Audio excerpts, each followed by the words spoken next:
Senate will come to order. Chaplain Dr. Black will open the Senate with prayer.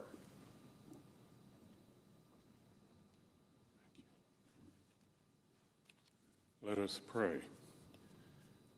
Eternal God, who transforms common days into transfiguring and redemptive moments, hallowed be your name. Lord, make our lawmakers great enough for these momentous and challenging times. May they seek to live worthy of your great name. May your precepts keep them from life's pitfalls, guiding them through the darkness to a safe haven. Lord, cleanse the fountains of their hearts from all that defiles, so that they may be fit vessels to be used for your glory. Let your peace be within them as you inspire them through your Spirit to glorify you in their thoughts, words, and actions. And Lord, for us all, let there be peace on earth, and let it begin with us. We pray in your marvelous name. Amen. Thank you. Will you please join me in the pledge? I pledge allegiance to the flag of the United States of America and to the republic for which it stands, one nation under God, indivisible, with liberty and justice for all.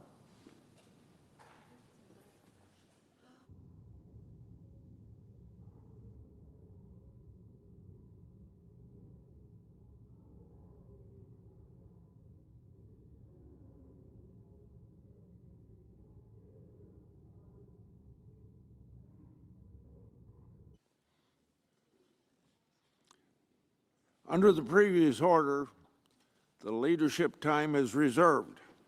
Under the previous order, the Senate will be in a period of morning business, with senators permitted to speak therein for up to 10 minutes each.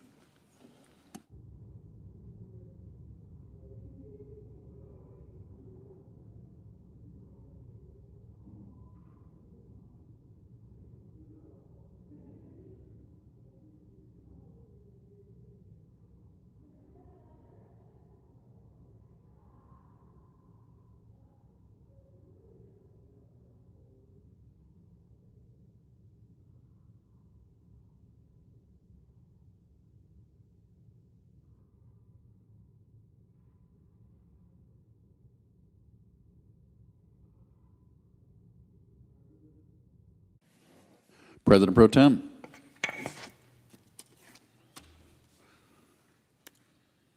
Iowans are fed up with their taxpayers' dollars being lost every year to waste, fraud, and abuse. As a watchdog for those taxpayers, I've helped lead the charge to stop brazen criminals from stealing America's hard-earned dollars. So that's why I'm proud to be a co-sponsor of my colleague from Iowa, Senator Ernst's bill. That bill is entitled Protecting American Taxpayer Act. I thank Senator Ernst so much for her hard work putting this piece of legislation together. And I also thank her for her hard work chairing the Small Business Committee of the Senate. Now to the purpose of this legislation.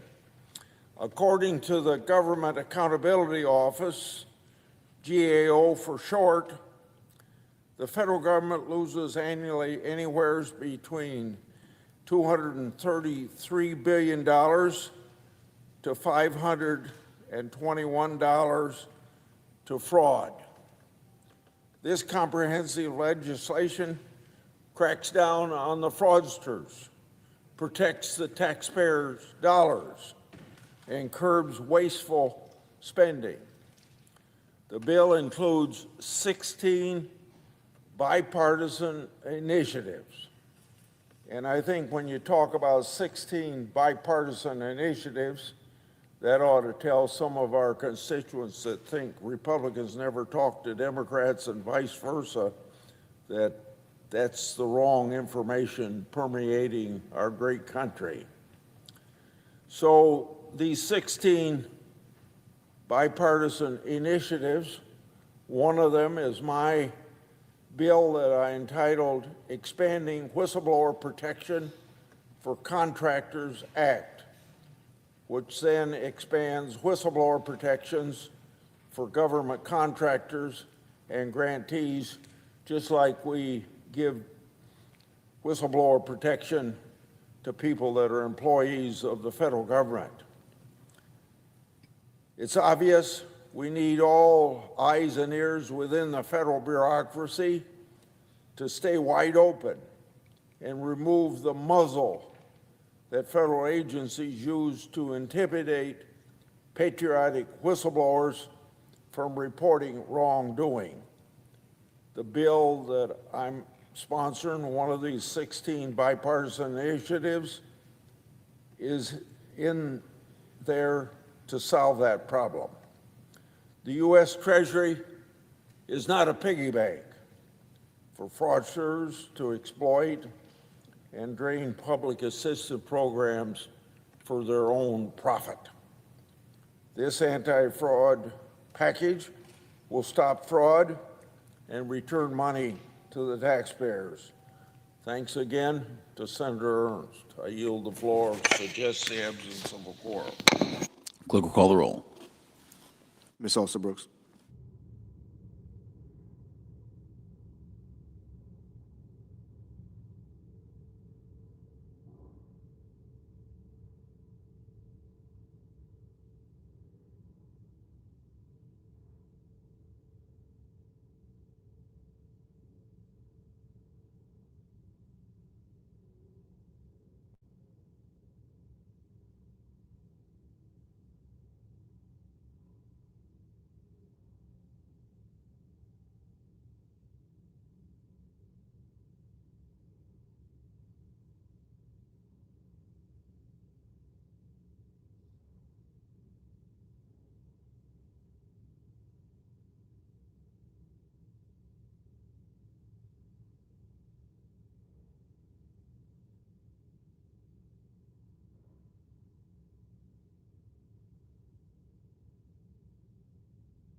Majority Leader. Mr. President, I ask unanimous consent the quorum call be suspended. Without objection.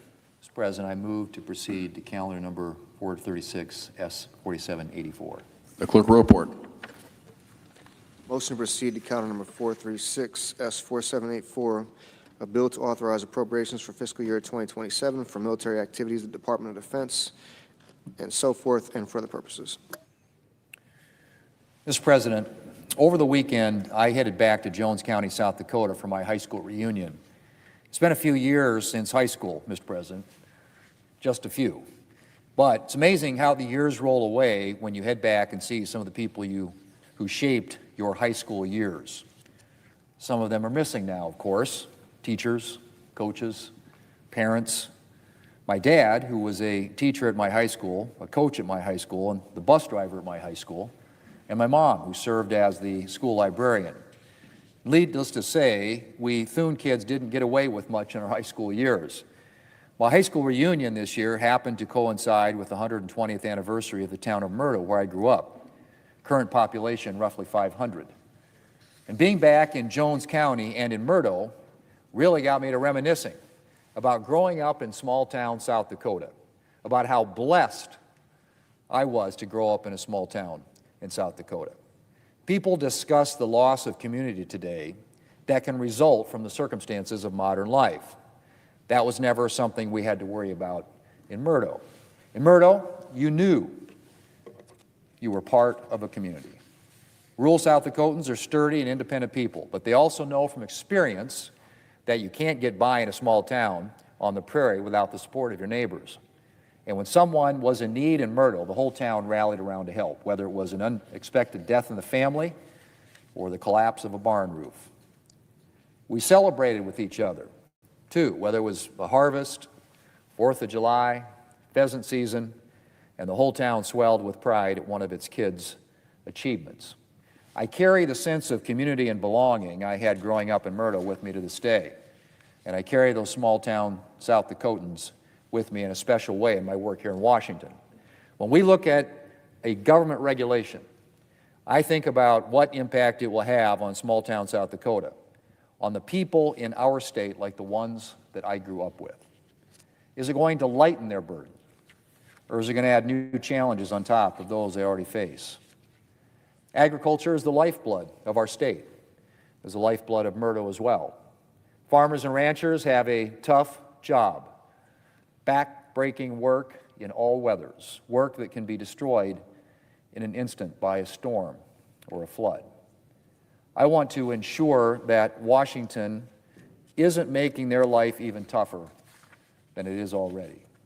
That's why I've fought for things like the elimination of the death tax so that farmers and ranchers can hand down the family enterprise to their kids and don't have to spend time and money on costly estate planning.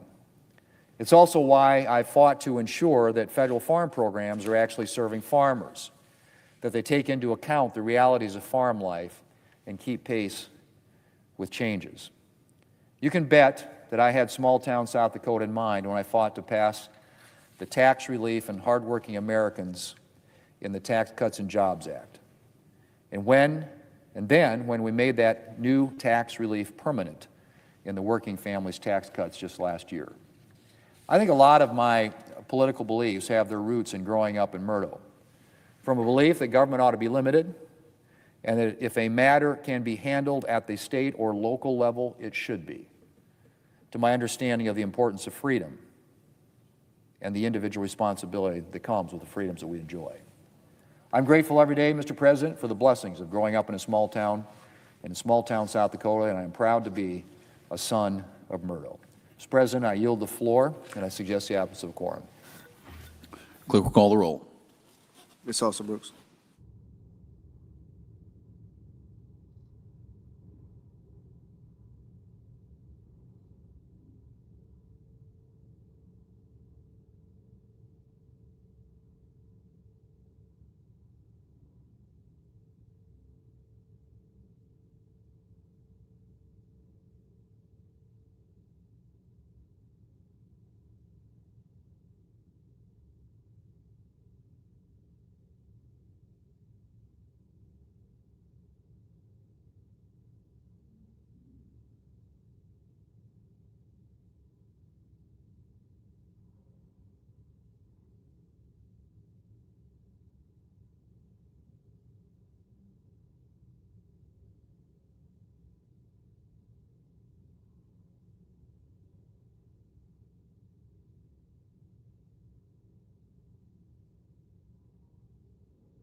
Mr. President, Minority Leader. ask unanimous consent the quorum be dispensed with. Without objection. Mr. President, the hole Donald Trump is digging himself into in Iran has turned into a crater. Somehow, Trump has convinced himself that the American people are cheering him on this blunder, rather than crying out for him to bring our troops home. Today, Democrats are going to force another vote on our War Powers resolution to end this war, get our troops out of harm's way, and force Trump to face the reality of this catastrophe. Will our Republican colleagues join us? Or are they just going to keep their heads in the sand? They know how bad this is. They're hearing it from one end of the country to the other.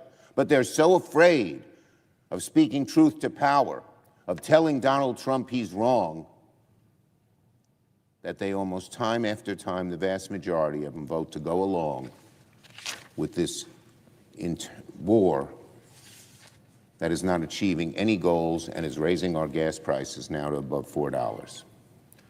Yesterday, Trump said to the American people, they're not against the war. Trump, wake up.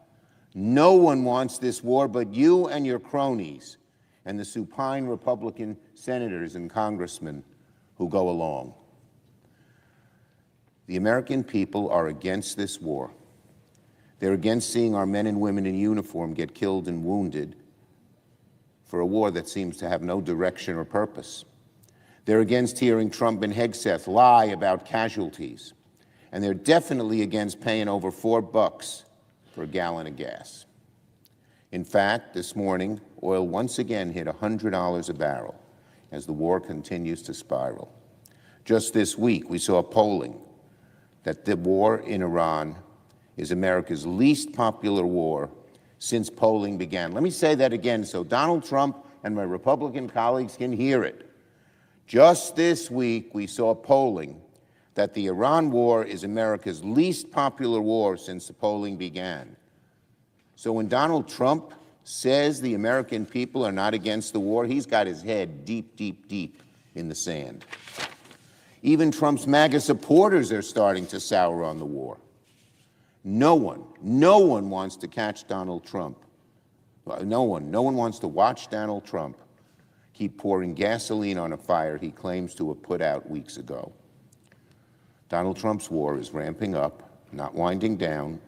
If Donald Trump won't listen to the American people and end this war, then Congress must. Bipartisan majorities in both chambers of Congress have already passed legislation to end Trump's aimless, illegal, ruinous war. We will keep demanding Trump end this war with another vote today. We're going to keep the pressure on our Republican colleagues. And that's what we're supposed to be doing here, because it's Congress that has the power to bring war. And so it's perfectly appropriate and right and part of our obligation as the opposition party to force our Republican colleagues to vote again and again and again until they see the light. Senate Republicans need to stop indulging the president's foreign policy of fantasy and support our War Powers resolution to bring our troops home. When are Senate Republicans going to stand up? When will they say enough? The American people are watching. Senate Republicans lose credibility with the American people with every vote they take against ending Trump's war. On tariffs.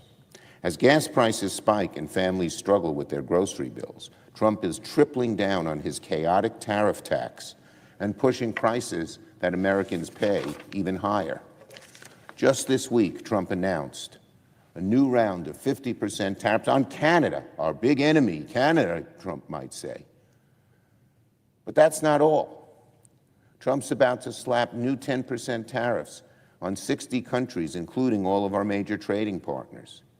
He's also threatening 100% tariffs on generic medicines. That's more money coming out of the American people's pockets for something they very much need, low-cost generic drugs. Trump has bled the American people dry with these tariffs, and he's coming back for more. And to Canada, doesn't he know that many of our countries on the Canadian border depend on commerce whether it's Maine or New York or Michigan or Washington State or every state in between, that his tariffs are helping destroy the economies of those states in particular? So, what do American families get in return for shelling out thousands of dollars extra for basic necessities? Nothing good. Trump has bled the American people dry with these tariffs, and now he's coming back for more. Trump claims a massive new wave of manufacturing, but the truth is we have lost 75,000 manufacturing jobs since Trump started his trade war. I repeat, Trump tariffs have cost our country 75,000 manufacturing jobs. Once again, Trump lies. He just lies. He doesn't care what the facts are. If it suits his purposes, his big ego, his insatiable desire to pat himself on the back, he lies. Trump, we have lost manufacturing jobs since your tariffs, 75,000 of them. Meanwhile, tariff rates mysteriously change, and new exemptions are announced every time Trump receives a gold watch, a diamond ring, or a phone call from one of his billionaire buddies. The story is always the same with this administration. Trump and his billionaire friends win, families lose. Trump corrupts the presidency to enrich himself. Then he turns around and raises costs of Americans at every turn. And Senate Republicans are more than happy to help Trump every step of the way. Now on the Election Protection Task Force that we Democrats have put together. Trump has tried to corrupt everything he touches, and our elections are next. Trump knows he can't outrun Republicans off the record, so he's trying to rig the race in November. Trump and the GOP would rather silence Americans than answer to them. We're going to make sure Republicans hear the American people loud and clear in November, which is why the Senate Democrats' Election Protection Task Force gathered again yesterday to wargame our response to Trump's all-out assault on our elections. Our task force is planning for every eventuality and looking at every tool to stop Trump from stealing the midterm election. It doesn't matter what Trump tries to throw at us. Exercises like the one we held yesterday ensure we'll be ready to respond. We're anticipating the trouble he might create, the evil he might do, and what our response should be in advance. Trump ignored Americans when they told him to lower his costs.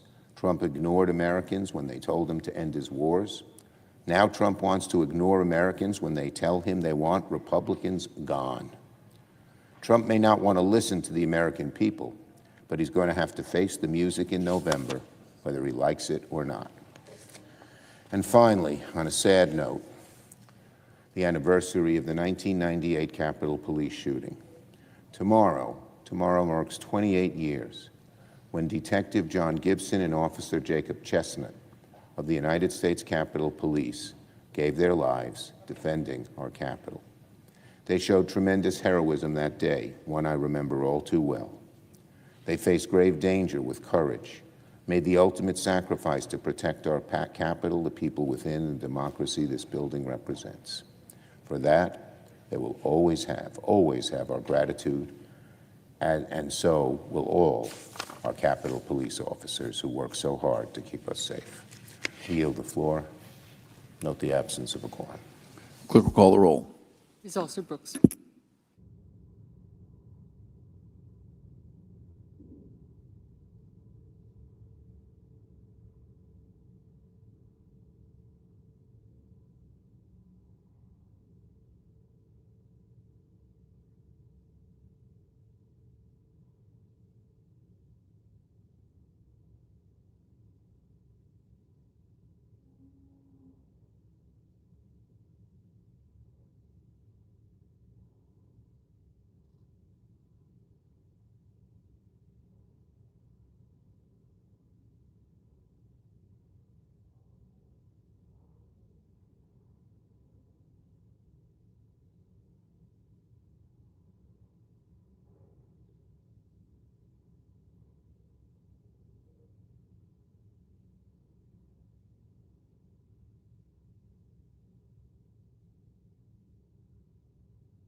Mr. President, Majority Whip. I'm going to ask unanimous consent that the quorum call be vitiated. Without objection. Mr. President, when it comes to elections in America, only American citizens should be allowed to vote. Big cities, blue states, illegal immigrants are registering to vote and are casting ballots. This week, the state of New Jersey admitted that 6,600 non-citizens made it onto their voting rolls. Every single one of them, every single one was registered to vote during the final years of the Biden administration. 6,600. 400 of them actually voted. And those are the ones that we know about. Here's how it happened. For 4 years, Joe Biden and Kamala Harris flung open our southern border. 10 million illegal immigrants flooded into our country. Among them were criminals, members of cartels, drug dealers, gang members, terror suspects. Sanctuary states and cities welcomed these illegal immigrants, and the state of New Jersey, where all this happened, is one of them. New Jersey hands out driver's licenses to illegal immigrants. Its Department of Motor Vehicles turns driver's licenses directly into voter registration. It's automatic. And in this case, the state of New Jersey, it registered 6,600 of these illegal immigrants to vote. It happened in the state of New Jersey, and they admit they did it. The liberal governor of New Jersey blames it all on a computer glitch. The real blame belongs to the Democrats and their sanctuary city and state policies. Democrats can't throw open the borders, hand illegal immigrants driver's licenses, and then pretend to be shocked. Shocked, the Democrats claim to be, when these illegal immigrants end up voting. Illegal immigrants must not be allowed to vote in American elections. States need to clean up their voter rolls aggressively and do it immediately. The National Voter Registration Act requires states to make, quote, reasonable efforts to maintain accurate voter rolls. Many Democrat states refuse to follow the law. Senator Schumer said last week on this floor that elections belong to the American people. And just moments ago, right before he left the floor, he talked about, quote, so-called Democrats' Election Integrity Task Force. I wrote it down as he said it. Democrats' Election Integrity Task Force. You talk about an oxymoron like jumbo shrimp, like pretty ugly, like deafening silence. To me, deafening silence is what's happening from the Democrats, and it's time for them to start actually acting. Democrats need to stop opposing every effort that we make on this Senate floor to secure our border and to enforce our immigration laws. Election security begins with border security. Today's Democrats want neither border security nor election security. And they sure don't want voter ID. They don't want to have guaranteed that only citizens vote. The modern Democrat Party is being driven today by extremists. And these extremists all around the country are winning Democrat primary elections. In New York, a Democrat nominee for Congress has vowed to abolish the Immigration and Customs Enforcement. In Colorado, another Democrat nominee who won a Democrat primary election in just the last couple of weeks said abolishing ICE will not wait. They want to abolish Immigration and Customs Enforcement in our nation. In Michigan, a leading Democrat candidate for this United States Senate has been fighting since 2018. We're talking 8 years to abolish ICE. 8 years spent fighting our nation's Immigration Customs Enforcement. He recently said, ICE cannot be reformed. It can't be retrained. It must be abolished. They want to open the borders, let anybody in, and let them stay forever. That's what the Democrat Party of today believes.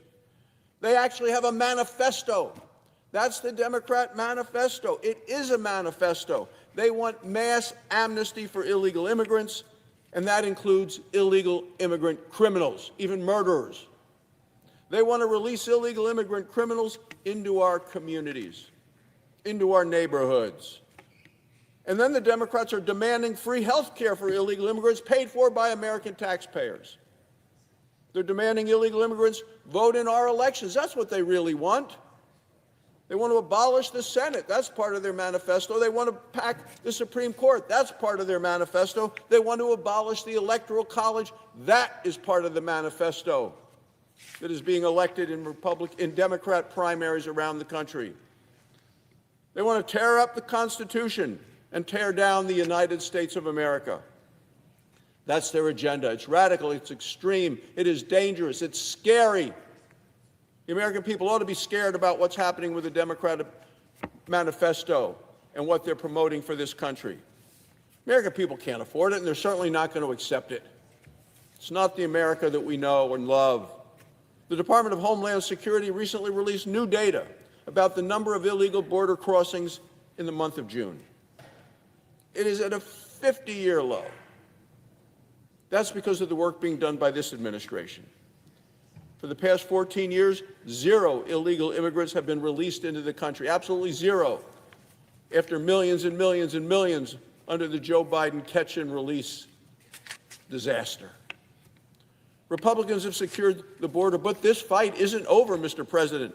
After years of Democrat open border policies, millions of illegal immigrants remain in our country today. Either we remove them, or extreme Democrats are going to do everything they can to make it possible for them to vote in our elections. We already saw it happen in New Jersey. Republicans promised to deport illegal immigrant criminals, and it is time to continue on with that promise. The contrast is clear. Republicans want our laws enforced. Democrats want our laws ignored. The American people rejected open borders before, will reject them again. The American people want secure borders, safe communities, and only American citizens voting. Thank you, Mr. President, and I yield the floor.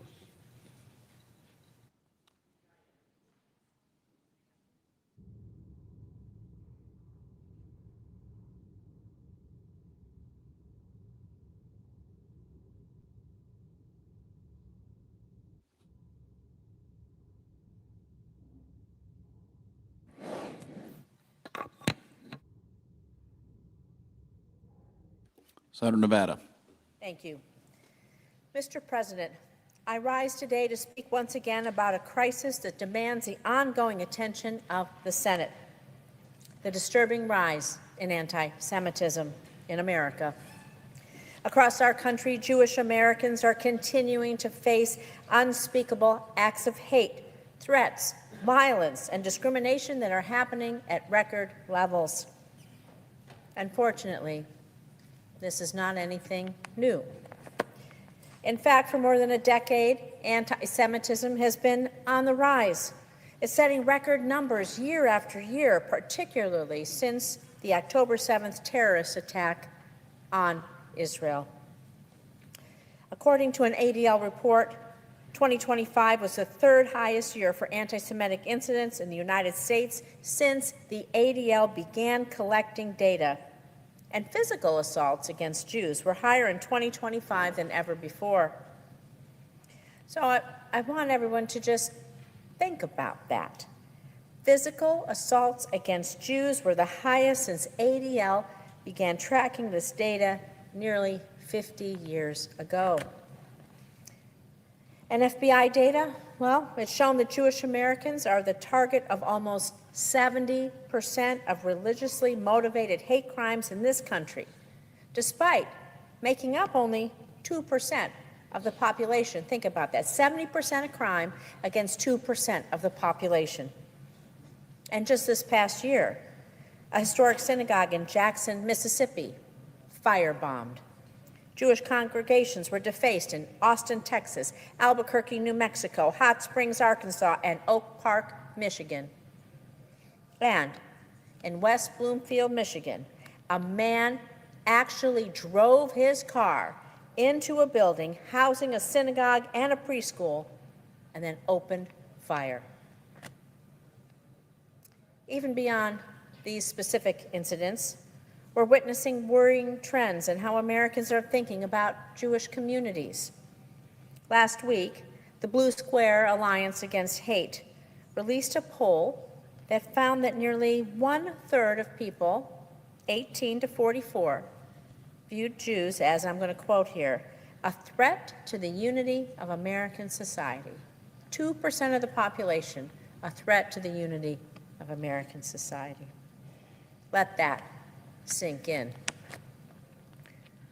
The same poll found that 1 in 8 young adults said Jewish people, I'm going to quote again, cause problems in the world, end quote. And around 1 in 5 younger Americans did not consider slurs against Jews to be harmful to Jewish people. I really wish these findings were hard to believe, but for many around this country, they aren't surprising. For some, they'll point to the war in the Middle East and U.S. policy in the region as a driver of these spikes in anti-Semitism. And of course, we can and we must have frank, open discussions on how U.S. should handle our foreign policy. But we cannot stand idly by and allow these disagreements to become excuses for turning a blind eye on attacks towards Jewish Americans. When we return from the August state work period, it will be September and the high holidays. High holidays, well, they'll be in full swing. From Rosh Hashanah to Yom Kippur, this is the holiest time of the Jewish year. And many Jews, including those who may not go to synagogue any other time, will be preparing to attend religious services in observance of these important holidays. But it is the unfortunate reality that these holidays are now marked by a palpable fear, because large gatherings make communities vulnerable to attacks. Sadly, what should be a season of reflection and prayer, worship and renewal is a source of now fear and anxiety for far too many American Jews.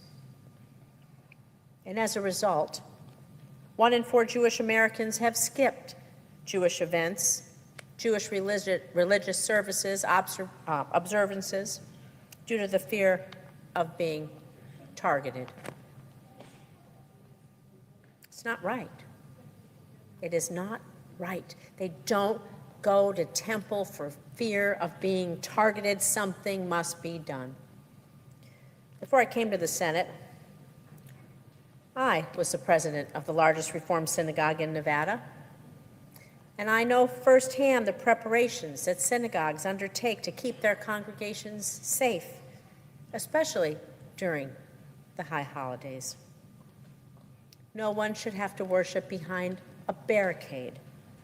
No one should have to go through a police check and police surrounding your entire building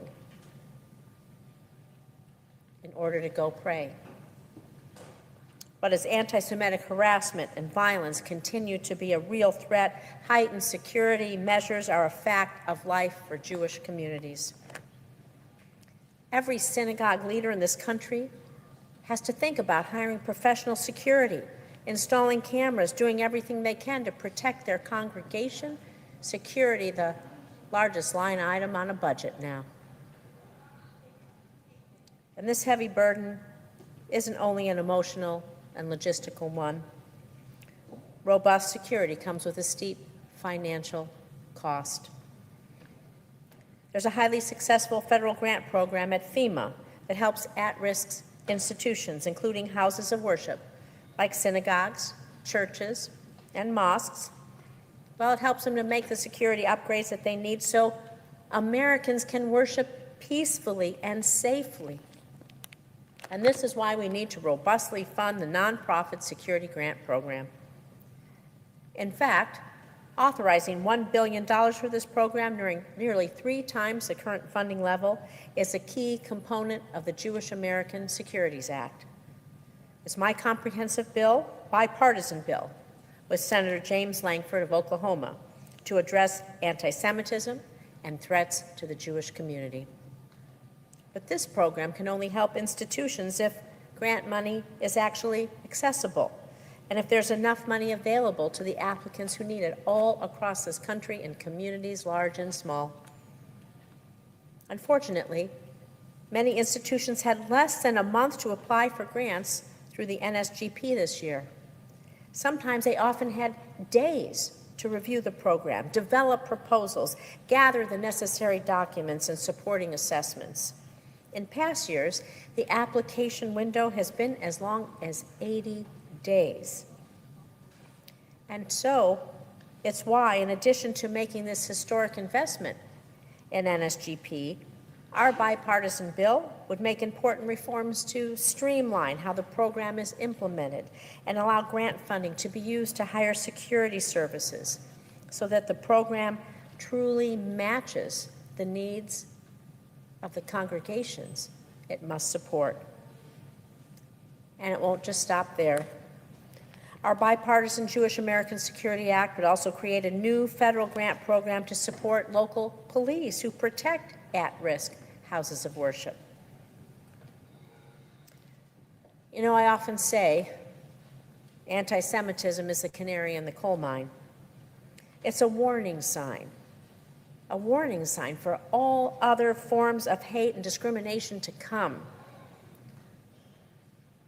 Tackling anti-Semitism sends a strong message that we will not tolerate hate and discrimination in our country, in the United States of America. And if we don't draw this line now, if we don't stand up, if we don't say enough is enough, then when will we? Who's next? Jewish community, canary in the coal mine. We must draw the line. We must pass this bill. The Jewish American Securities Act is so critical to our safety and security. When will we say enough is enough? Let's hope it's now. Thank you.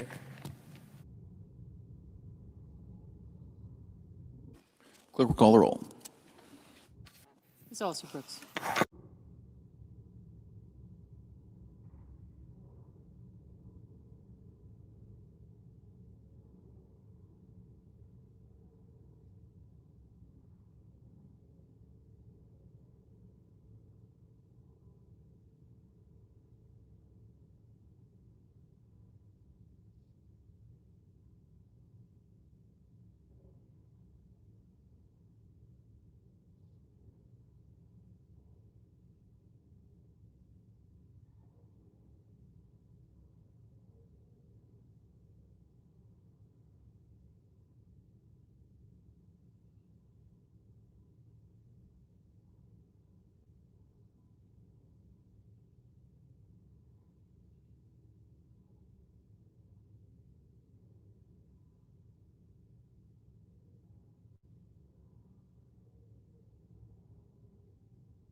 Mr. President, Senator from Connecticut. we in a quorum call? We are, I'd ask that we dispense with the quorum. without objection. Mr. President, in a few moments, we are going to vote on a resolution to end the president's illegal, disastrous war with Iran. We should pass this resolution. This is day 146 of a war that has no achievable objectives and no endgame. A war that has ruined American families as gas prices are back over $4 a gallon, unaffordable for many working class Americans. We have sky-high diesel and fertilizer prices. We've seen record numbers of farms go into bankruptcy. This is a war that has made Iran stronger, a war that has depleted American munitions so dangerously that we are now exposed without the munitions and interceptors necessary if there was an actual threat posed to the United States elsewhere around the world. This war has been an unmitigated disaster from start to finish. There's a reason why no American president, Republican or Democrat, prior to Donald Trump, began a preemptive war with Iran, because everyone with even scant knowledge of the Middle East knew that a war with Iran was not winnable, knew that it would set off a series of other conflicts in the region that would result in chaos. And that is what we have today. Chaos. Even worse, planned chaos, foreseeable chaos. Every day, as we speak, Iran strikes its neighbors: Israel, Kuwait, the UAE, Saudi Arabia, Jordan, Qatar. Every day, Iran strikes U.S. forces and are basing in the region. They have done billions of dollars worth of damage to our forces and to our partners' forces. Our war against Iran has set off other wars. Israel has invaded Lebanon. In that country, 4,300 people have been killed. 12,000 have been wounded.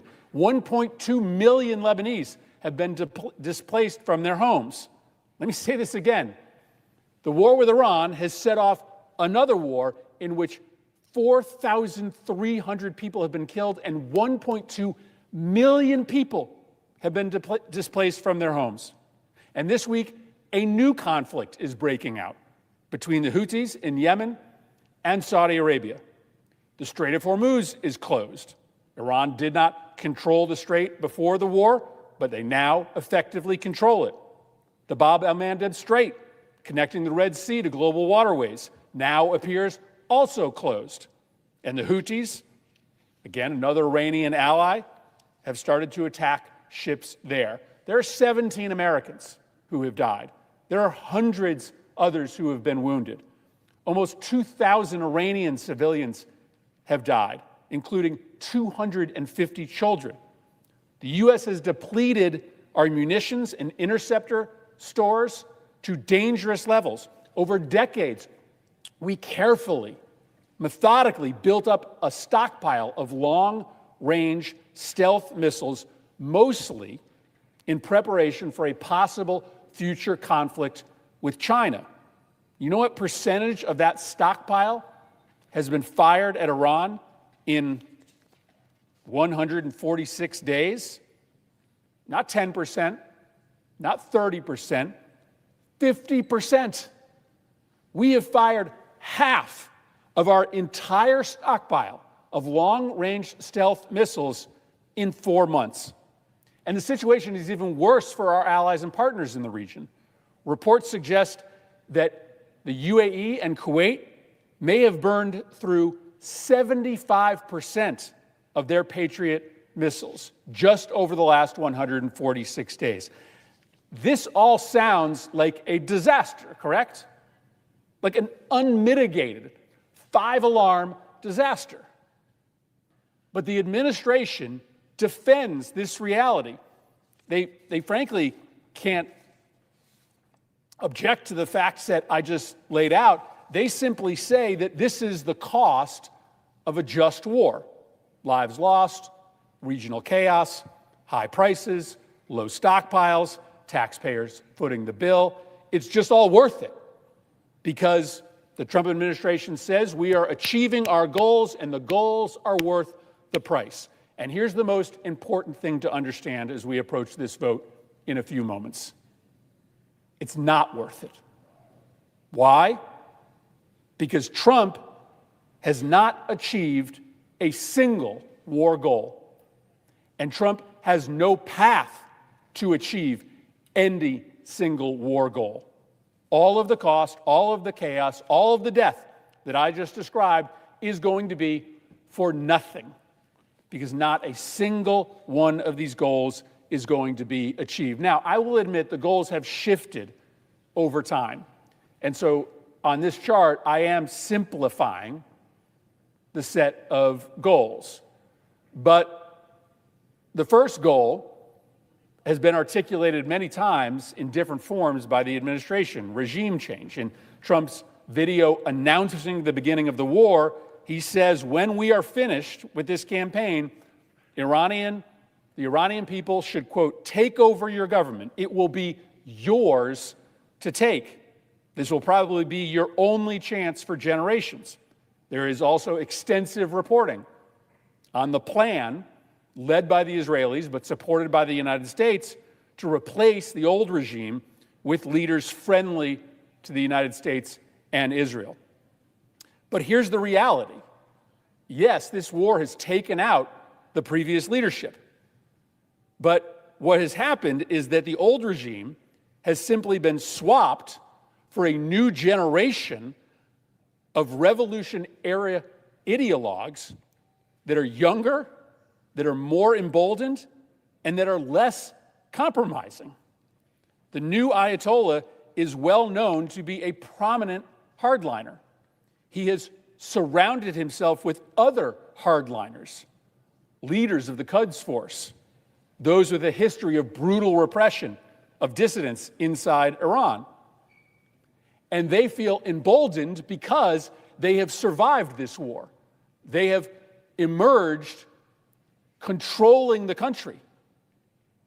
They've taken America's best shot, and they are still in charge. The president at one point tried to claim that this goal had been effectuated, that because the old Ayatollah is dead and there is a new Ayatollah, by definition, they had succeeded in regime change.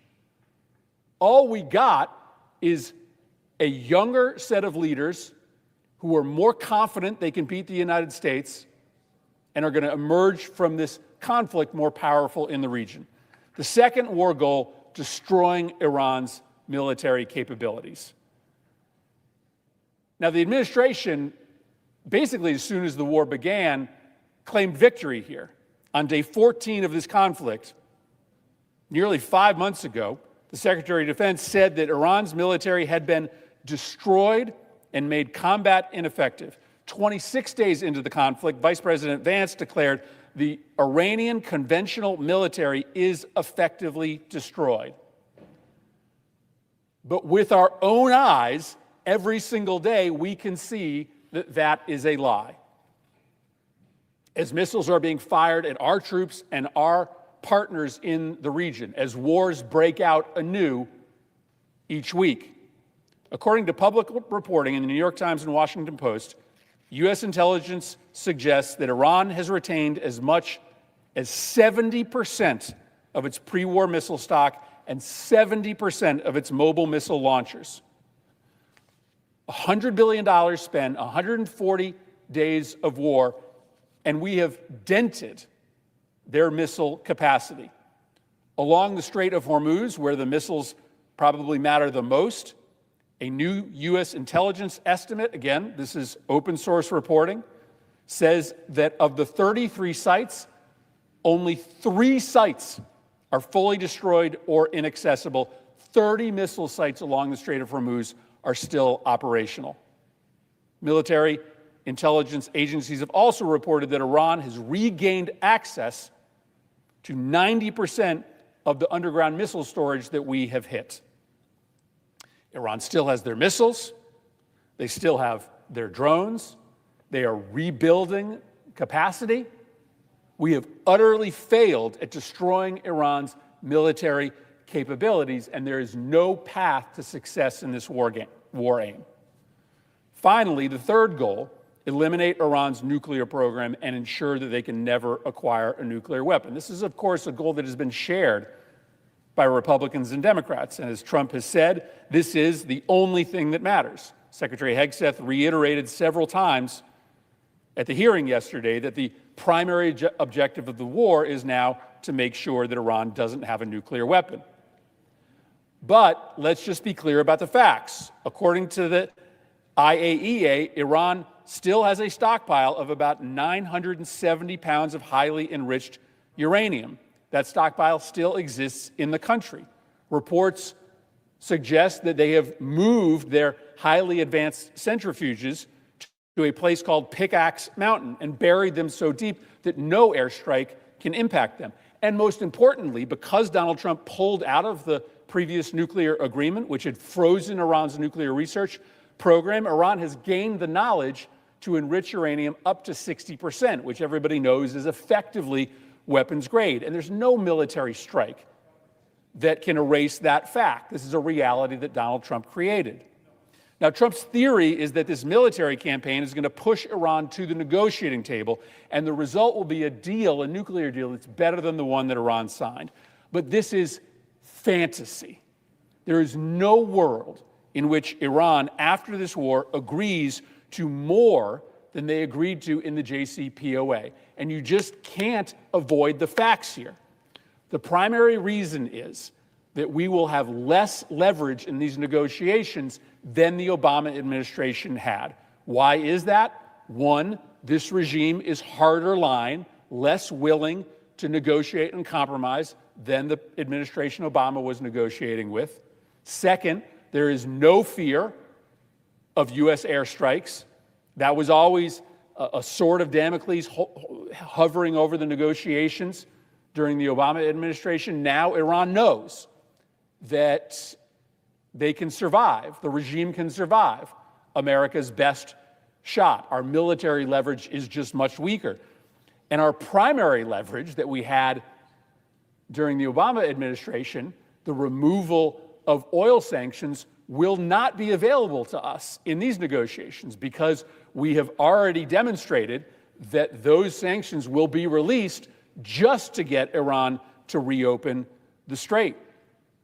So we won't have the military leverage. We won't have the oil sanctions leverage. We'll be dealing with a regime that is harder line than the one we were dealing with prior. There is no world in which, at the end of this conflict, we are getting a better nuclear agreement than the one that Trump left. Billions of dollars wasted, 18 Americans dead, thousands of civilians and children in the Middle East killed, our military stockpiles dangerously depleted, new wars in the region breaking out by the week, the Strait of Hormuz, and possibly the Red Sea now closed, controlled by our enemies. Gas prices skyrocketing, the global economy melting down. All of this for what? Nothing. Not a single war objective achieved, not a viable path to achieve any of them in the coming months. This war was a mistake from the start. Everyone except for Donald Trump knew it would be a disaster. It is a disaster, and we have a chance today to vote to end it.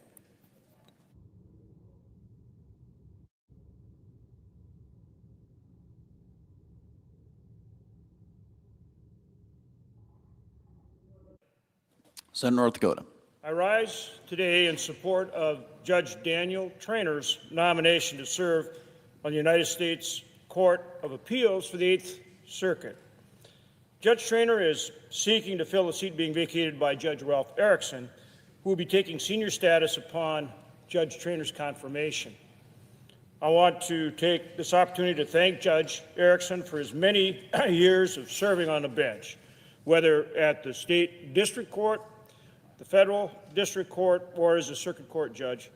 Ralph Erickson has been a dedicated public servant, and we thank him for his hard work over the decades. I actually have known him since high school. He was on both the football team and the basketball team, and he's a huge guy. And I remember he was a good lineman. I remember if he stood in the lane at basketball, you couldn't get anywhere near the basket. You had to kind of shoot a three-pointer. Super guy, great sense of humor, and a good friend. But we'll miss Ralph in terms of his full-time status, but the good news is he'll be on senior status and still involved. And he's just a tremendous judge. And I'm very confident that Judge Traynor will do a fantastic job carrying on his legacy. Today I have the privilege of supporting a nominee in Judge Traynor who embodies the highest standards of judicial service and who's dedicated his professional life to upholding the rule of law. Judge Traynor is a man of integrity, intellect, and a deep faith in our constitutional system. He's earned a reputation as a thoughtful and fair jurist whose commitment to justice is respected by those who know him and those who have appeared before him. Judge Traynor is a lifelong North Dakotan through and through. He was born in Devils Lake, North Dakota, received his Bachelor of Arts from the University of North Dakota and his Juris Doctorate from the University of North Dakota School of Law. Judge Traynor's roots in our state have shaped his understanding of the law's impact on individuals, on families, on businesses, and on our rural communities. Throughout his career, Judge Traynor has demonstrated an unwavering commitment to public service and to the faithful application of the law. Since his confirmation to serve as judge for the United States District Court for the District of North Dakota, Judge Traynor has distinguished himself through his diligence, impartiality, and careful attention to the facts and law before him. His judicial record reflects a deep respect for the Constitution, an appreciation for the limited role of the judiciary, and a commitment to deciding cases based on the law rather than on his personal opinion or policies. The Eighth Circuit plays a critical role in interpreting and applying federal law throughout our region of the country. The citizens it serves deserve a judge who approaches that responsibility with independence, impartiality, and fidelity to the Constitution and the rule of law.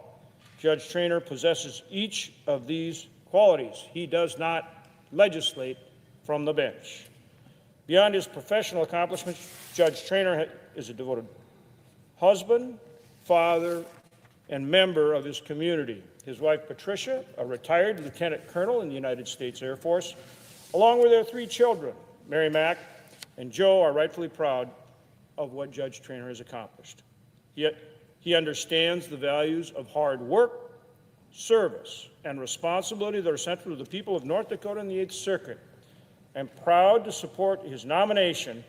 I am confident that he will serve with distinction on the Court of Appeals. For all these reasons, I call on my colleagues to join him in supporting his nomination. With that, Mr. President, I yield the floor. Mr. President. Senator Maryland.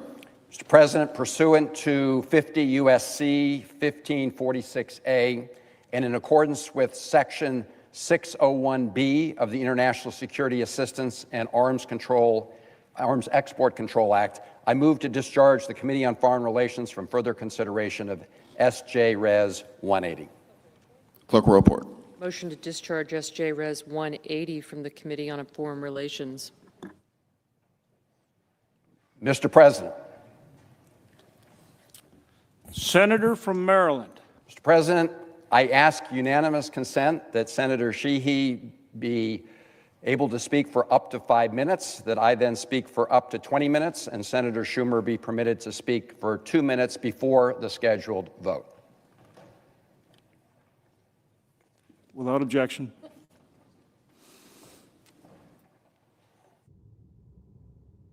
Mr. President. The senator from Montana. Thank you, Mr. President. Yesterday we saw the President of the United States and many others at Dover Air Force Base presiding over a ceremony that is very sacred to those of us who served, and that is a dignified return of remains from the war zone.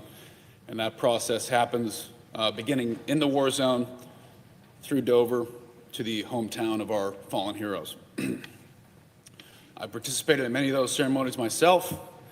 to include carrying friends of mine off the plane.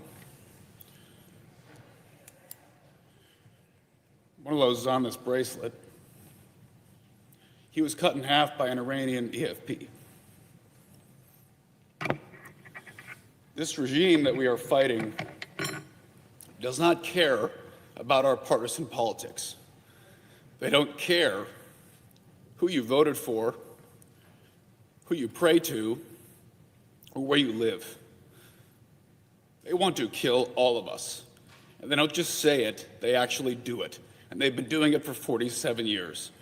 This is a war of choice. The Democrats are correct. It's a war of choice that was begun by a radical, lunatic band of terrorists that took over a beautiful nation 47 years ago. Took it over with brutality, force, and savagery. And the second they took it over, they didn't free their people. They didn't unleash the largest oil reserves in the world to build schools and bridges. They took it over to murder their own people and to spread their disgusting ideology across the world, and that is exactly what they have been doing. They don't just say it and talk about it. You don't have to believe what they say. You can simply watch what they've done. They have attacked families, women, children, innocent people. They don't just attack them and kill them. They rape them. They skin them alive on camera. They celebrate it. They honor those people who do disgusting things that we would put in jail for the rest of their lives in this country. And they do it for fun, and they pay them money to do it, and they're heroes to that nation. They've done it to friends of mine. They've done it to families who've been in this chamber. And the fact that we sit here and listen to elected officials of this country defend these lunatics who want us all dead. They want all of you dead. They want all of us dead. They don't want us to disappear with the snap of a finger. They want us to be raped, burned alive, and cut into pieces. Watch the video from October 7th. That's what they want to happen from Maine to San Diego, from Seattle to Miami. They want this country turned into a burning husk of its former self. And you don't have to theorize that. That's what they do. From the 1983 barracks bombing, where 280 Marines were vaporized in the morning, from USS Cole to the Achille Laurel to every terrorist attack, from the Houthis, Hezbollah, Hamas. These are not humanitarian freedom organizations. They are death-dealing cults, and they want all of us to die brutal deaths. William Buckley was abducted in 1985, an American military officer. He was skinned alive on camera by the Iranians. American prisoners of war who were captured. They were never called prisoners of war because they were captured by lunatic terrorists, so they were not subject to the Geneva Convention. They were captured and murdered, power drills through their brains. This is in Iraq. These are families that have dealt with this, and they've never gotten a single dime. These families have never gotten restitution, and not a single president has ever stood up to them. Love Donald Trump or hate him. Love his policies, hate ICE, love ICE, whatever. There's never been a single president who has stood up to Iran and hit back. For 47 years, our troops and our families have been absorbing attack after attack after attack all over the world. And their radical ideology does not stop at the Persian Gulf. It doesn't stop at Tel Aviv. They want to do this everywhere. It's a global radical ideology. And we've been fighting it for half a century. We didn't start this war. We did not, but we will finish it. And forever wars are not popular with anybody these days. Both sides of that, I love to attack our forever wars. And I can promise you, being someone overseas wearing the uniform, when you're fighting for your country, you don't care what party's in office, but you're fighting to defend your country. And you turn on the news and see your elected officials stabbing you in the back, telling you that you're failing, that you've failed every goal of the war, is what I just heard. Last time I checked, we've wiped these bastards out. An occasional missile strike and boats in the straits, that's not military strength. Those are the flailings of a failing empire.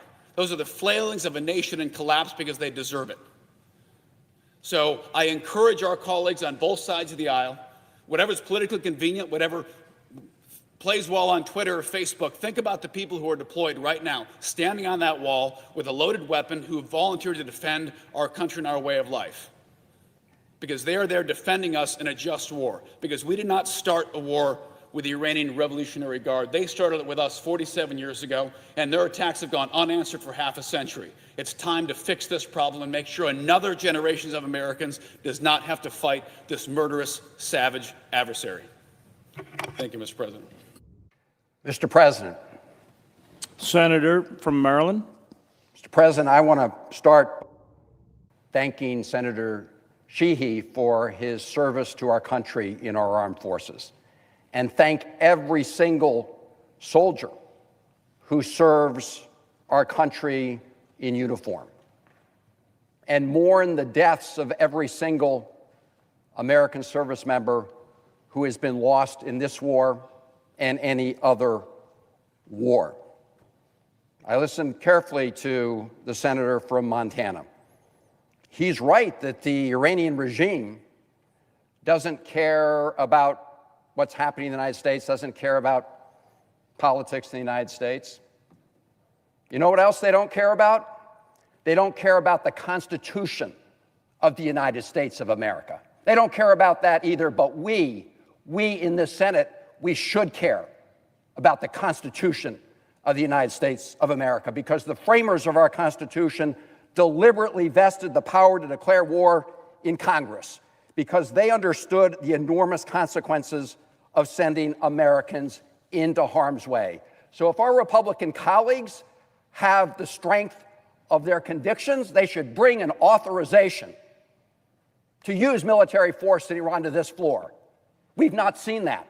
In 140 days, we've seen nothing. If you want to be true to the Constitution of the United States, that's what Republicans would do. And the Iranians don't give a damn about our Constitution. But I would hope that those in this body who've been sworn to uphold it would give a damn about our Constitution. Because the framers understood. They understood that decisions involving war and peace should not rest with any one individual. You can glorify President Trump all you want, but the founders, those who helped write the Constitution, understood that that power should not vest with one person, whoever that person may be, regardless of prior party. That's what the founders said. The Constitution entrusted that solemn responsibility to the Congress, where the elected representatives could openly debate and vote on those questions before any president sent our sons and daughters to fight and die in foreign lands. We may disagree about whether this is a good idea or a bad idea, but we should not disagree that that is what the Constitution requires and that is what our oath requires. So, Mr. President, yes, I rise to urge my colleagues to support my War Powers Resolution to end this disastrous and illegal war against Iran that President Trump and Prime Minister Netanyahu launched over 140 days ago. The Constitution is unambiguous. This is not a close call. And yet, right now, we are finding ourselves confronting exactly the circumstances that the Constitution and the War Powers Resolution of 1973 were designed to prevent. They were designed to prevent one person from taking this country to war. They were actually designed in hopes that this Senate and this Congress would do their constitutional duty and vote yes or no, but take responsibility for decisions that send our men and women into harm's way. Take responsibility.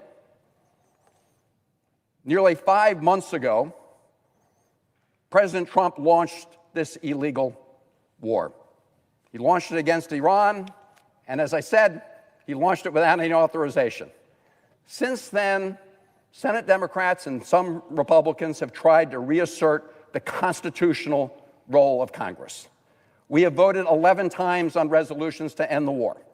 And finally, last month, both chambers passed House Concurrent Resolution 86, directing the president to terminate hostilities against Iran. It was a historic vote. It marked the first time since the War Powers Resolution was enacted in 1973 that Congress successfully used this mechanism that was designed to halt the unauthorized use of force by a president, by any president. That resolution was not a suggestion. It is legally binding. The Iranian regime may not care about that resolution, but we should care, and the Constitution requires that we care. The passage of that resolution should have marked the end of this disastrous war. But time and again, President Trump has shown he has no respect for the Constitution. He was asked months ago whether he had to abide by the Constitution. His answer? I don't know. That is a president who has no respect for the rule of law. But we should. Instead, what the Trump administration has done is steadily expanded this conflict, moved farther away from diplomacy and farther away from a durable peace. When the Memorandum of Understanding between the United States and Iran was signed in June, I stood on this floor and said I hoped it would become the foundation for a broader diplomatic settlement. Many of my Republicans opposed that Memorandum of Understanding. I hoped that it would finally begin the long task of climbing out of the big hole this illegal war has created. That hope is gone now. Mr. President, this moment we're in now is a pivotal one in the war and for our role in it. Just this morning, the House of Representatives passed another resolution to end the war. That's how democracy works. The Iranian regime doesn't care about our democracy, but we should. And the Senate should pass this resolution just as the House passed a war powers resolution. This is the first war powers resolution since the United States resumed daily strikes against Iran, and the first since we reimposed a full naval blockade. It's the first resolution since another 4 American soldiers were killed. It's the first resolution since shipping in the Strait of Hormuz has once again been ground to a halt. And I think all of us here in the Senate know the Strait of Hormuz was open before President Trump launched this war. In the week since the last vote, more civilians have been killed as well. And the United States and Iran are now deliberately targeting civilian infrastructure. President Trump said that he will destroy a bridge or a power plant in Iran for every ship attacked in the Strait. It did not have to be this way. Many of us warned before this war began that military force would not achieve the vague, constantly shifting objectives its advocates promised. We warned that abandoning diplomacy would make the region more dangerous, not less. We warned that military action would strengthen the most hardline voices inside Iran rather than weaken them. We warned that this conflict would destabilize the region, threaten the global economy, drive up costs for American families, and ultimately leave the United States worse off. And Mr. President, since then, every single one of those warnings has come true. I wish they hadn't, but they have. Mr. President, we've heard the arguments warmongers have used to justify this stupid war before. The promises of quick victories. Just one more bombing campaign would finally produce lasting peace. We've heard that regime change is just around the corner. We've heard repeated calls for military adventurism while diplomacy was dismissed as some kind of weakness. Those arguments were wrong before, and they are wrong today. This is the same kind of delusional thinking that sucked the United States into endless wars in the past. The kind of endless wars that this president promised he would keep us out of. When he promised he would focus on bringing down prices, he's done the opposite. So, Mr. President, we must make better choices, and we cannot allow the past to repeat itself. But that's what happens when your objectives keep changing. That's what happens when you convince yourself, against all available evidence, that just one more week or one more month of fighting will bring victory. You know, on March 1st, the day after starting the war, President Trump was asked how long the war would go on. Does anybody remember what he said? 4 to 5 weeks. It'll be over in 4 to 5 weeks, he said. Well, the president said that about 20 weeks ago. And it was all a lot of nonsense. In late March, he repeatedly claimed victory. President Trump said, "We won, go look it up." It's all over his social media channels. We won, we won. Colleagues, I have some questions. If we won back in March, why are more Americans getting killed in July? If we won back in March, why is the Strait of Hormuz closed? If we won back in March, why is the war expanding as Houthis attack ships transiting the Bab el-Mandeb Strait into the Red Sea? If we won back in March, why are oil and gas prices and diesel prices shooting through the roof again, imposing costs on every American family? Is that their definition of winning? Well, I wondered what their answer to that question was. So earlier this week, I asked Secretary of Defense Hegseth what his definition of winning looks like. And there was no clear answer. And that's because their objectives keep changing. He finally settled on the objective of making sure Iran does not get a nuclear weapon. But colleagues, remember this.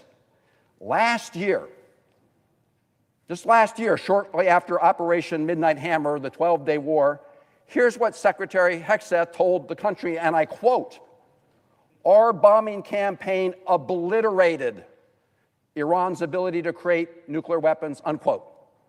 The president told us the same thing. And the president's head of director of national intelligence testified in this Senate just months ago that it was the assessment of the U.S. government that Iran did not intend to restart any enrichment program. The president, during the time the memorandum of understanding was in place, hailed the fact that the Iranians said they had no plans and would not build a nuclear weapon. Apparently, the president had not been informed that they had made that commitment over a period of years.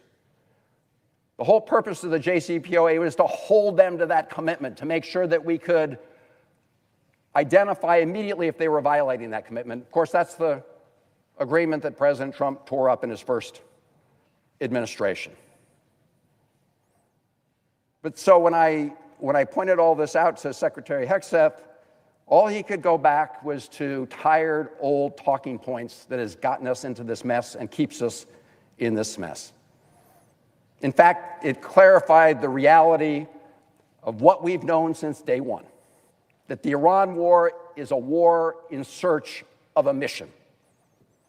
And Mr. President and colleagues, that's how forever wars begin. 18 American service members have lost their lives. Hundreds more have been wounded, including over 100 just from the last 2 weeks. And the civilian death toll continues to rise. At the start of the war, an American Tomahawk missile strike killed more than 150 Iranian civilians in Minab, more than 100 of them children. On top of those killings of school kids, thousands of other civilians have been killed or injured across Iran, Lebanon, Israel, and the rest of the region. And on top of all that, oil prices jumped. Then they settled a little bit during the memorandum of understanding, and now they're jumping again. They've risen back to a national average of around $4 a gallon and rising. Diesel prices have surged above $5 a gallon. All of us understand that when gas and diesel prices go up, those increased costs filter throughout the economy.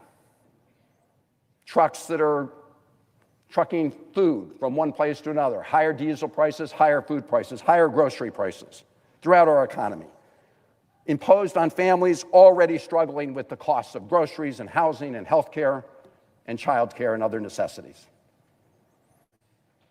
And again, this is the president who said that he was going to end wars and focus on bringing down costs. This is a strategic blunder on a massive scale. It's a self-inflicted wound on our country, and all for what? That is the question every one of us should be asking as we vote shortly on this war powers resolution. How has continuing this war made the American people safer? How has it made the Middle East more stable? How has it strengthened America's national security? I have yet to hear a credible answer to that question, and that's because there isn't one. You know, Mr. President, these are the kind of questions that should be asked before a war is started, before we put American troops at risk. Colleagues, there is no good way out of a bad war. But as I've said repeatedly, when you're digging yourself a hole, the first thing you should do is stop digging.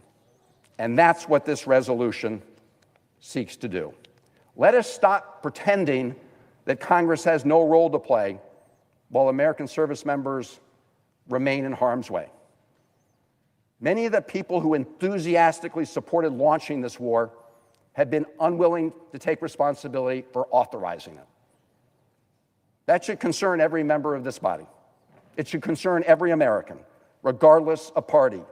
Because if a member of the Senate truly believes that this war is justified and the right thing to do, put it up for a vote.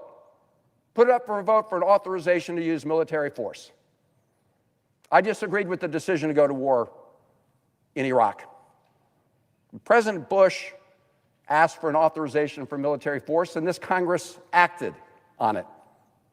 In my view, they made the wrong decision, but at least they took responsibility for their actions as the Constitution requires. So, Mr. President, this is an opportunity as the war escalates even further, as more American service members are killed, as more civilians are killed, as oil and gas prices and other prices go up. This is an opportunity for this Congress to finally take responsibility. We passed a concurrent resolution in the past. We know the president has no respect for the law, but we have an obligation to our constituents. We should not duck that responsibility. We should not simply allow this war to go on without up or down votes on an authorization to use military force. And today we have a chance to take accountability and send a message by supporting this war powers resolution. I urge all my colleagues to adopt it, and I yield the floor.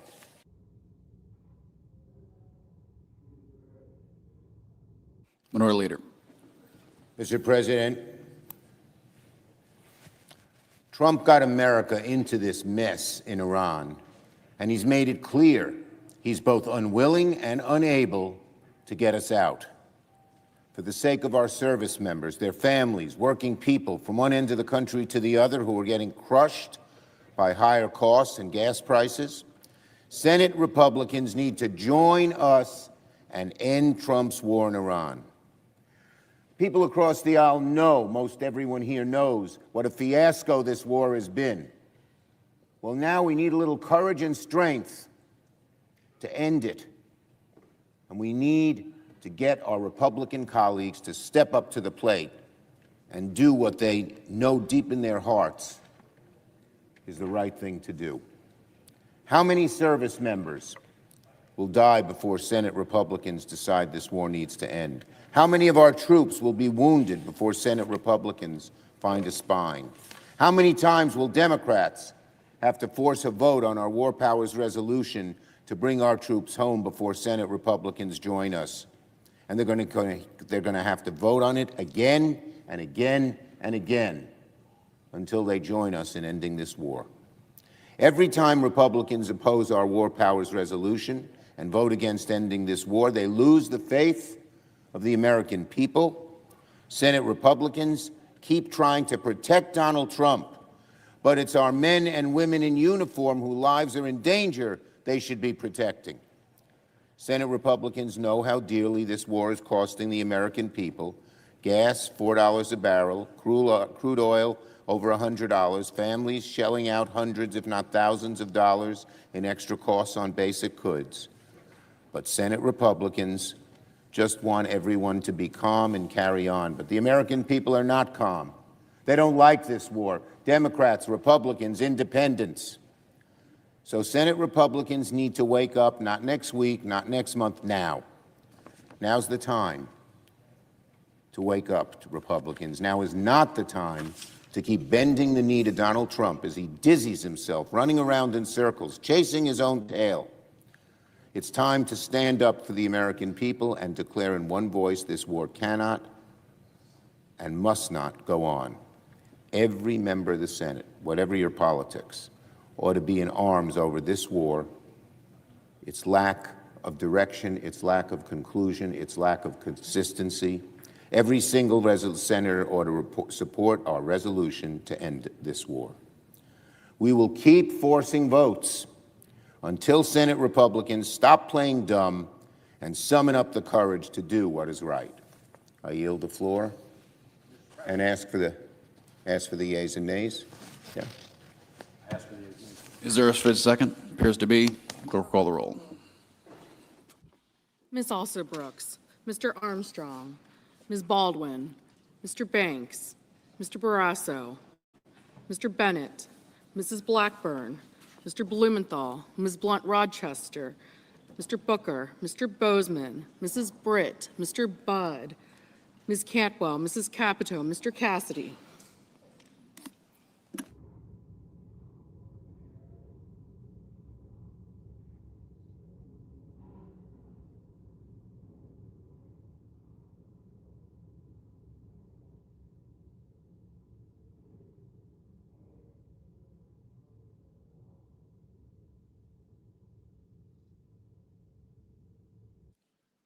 Ms. Collins, Mr. Coons, Mr. Cornyn, Ms. Cortez Masto,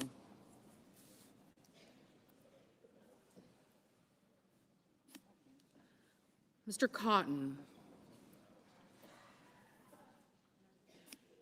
Mr. Kramer,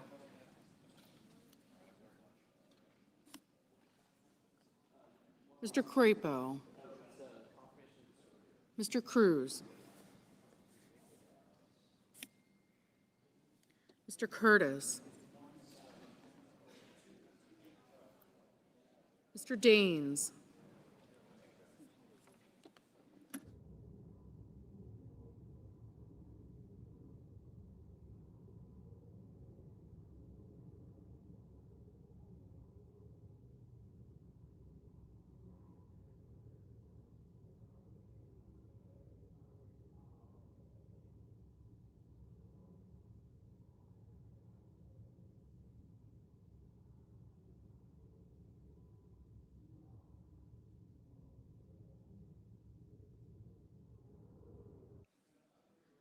Mr. Daines, Ms. Duckworth, Mr. Durbin, Ms. Ernst, Mr. Fetterman, Mrs. Fisher, Mr. Gallego, Mrs. Gillibrand, Ms. Graham,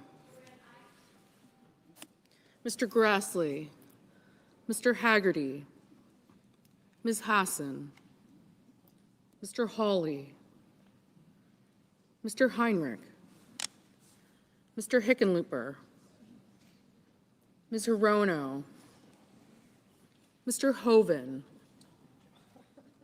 Mr. Husted,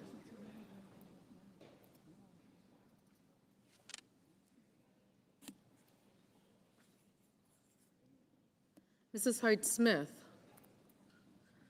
Mr. Johnson, Mr. Justice, Mr. Kane,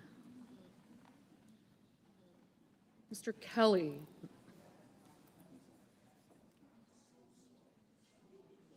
Mr. Kennedy, Mr. Kim, Mr. King.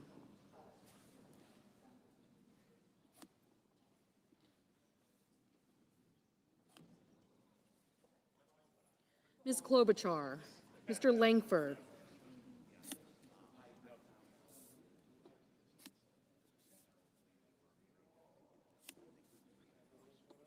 Mr. Lee.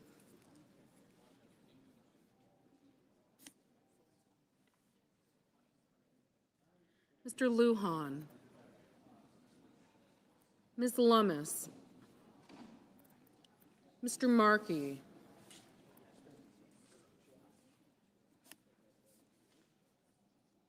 Mr. Marshall. Mr. McConnell. Mr. McCormick. Mr. Merkley. Mrs. Moody. Mr. Moran.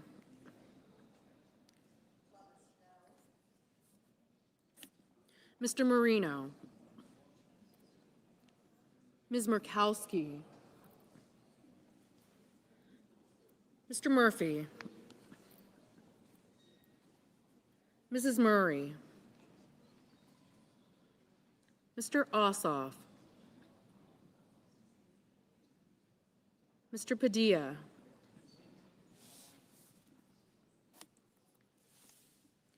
Mr. Paul. Mr. Peters. Mr. Reed. Mr. Ricketts. Mr. Risch. Ms. Rosen.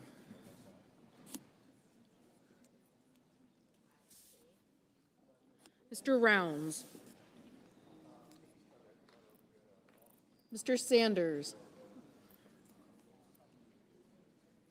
Mr. Schatz.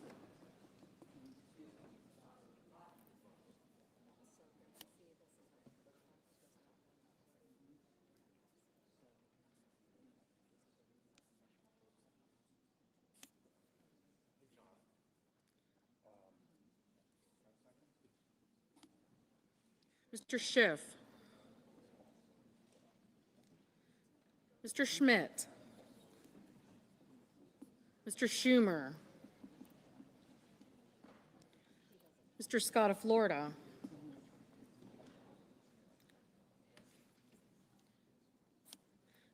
Mr. Scott of South Carolina.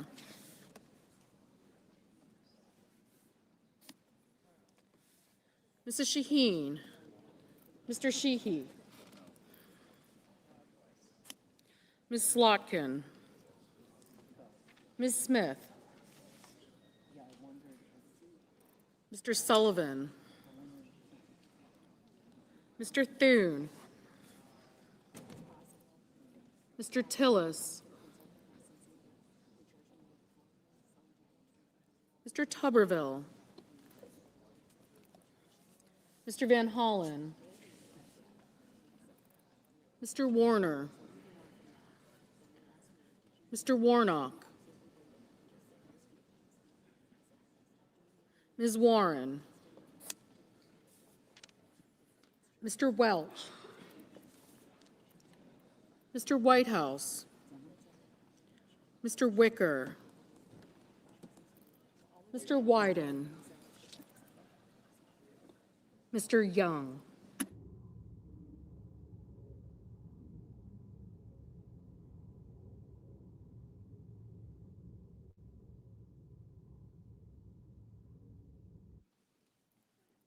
Senators voting in the affirmative: Alsobrooks, Baldwin, Booker, Collins, Duckworth, Gillibrand, Hassan, Heinrich, Kane, Kim, Merkley, Murray, Sanders, Schumer, Shaheen, Van Hollen, Welch, and Whitehouse. Ms. Slotkin, aye. Senators voting in the negative: Armstrong, Barrasso, Cassidy, Cotton, Crapo, Curtis, Deans, Fetterman, Husted, Johnson, Langford, Lummis, Marshall, Ricketts.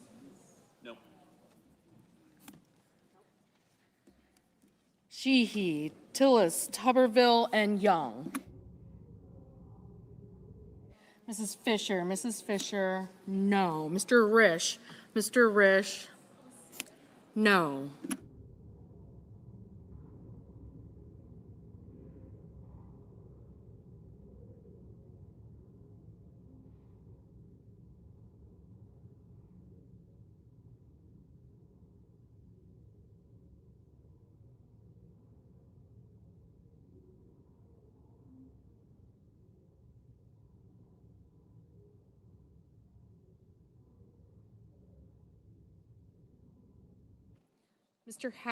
Mr. Haggerty, no.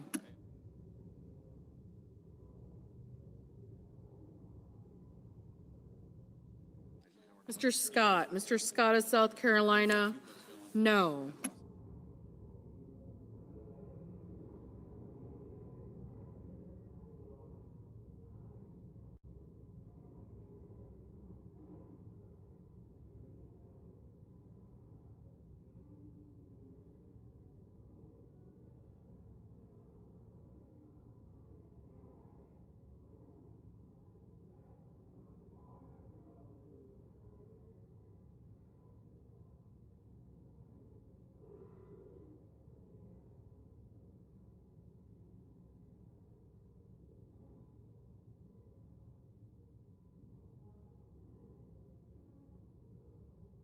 Mr. Kramer, no.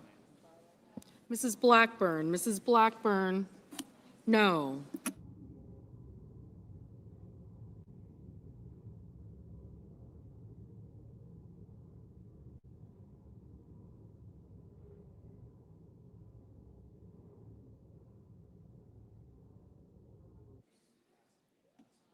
Mr. Cornyn, no. Mr. Schmidt, no.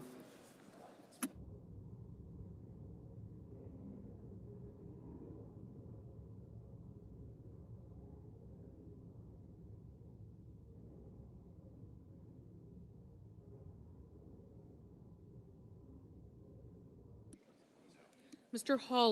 Hawley, no.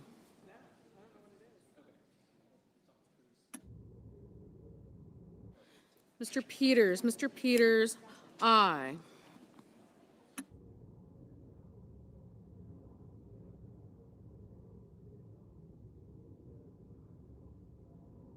Mr. Durbin, aye. Mr. Grassley, no. Mr. Lee, no.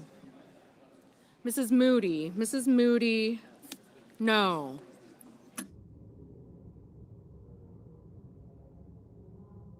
Mr. Cruz, no.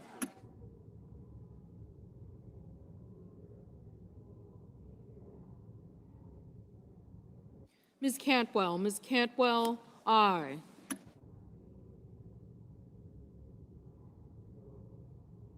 Ms. Graham, no.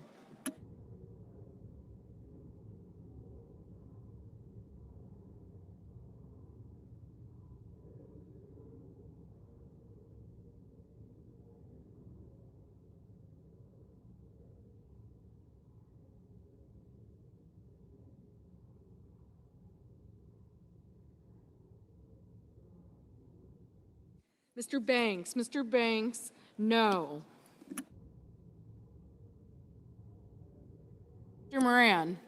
Mr. Moran, no.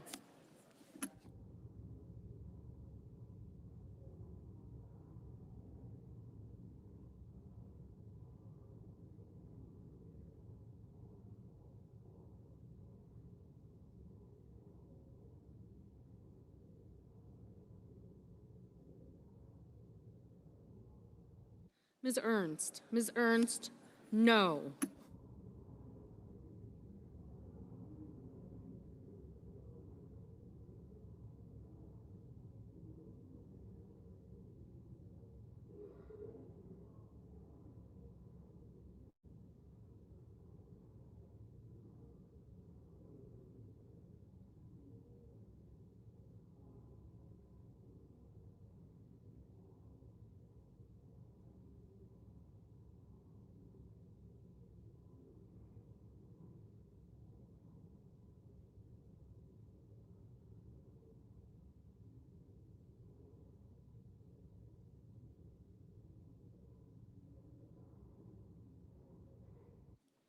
Mr. Kennedy. Mr. Kennedy, no.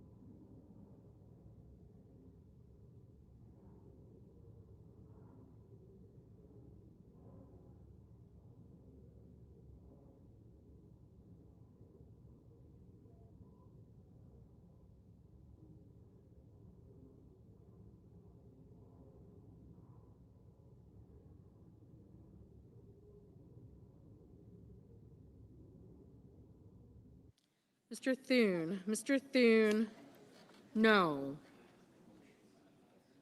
Mr. King. Mr. King, aye.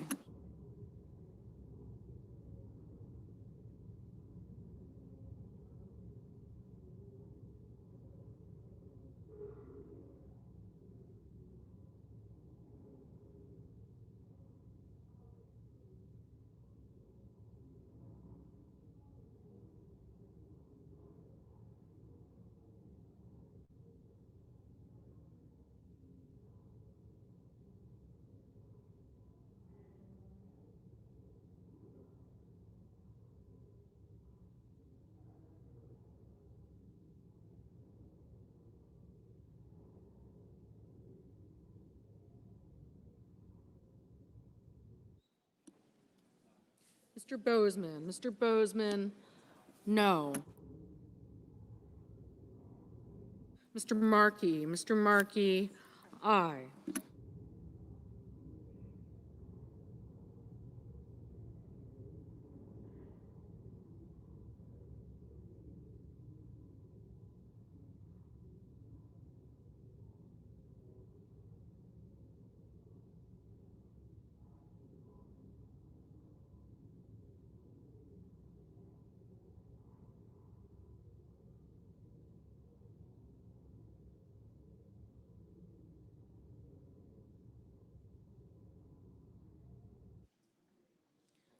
Mr. Sullivan. Mr. Sullivan, no.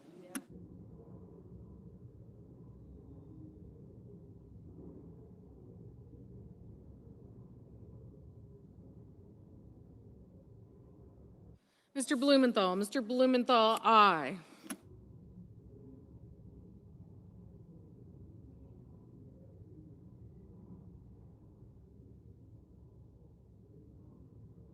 Mr. Wicker. Mr. Wicker, no.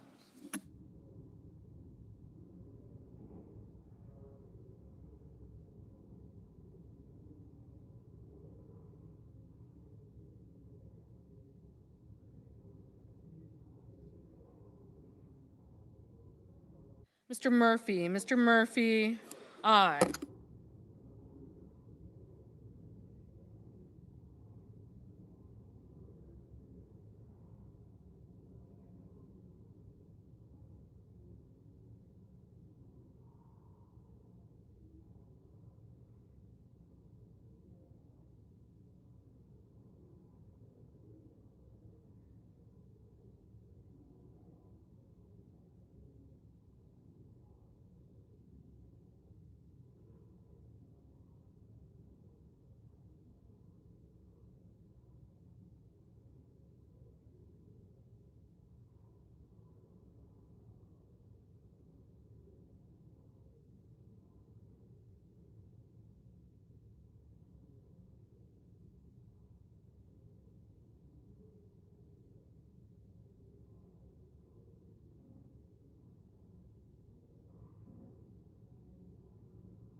Mr. Reed. Mr. Reed, aye.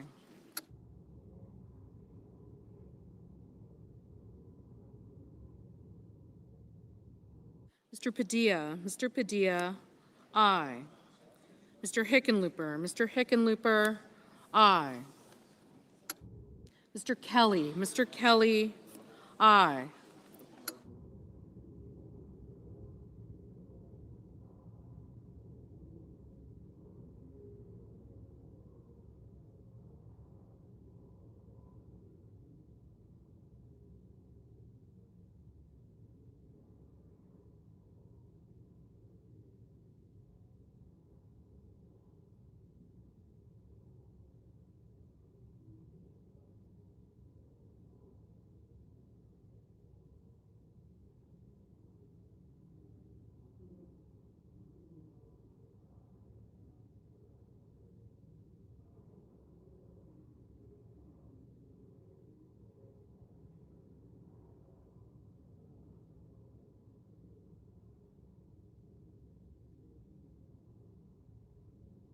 Mrs. Capito. Mrs. Capito, no.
Mr. Schiff. Mr. Schiff, aye.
Mr. Justice, no.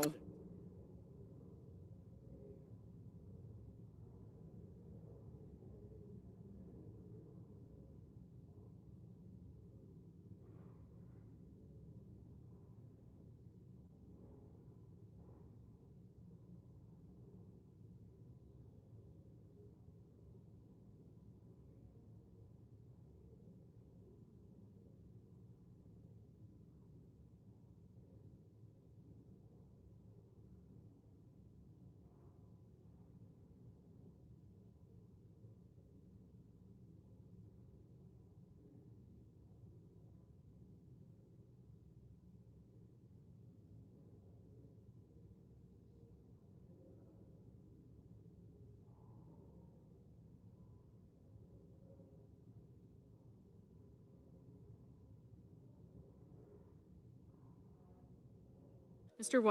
Wyden, aye.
Mr. Ossoff, aye.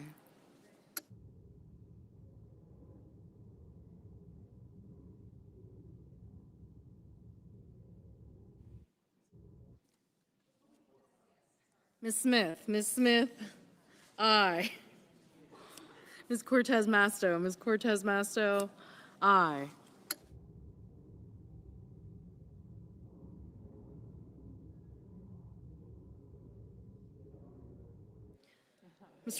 Mr. Scott of Florida, no.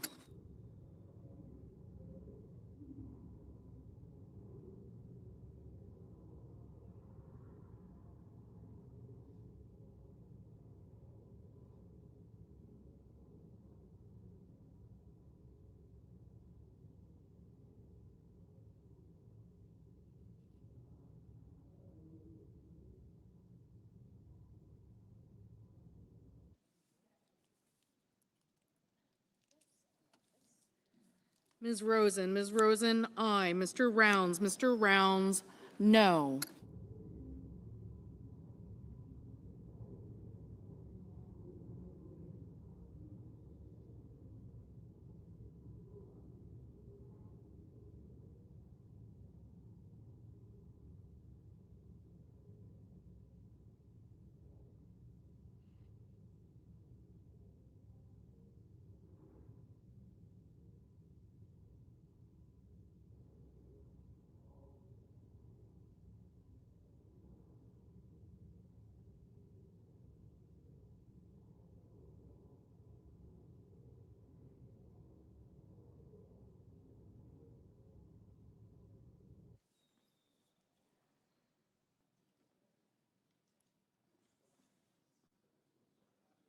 Ms. Warren, aye. Ms. Blunt-Rochester, aye. Mr. Moreno, no.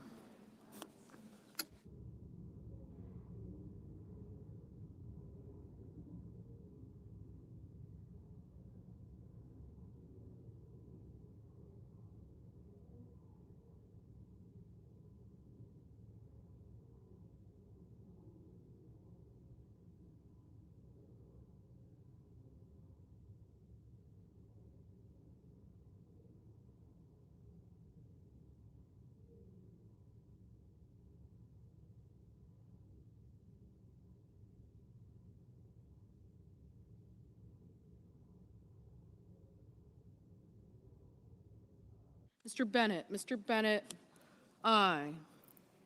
Mr. Lujan, aye.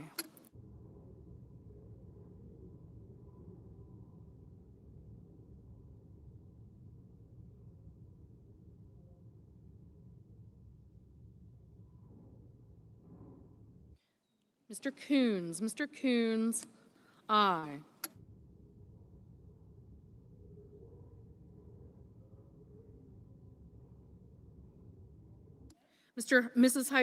Mrs. Hyde Smith, no. Mr. Warnock, aye.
Ms. Klobuchar, aye.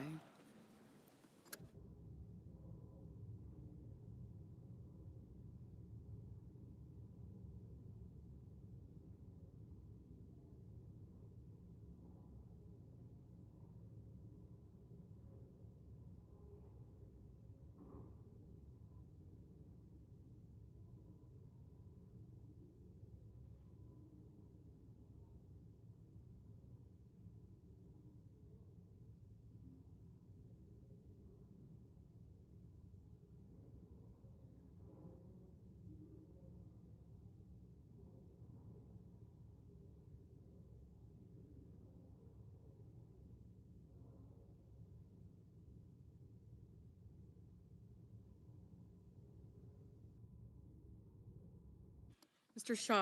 Schatz, aye. Mr. McCormick, no.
Mr. Budd. Mr. Budd, no.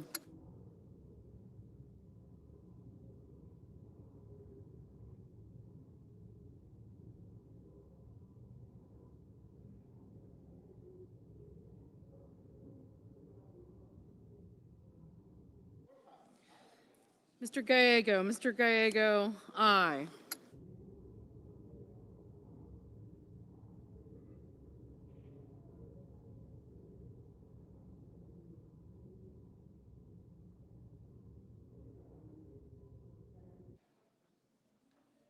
Ms. Hirono. Ms. Hirono, aye.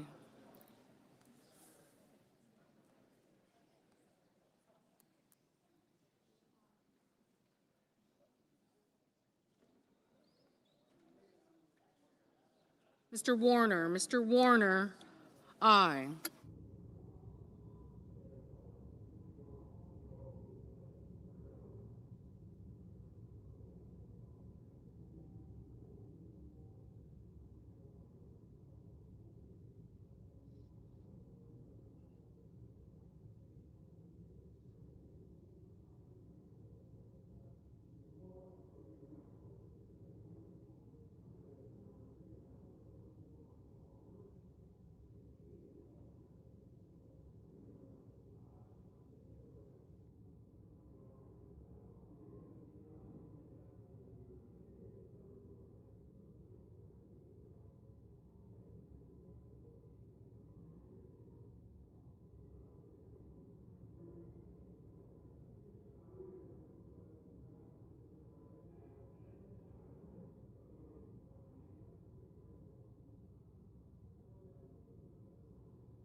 Mr. Hoven. Mr. Hoven, no.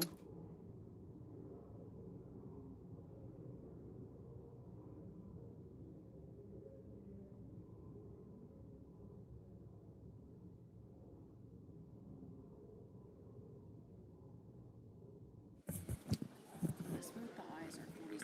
are 47, the noes are 49. The motion is not agreed to. On this vote, the ayes are 47, the noes are 49. The motion is not agreed. Under the previous order, the Senate will proceed to executive session to resume consideration of the following nomination, which the clerk will report. Nomination, the judiciary, Daniel Mack, Trainer of North Dakota, to be United States Circuit Judge for the 8th Circuit. The question is on the nomination. Yeas and nays. Do I see a sufficient second? There appears to be.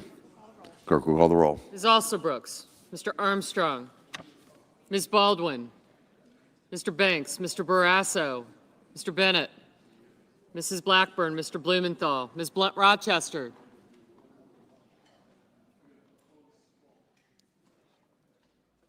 Okay.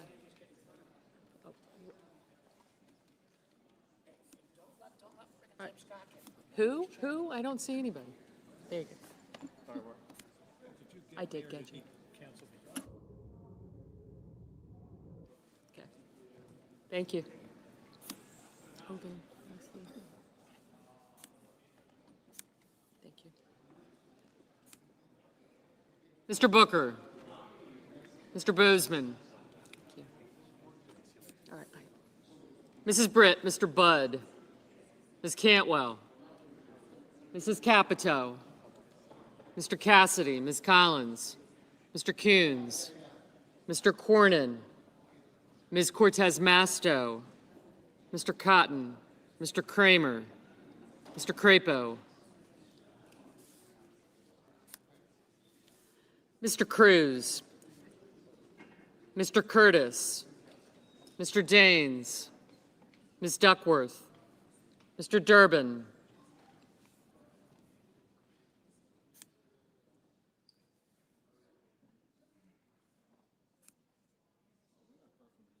Ms. Ernst, Mr. Fetterman, Mrs. Fisher,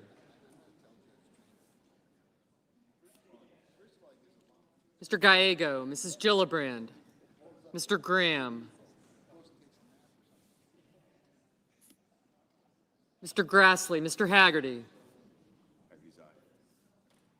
Ms. Hassan, Mr. Hawley, Mr. Heinrich, Mr. Hickenlooper, Ms. Hirono, Mr. Hoven, Mr. Husted, Mrs. Hyde-Smith,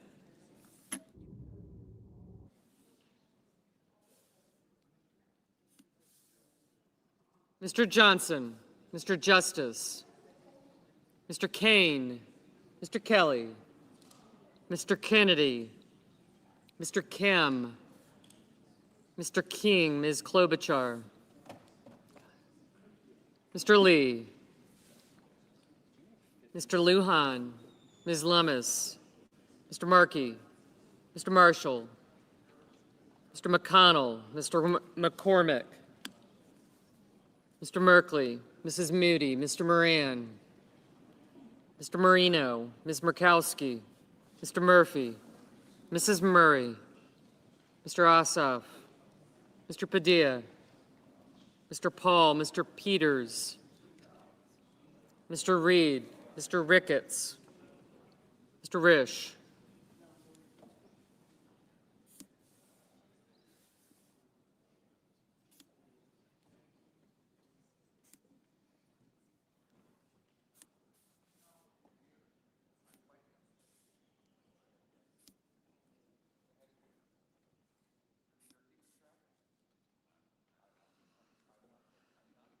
Ms. Rosen, Mr. Rounds, Mr. Sanders, Mr. Schatz, Mr. Schiff, Mr. Schmidt, Mr. Schumer, Mr. Scott of Florida, Mr. Scott of South Carolina, Mrs. Shaheen, Mr. Sheehy, Ms. Slotkin, Ms. Smith, Mr. Sullivan, Mr. Thune, Mr. Tillis,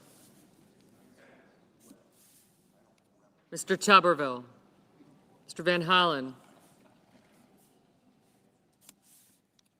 Mr. Warner, Mr. Warnock, Ms. Warren, Mr. Welch, Mr. Whitehouse, Mr. Wicker, Mr. Wyden, Mr. Young, Senators voting in the affirmative: Budd, Cornyn, Kramer, Grassley, Haggerty, Hoeven, Husted, Lankford, Scott of South Carolina, and Sheehy.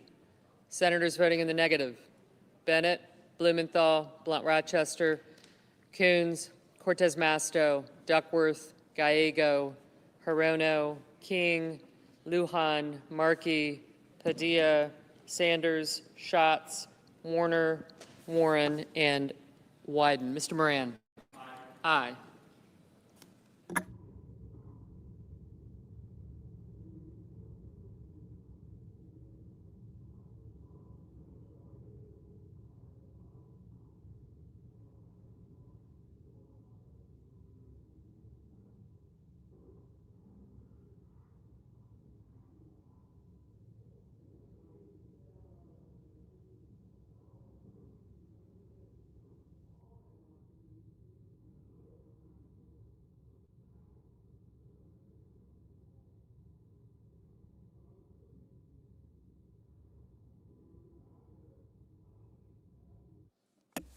Mr. Johnson, aye.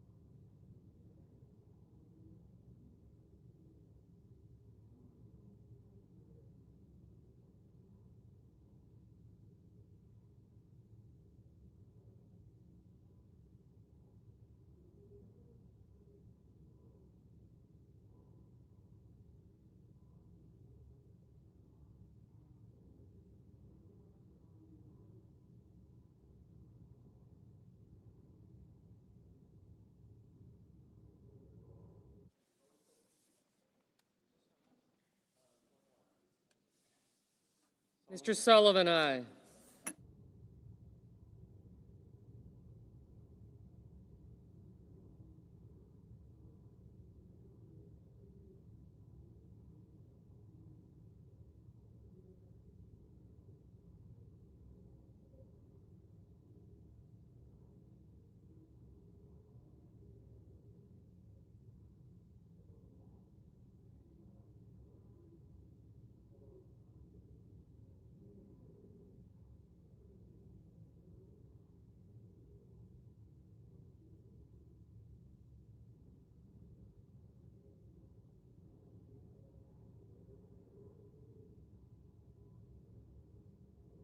Ms. Ernst, aye. Mrs. Gillibrand? No. Mr. Barrasso, aye.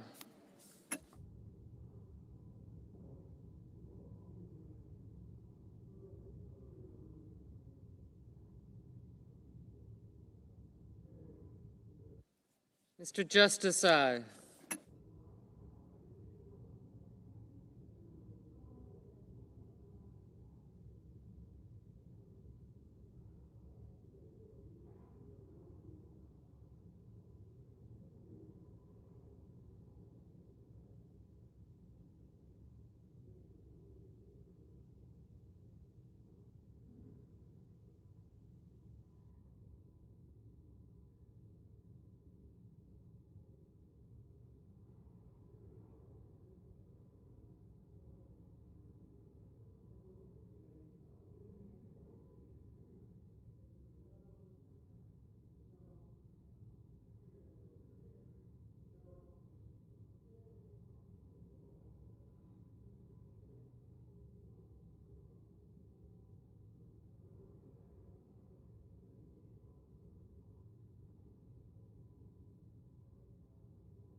Mr. Ricketts, aye.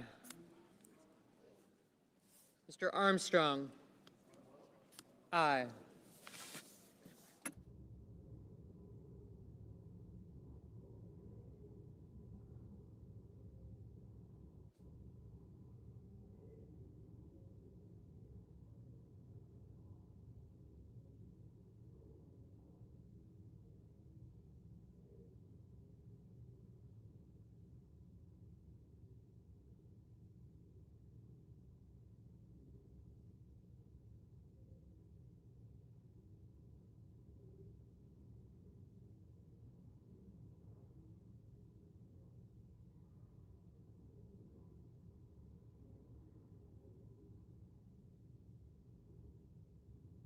Mr. Kennedy, aye.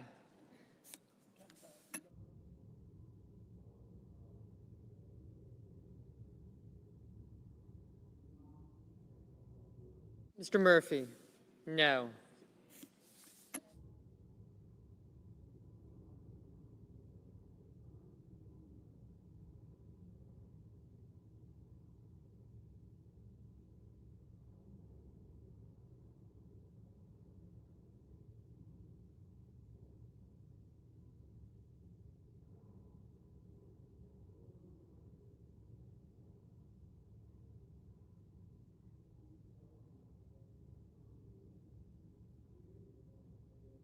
Mr. Cruz, aye.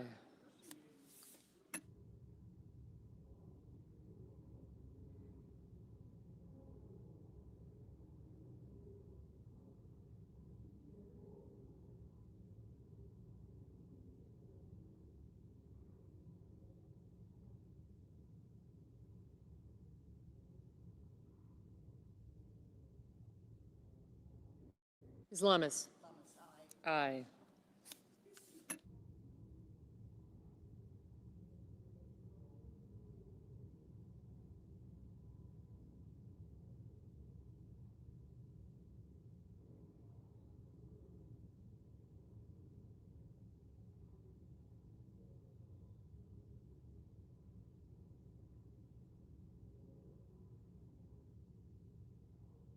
Mrs. Shaheen, no.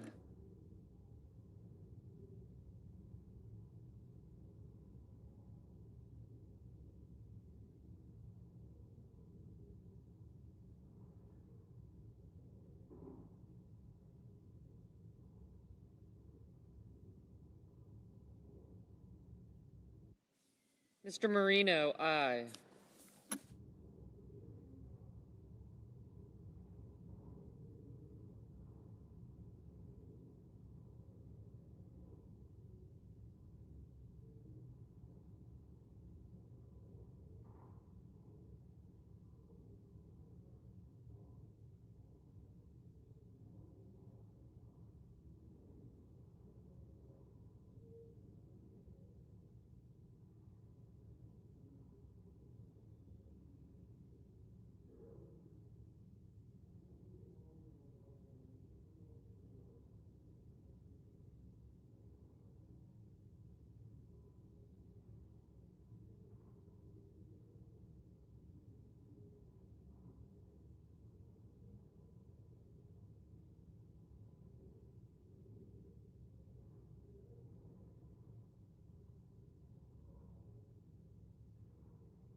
Mr. Ossoff, no. Mrs.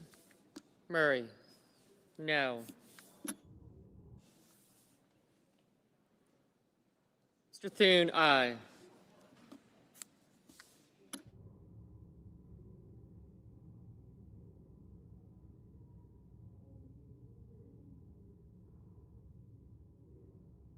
Mr. Fetterman, no.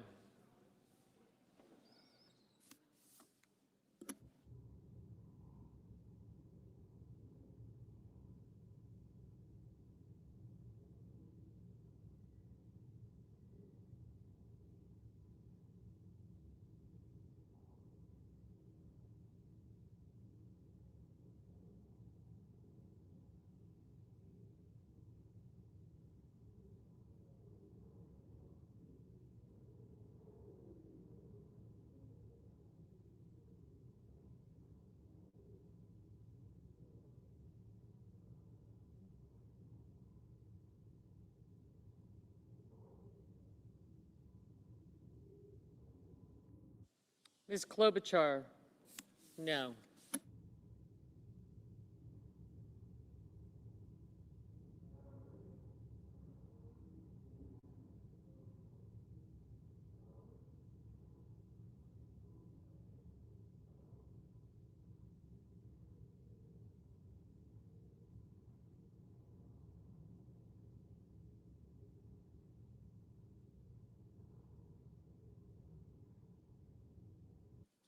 Mr. Lee, aye.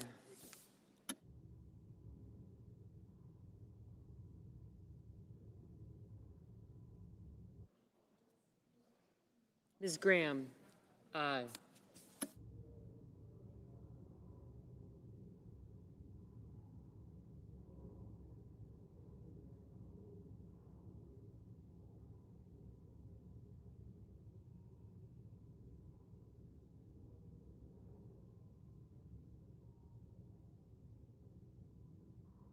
Mr. Heinrich, no.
Mr. Young, aye. Mr. Banks, aye.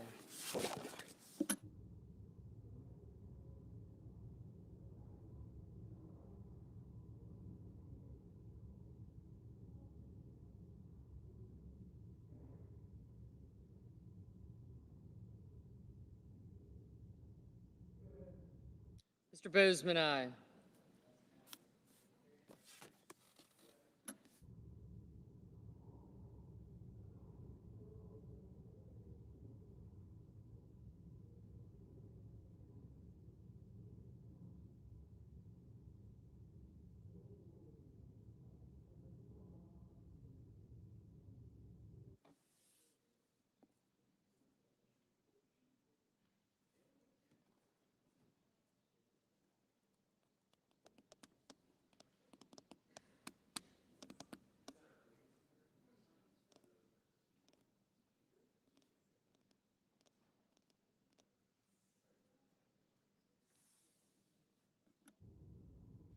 Ms. Hassan, no.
Mrs. Hyde-Smith, aye. Mr. Kelly, no.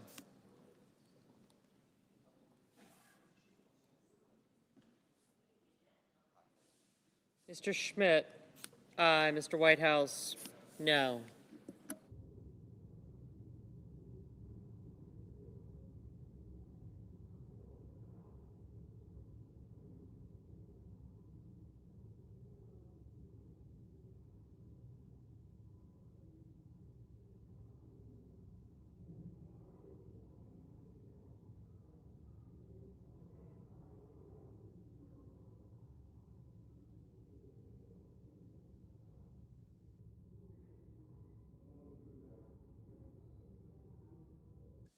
Mr. Tuberville, aye.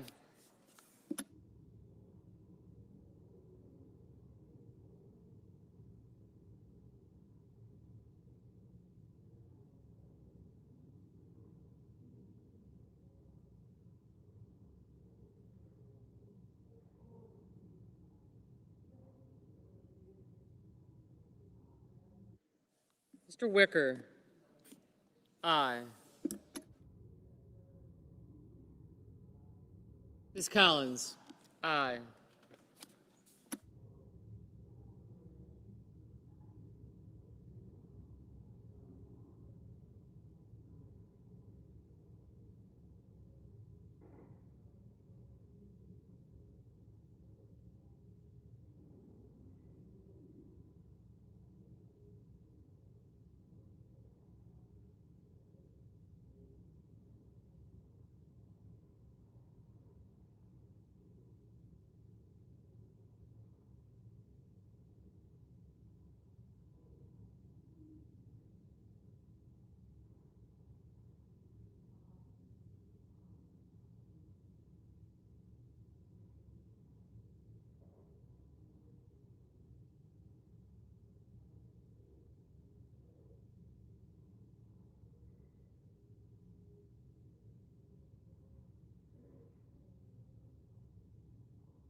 Mrs. Moody, aye.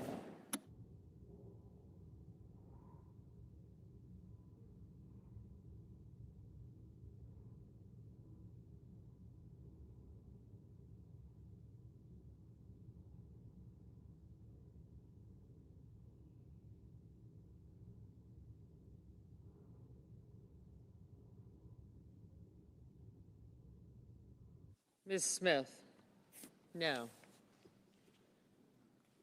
Mrs. Capito, aye.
Mrs. Blackburn, aye.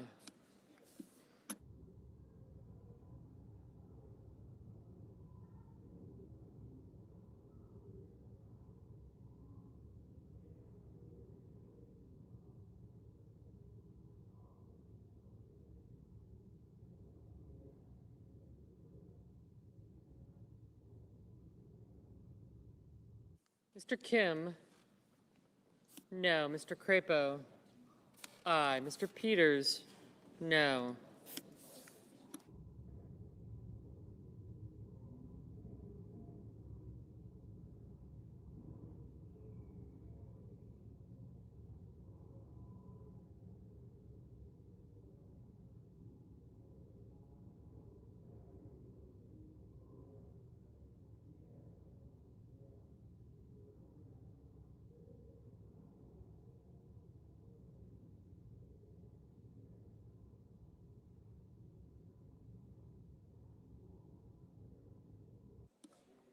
Mr. Curtis, aye.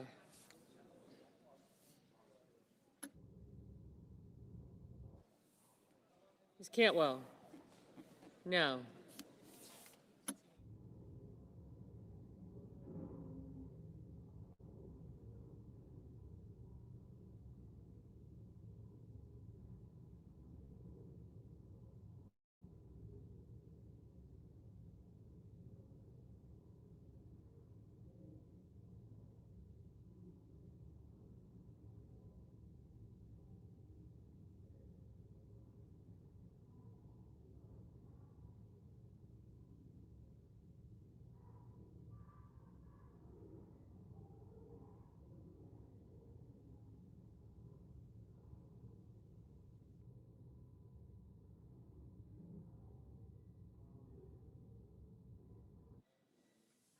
Mr. Durbin, no.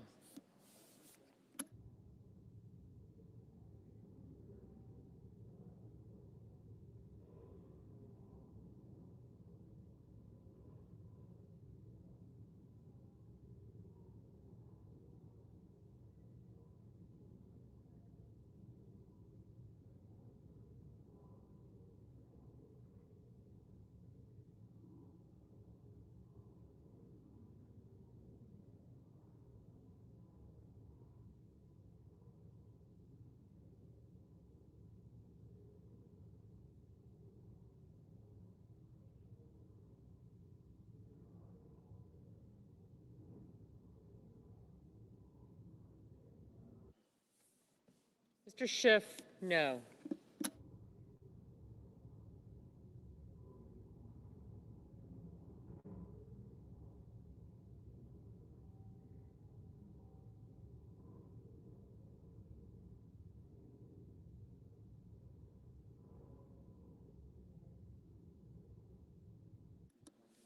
Mr. Kane, no.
Mr. Risch, aye. Mr. Marshall, aye.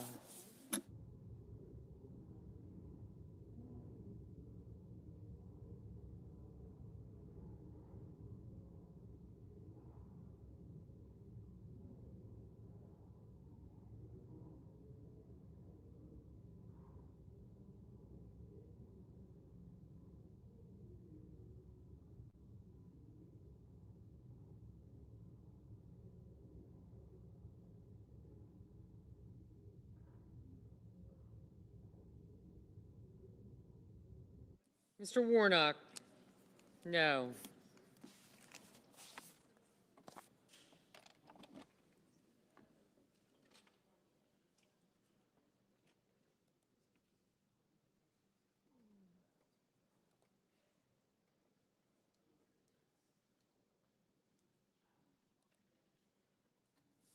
Mr. Cotton? Aye.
Mr. Booker, no.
Mr. Van Hollen, no.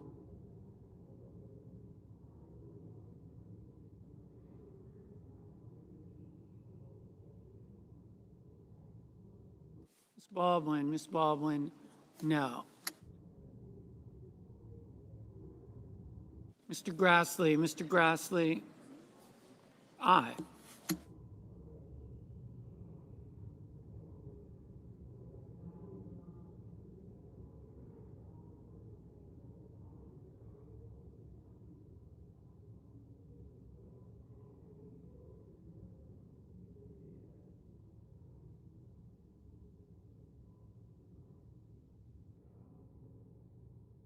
Ms. Alsobrooks, no. Mr. Reed, no.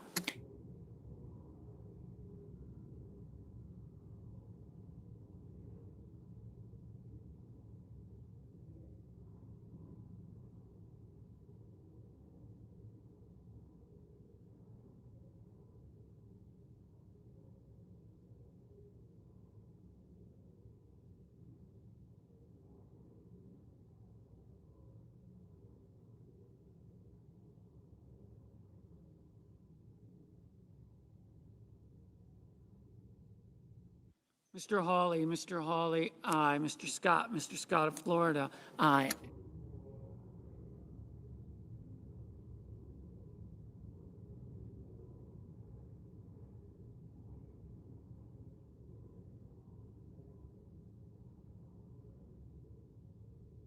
Mr. McCormick, aye.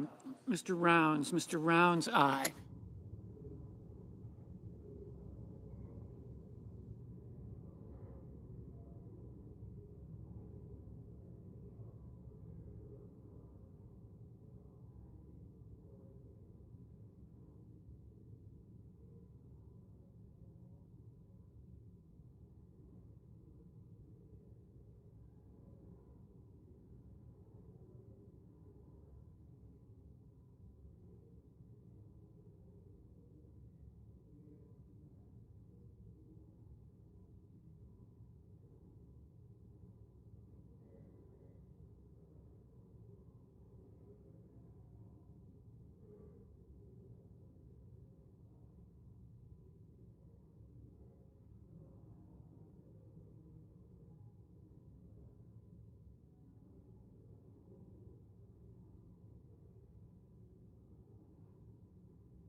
Ms. Slotkin, no.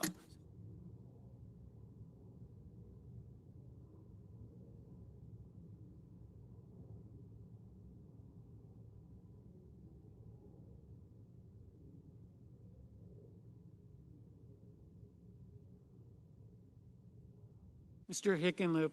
Hickenlooper, no.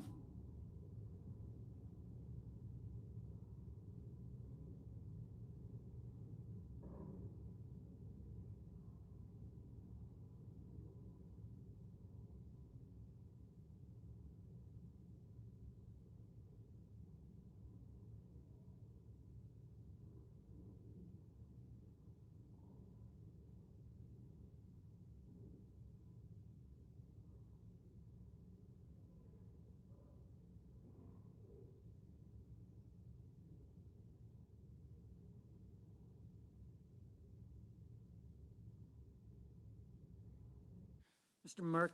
Merkley, no.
Mr.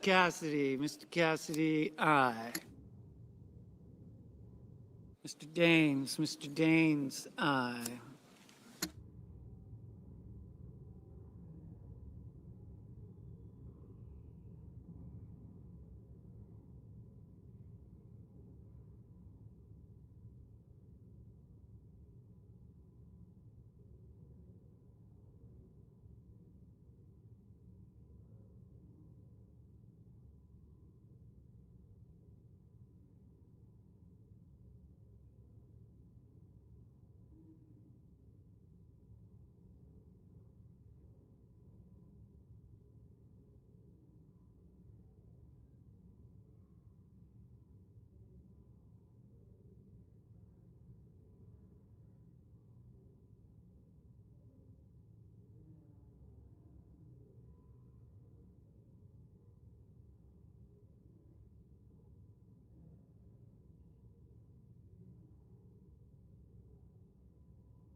Mr. Schumer, no.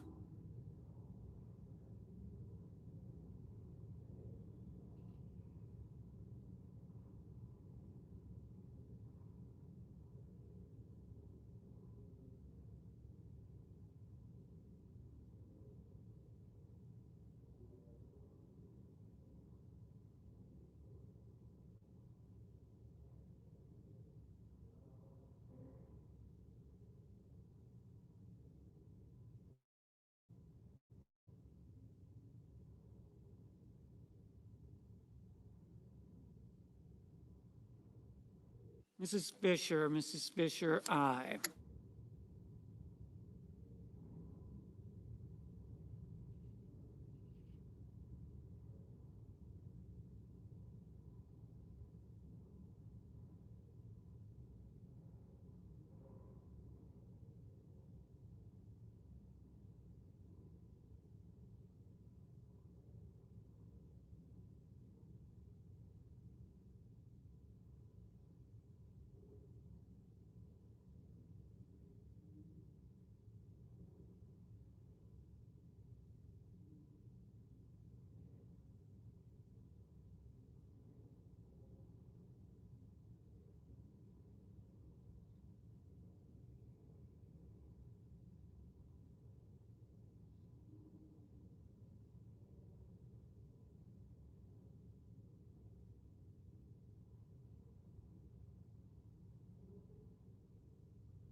Mr. Welch, no.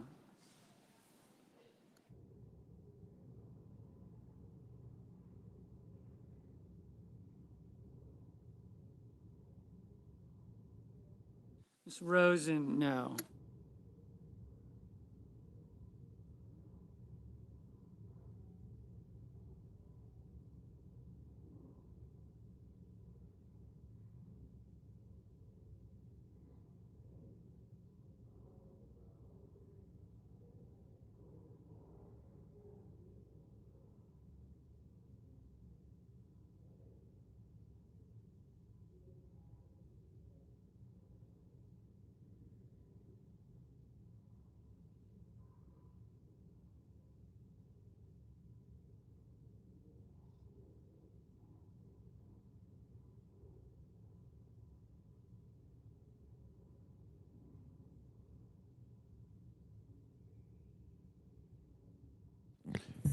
On this vote, the yeas are 48, the nays are 47. The nomination is confirmed.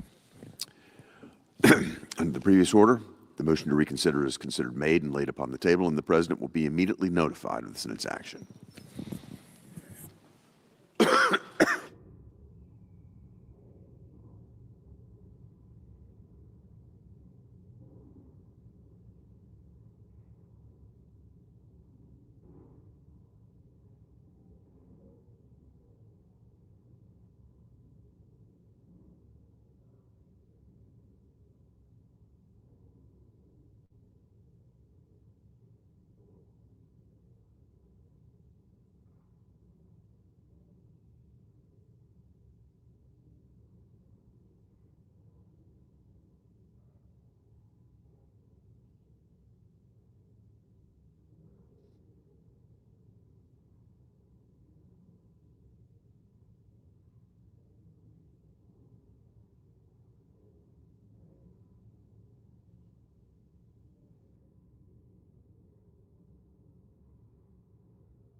Senator from Pennsylvania is recognized. Thank you, Mr. President. I have 6 requests for committees to meet during today's session of the Senate. They have the approval of the majority and minority leaders. Duly noted. Thank you, Mr. President. Mr. President, I rise today to speak about the war in Ukraine and to say something that's been a long time coming. The tide is turning against Vladimir Putin. For more than 4 years, Russia has waged a brutal, unprovoked war of aggression against a free and sovereign Ukraine. Putin bet that Kyiv would fall in days. He bet that the West would fracture in response. And when that didn't work, he bet that Ukraine would break in a few months. And he was wrong on every count. And today, he finds himself in a moment of weakness. President Trump promised peace through strength, and his strategy is working. By restoring American deterrence, by driving our allies to historic levels of defense investment, and by pairing diplomacy with the credible threat of crushing economic pressure, President Trump has changed the trajectory of this war. And Putin is weaker today, and Ukraine is stronger. And now is the time for America to lean into this strategic opportunity and to drive Putin's war machine into the ground. Let's consider the facts. For the first time since 2023, Ukrainian forces have retaken more territory than Russia has gained. The Institute for the Study of War assesses that the war's momentum is shifting in Ukraine's favor, that Russia's spring and summer offensive has stalled, and that Russia cannot recruit soldiers fast enough to replace its losses that are estimated to be between 30 to 40,000 per month.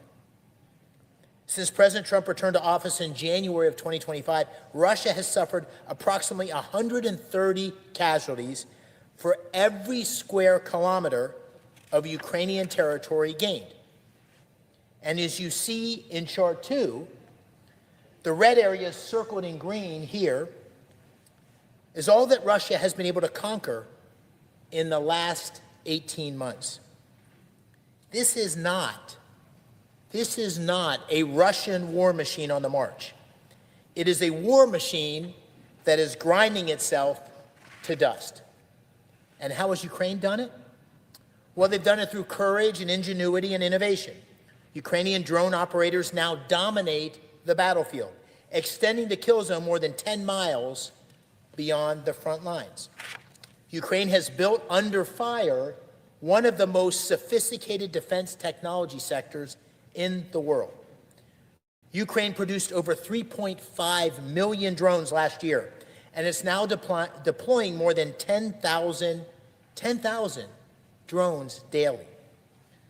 Last week at the Pennsylvania Defense and Innovation Summit, which I hosted, CIA Director John Ratcliffe confirmed that most Russian recruits arriving on the front lines survive an estimated 20 to 30 minutes before they are killed or wounded, with drones causing over 80% of those battlefield casualties.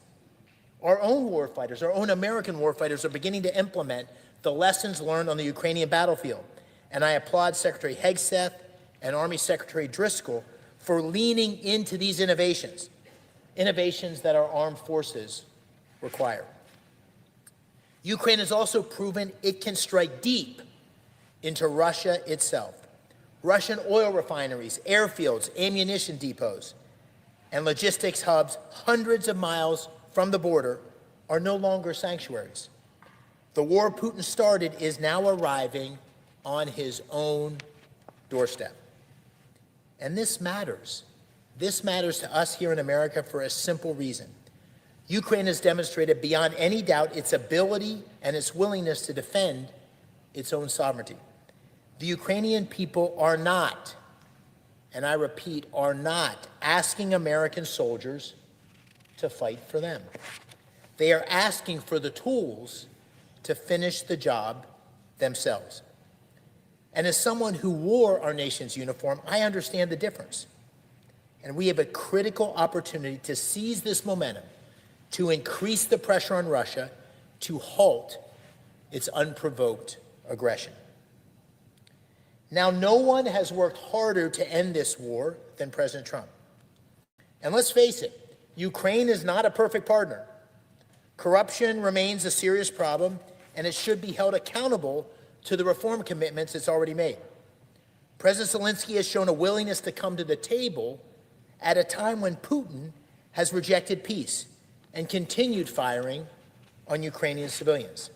And you better believe that Beijing is watching our next move very closely.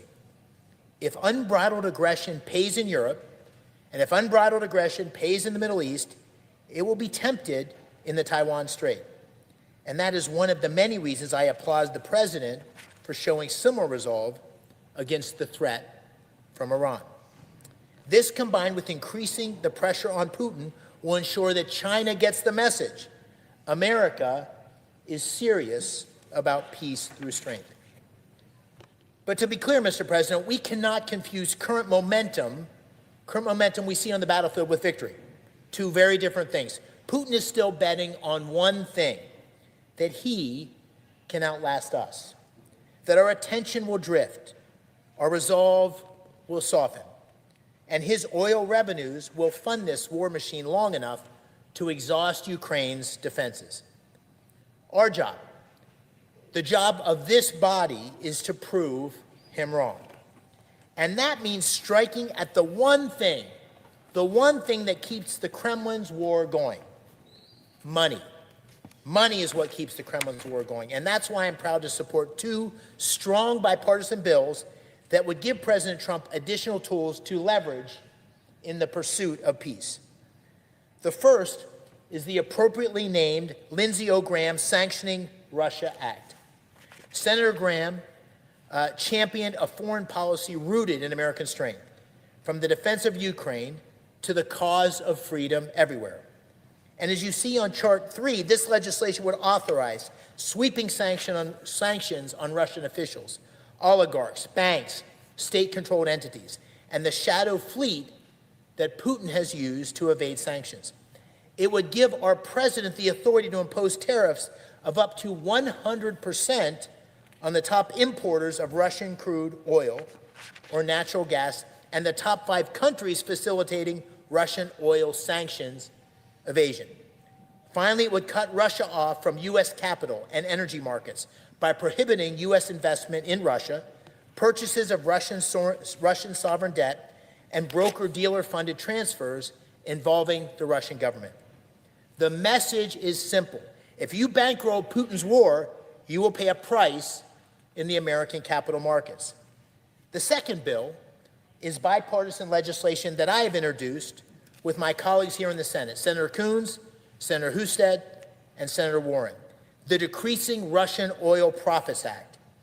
And as you see on Chart 4, the DROP Act targets the single most important source of revenue propping up the Kremlin's war machine: oil. This legislation fills a gap in our sanctions posture by requiring targeted sanctions on anyone, anywhere dealing in Russian origin oil: the purchasers, the shippers, the financiers, and the executives who profit from it.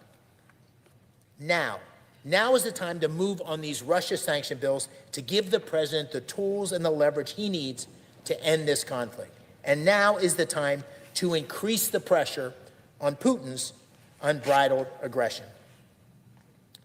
Now, Mr. President, this is a bipartisan cause because it's an American cause.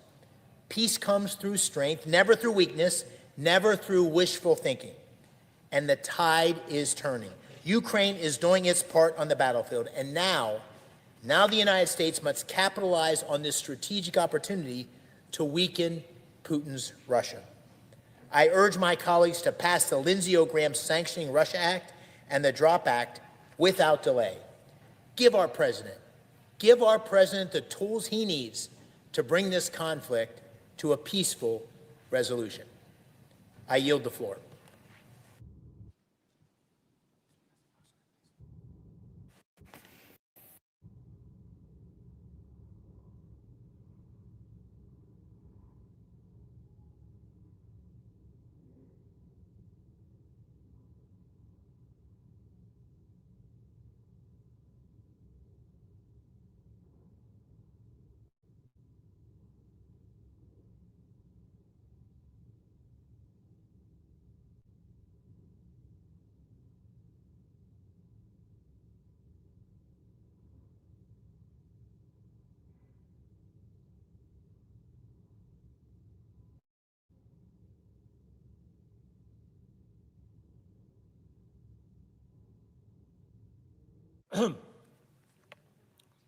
Senator from Vermont is recognized.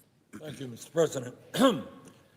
President, a couple of years ago, as you may recall, there was a film that came out called Don't Look Up, starring Jennifer Lawrence and Leonardo DiCaprio. The film was about a large comet heading to Earth that would destroy the entire planet.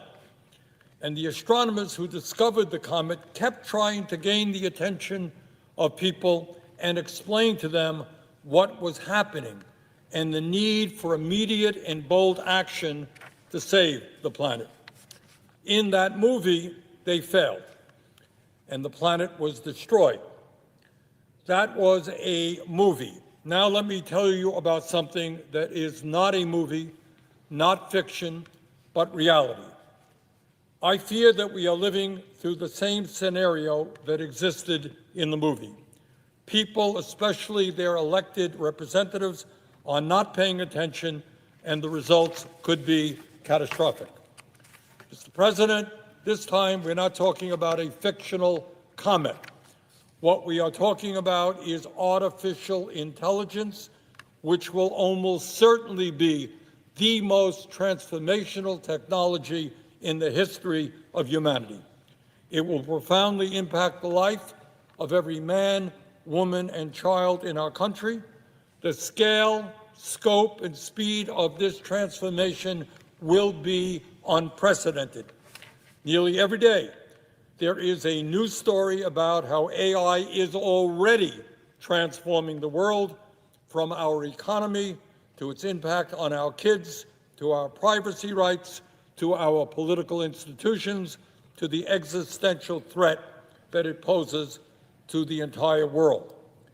Mr. President, let us take a deep breath. When we think about AI, the first question that we have to ask ourselves is a pretty simple one.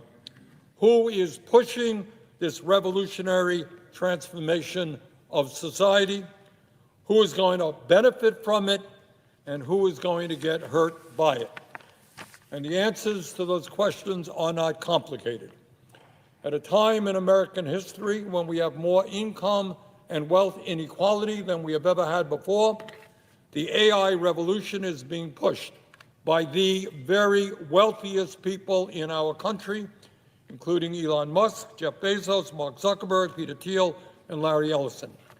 And why are these multi-billionaires investing many hundreds and hundreds of billions of dollars into AI and robotics? Is it because they want to improve human life? Is it because they want to address the economic struggles facing the 60% of our people who are living paycheck to paycheck? Americans who are struggling to pay for groceries, health care, housing, and education.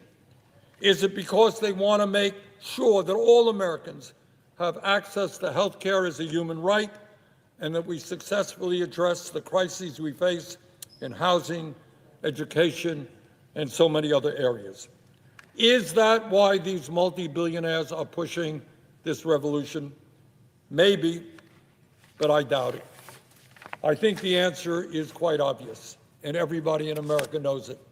These multi-billionaires are investing in AI and robotics because they want to become even wealthier and even more powerful than they are today. That is what is motivating these investments.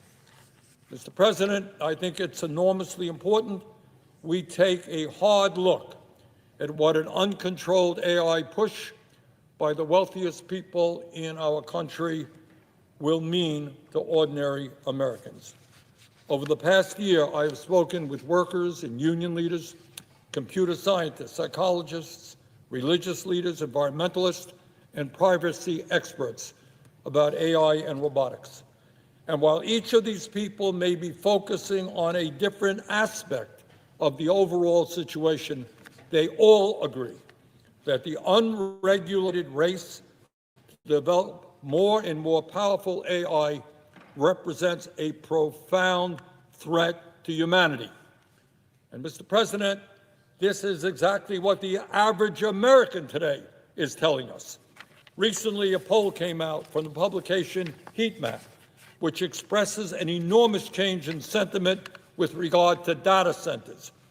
Whereas a year ago, Americans were evenly split on whether they supported building a data center near where they live, there is now a 50-point gap, with 71% of Americans opposed to building a data center near where they live. And it's not just data centers. When pollsters ask how people feel about AI, there is enormous and growing apprehension.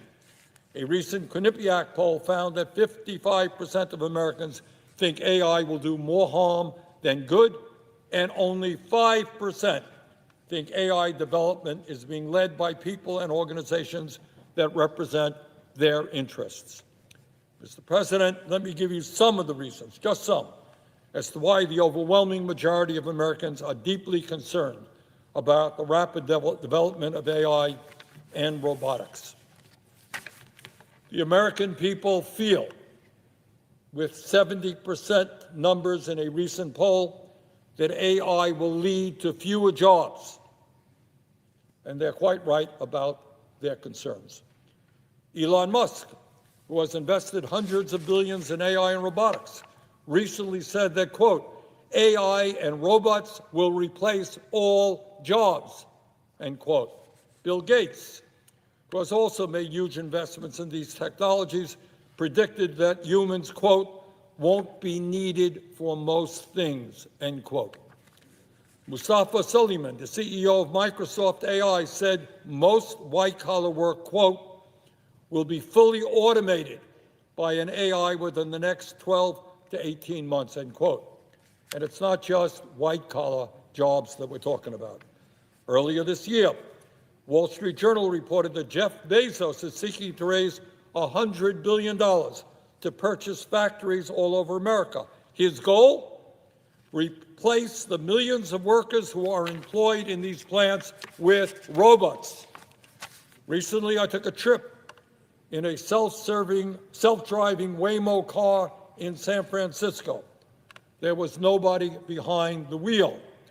Waymo is already operating self-driving cars in 10 major cities, and along with other driverless car companies, intends to expand rapidly. What does that mean? Well, say goodbye to taxi cab drivers, Uber drivers, truck drivers, bus drivers, all across the country. Those jobs gone. As the ranking member of the U.S. Senate Health, Education, Labor, and Pensions Committee, I released a well-researched report finding that AI, automation, and robotics could replace nearly 100 million American jobs over the next decade, including 47% of truck drivers, 64% of accountants, 89% of fast food workers, among many other occupations. These are not just theoretical concerns.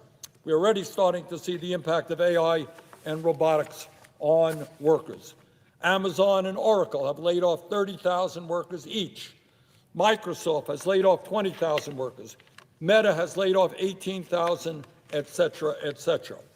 Researchers have found that new companies using AI have about 25% fewer employees than comparable companies.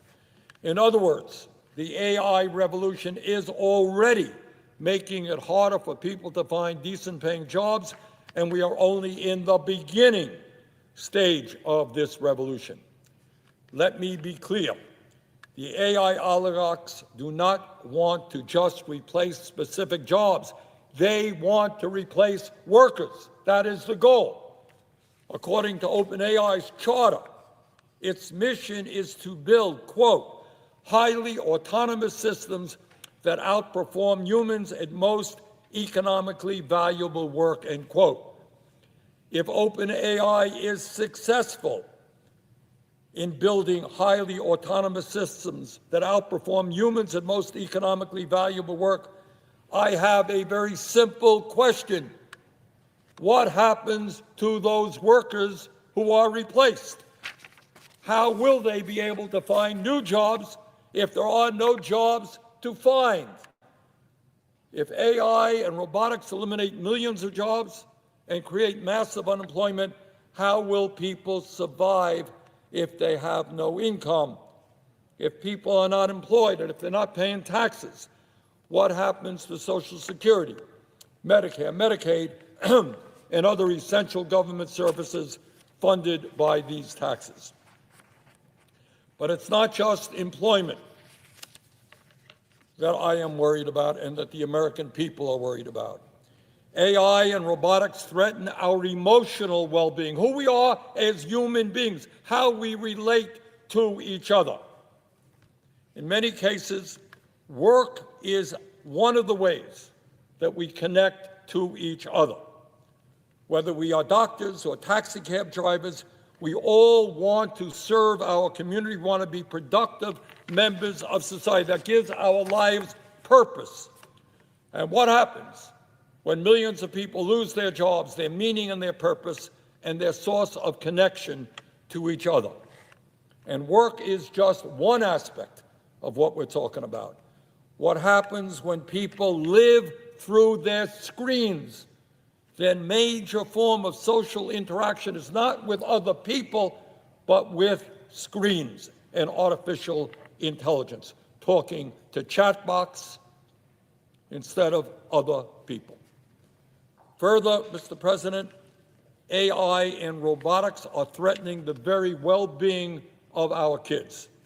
Let us be frank, even before the widespread deployment of AI, children in our country are struggling. A lot of reasons for that, but the evidence is clear, they are struggling. Today, high school kids have the lowest reading scores in 30 years. The writing skills of our children are in decline, as are their cognitive capabilities. College professors tell us that their students cannot do middle school math or read long texts. That is where we are now. What got us here? Where are we going in the future? Experts increasingly point to the role of screens and technology. In America today, and this is really, I keep questioning my staff about this, but they tell me that this is accurate. In America today, about 40% of children have a tablet by age 2. 40% of children have a tablet by age 2. The typical 5-year-old spends over 3.5 hours per day on screens. Nearly all schools now provide devices in classrooms. Mr. President, what is going on here? And let us be clear. The extraordinary amount of time our young people spend on screens and the impact that that time on screens is having on them, all of this is not an accident. We have testimony from employees at the major big tech companies like Meta, which owns Facebook and Instagram, that algorithms they developed were designed to addict kids to screens. Addict kids to screens. A senior researcher at Meta, for example, called Instagram, quote, a drug. In other words, Mr. President, the big tech oligarchs are addicting our kids to screens so that they can make more and more money. They are sacrificing the health and well-being of our children for their increased wealth. And now big tech companies are pushing AI and robots to replace teachers in our classrooms. Apparently, it is not good enough for them to addict our kids to screens. Now they want to push AI and robots to replace teachers in classrooms. Do we as a nation really want AI robots teaching our kids? Does anyone have any evidence whatsoever that this new technology will help our kids learn better? And it is not just the intellectual abilities of our kids that we should worry about. AI is also impacting their mental health. It is no great secret that millions of our children are struggling emotionally, and loneliness and depression are on the rise. There are many kids in America today whose best friends are not other children they know, but AI bots. What does it mean for young people to form friendships with AI and become increasingly isolated from other human beings? Does anyone in America think the past 20 years of social media have been good for children's mental health and cognitive capabilities. Does anyone really think we should now entrust these same companies with even more power over our children's well-being and development? But it's not only our kids' health, it's not only the economy. AI is threatening the very concept of privacy rights.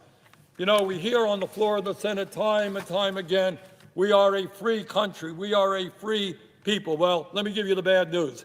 We're not quite as free as people think we are. For decades, companies have been collecting our personal information, what we search for online, where we visit, who we talk to, what we buy.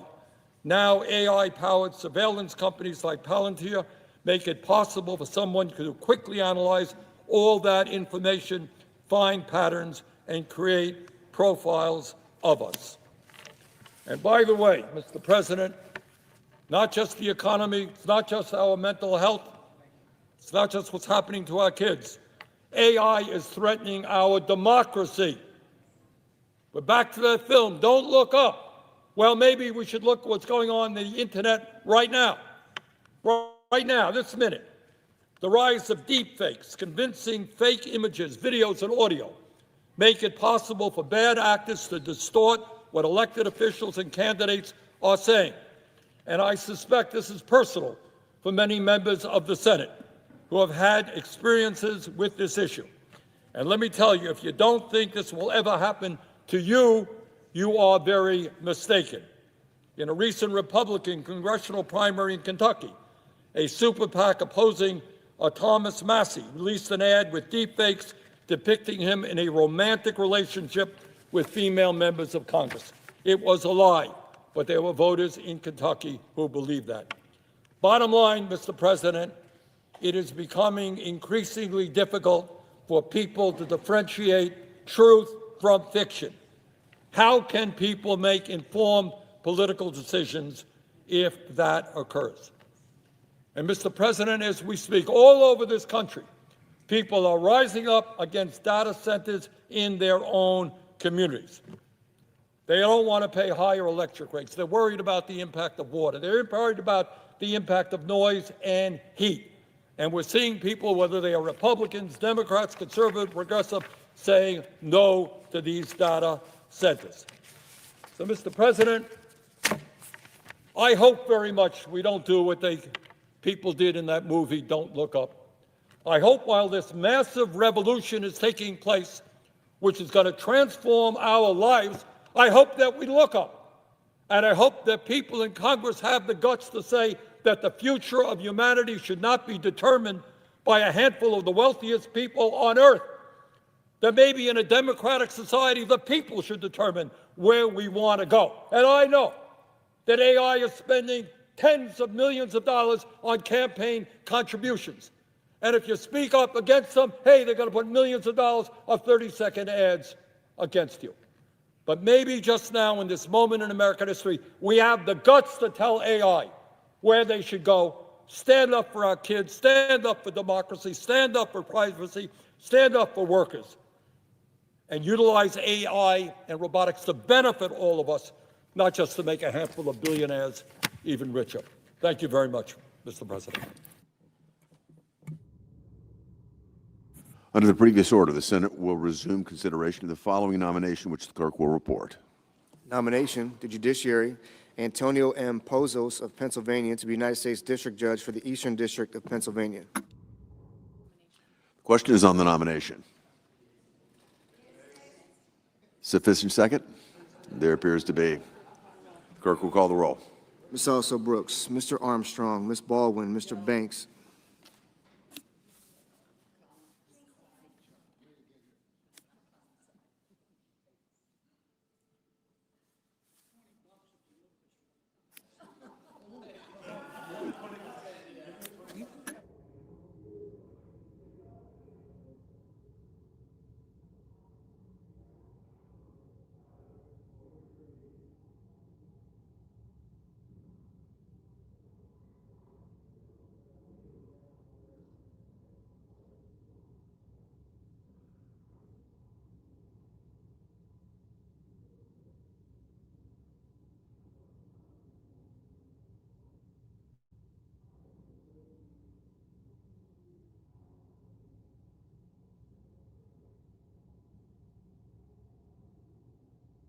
Mr. Banks.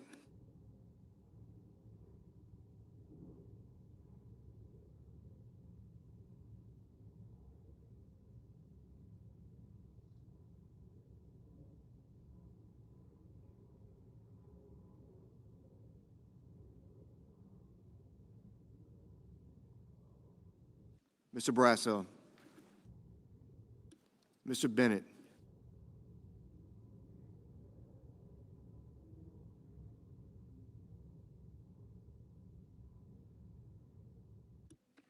Mrs. Blackburn. Mr.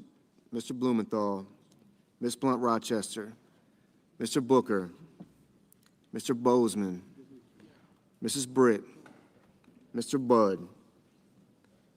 Ms. Cantwell. Mrs. Capito. Mr. Cassidy. Ms. Collins. Mr. Coons. Mr. Cornyn.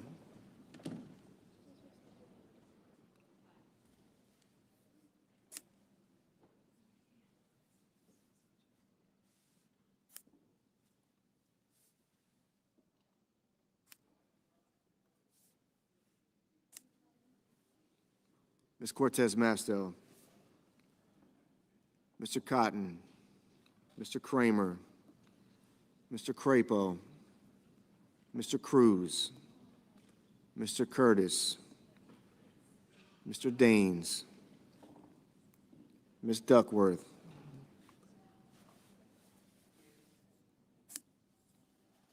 Mr. Durbin. Ms. Ernst. Mr. Fetterman. Mrs. Fisher. Mr. Gallego.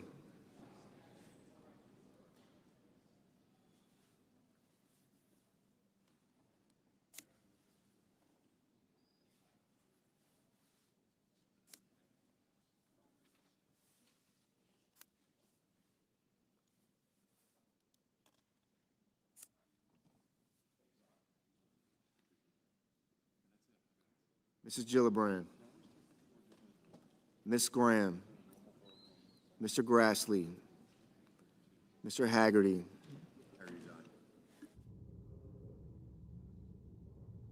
Ms. Hassan. Mr. Hawley. Mr. Heinrich. Mr. Hickenlooper. Ms. Hirono. Mr. Hoven. Mr. Husted. Mrs. Hyde-Smith. Mr. Johnson.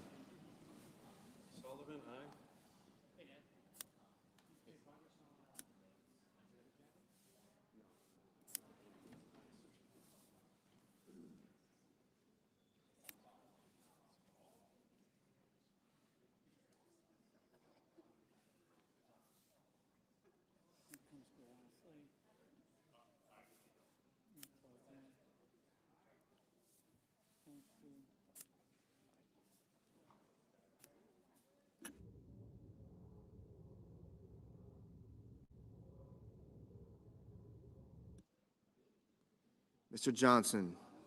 Mr. Justice. Mr. Kane.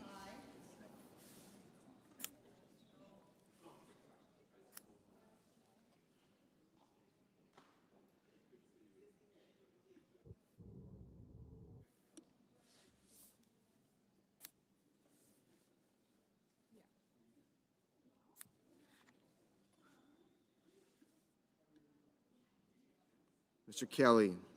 Mr. Kennedy. Mr. Kim.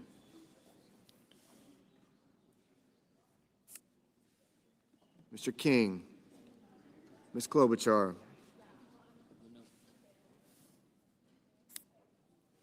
Mr. Langford. Mr. Lee. Mr. Lujan. Ms. Lummis. Mr. Markey. Mr. Marshall. Mr. McConnell.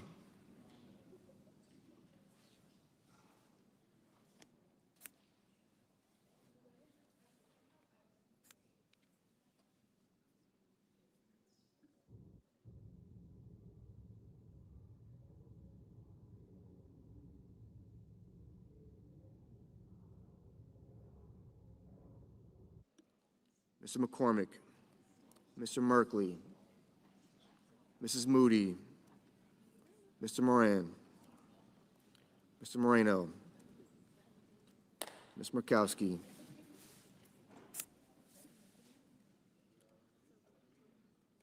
Mr. Murphy, Mrs. Murray, Mr. Ossoff, Mr. Padilla, Mr. Paul, Mr. Peters, Mr. Reed, Mr. Ricketts, Mr. Risch, Ms. Rosen, Mr. Rounds, Mr. Sanders, Mr. Schatz, Mr. Schiff, Mr. Schmidt, Mr. Schumer, Mr. Scott of Florida, Mr. Scott of South Carolina, Mrs. Shaheen, Mr. Sheehy,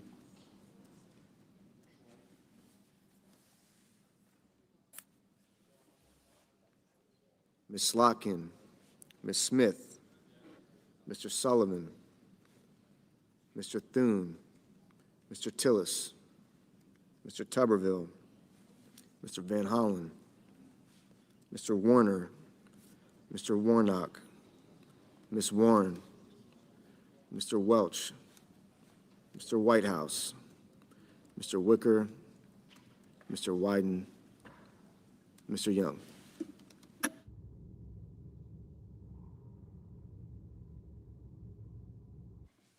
Senators voting in the affirmative: Armstrong, Barrasso, Blackburn, Bozeman, Budd, Collins, Cotton, Kramer, Crapo, Curtis, Daines, Ernst, Fetterman, Fisher, Graham, Grassley, Haggerty, Hawley, Hoven, Husted, Hyde-Smith, Johnson, Kennedy, Langford, Lummis, Marshall, McCormick, Moody, Moreno, Ricketts, Risch, Scott of Florida, Sheehy, Sullivan, Wicker.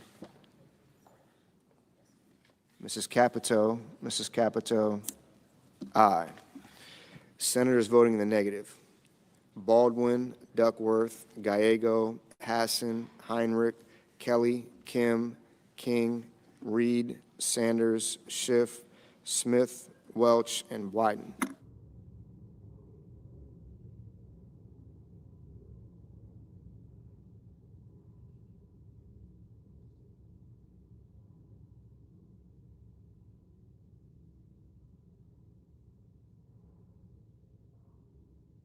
Mr.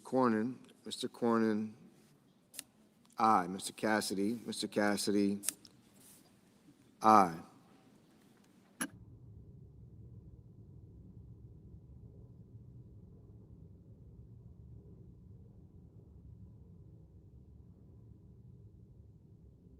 Mr. Markey, no. Mr. Rounds, aye. Mr. Young, aye.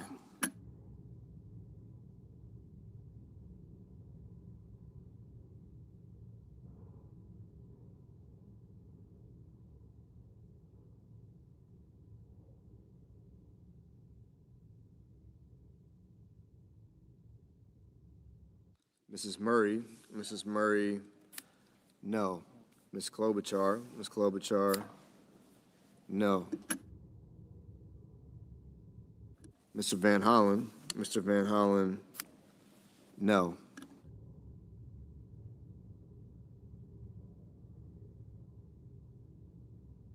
Mr. Murphy, no.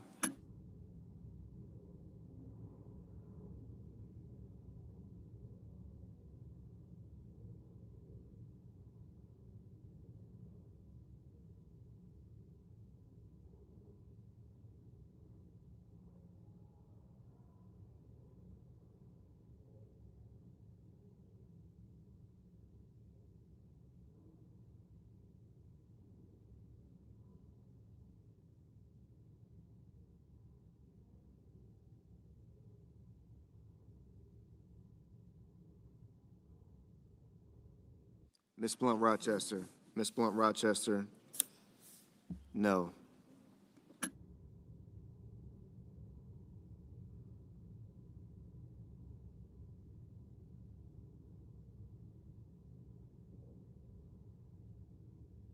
Mr. Blumenthal. Mr. Blumenthal, no. Ms. Alsa Brooks. Ms. Alsa Brooks, no.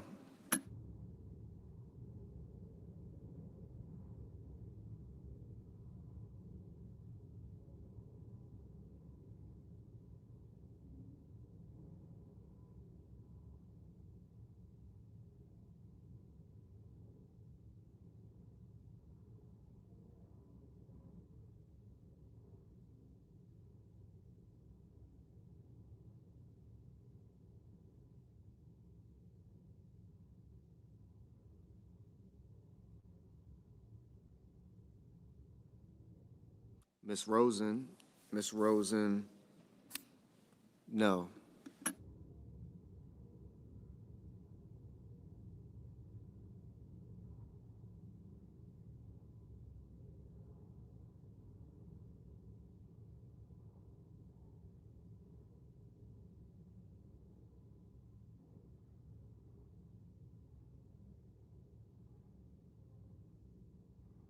Mr. Banks. Mr. Banks, aye. Mr. Moran. Mr. Moran, aye.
Mr. Coons. Mr. Coons, no.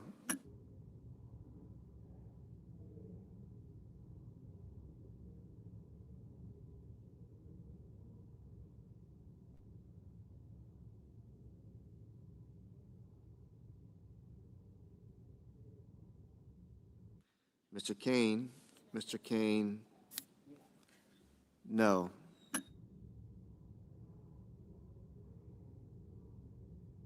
Mr. Warner. Mr. Warner, no.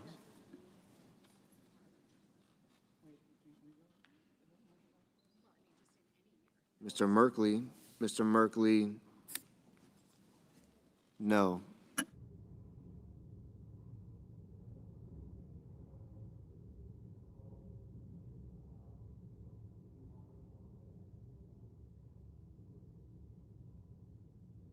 Mr. Durbin, Mr. Durbin, aye. Mr. Peters, no. Ms. Cortez Masto, no. Mr. Whitehouse, no.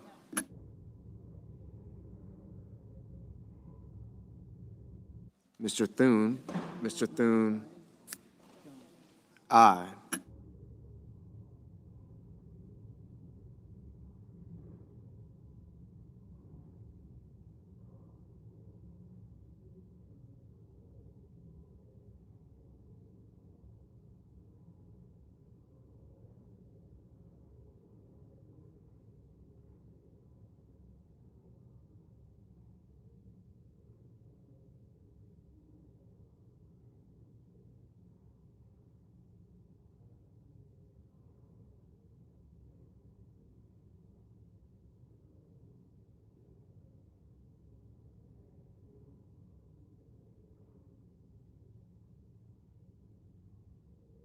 Mr. Schumer, no.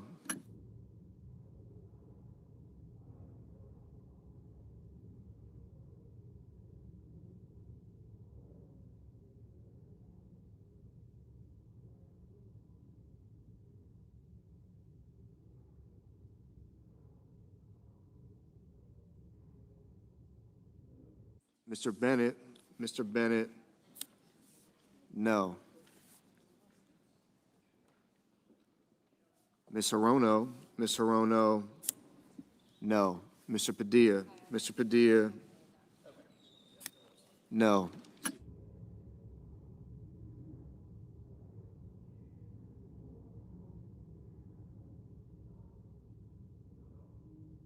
Mr. Ossoff, no.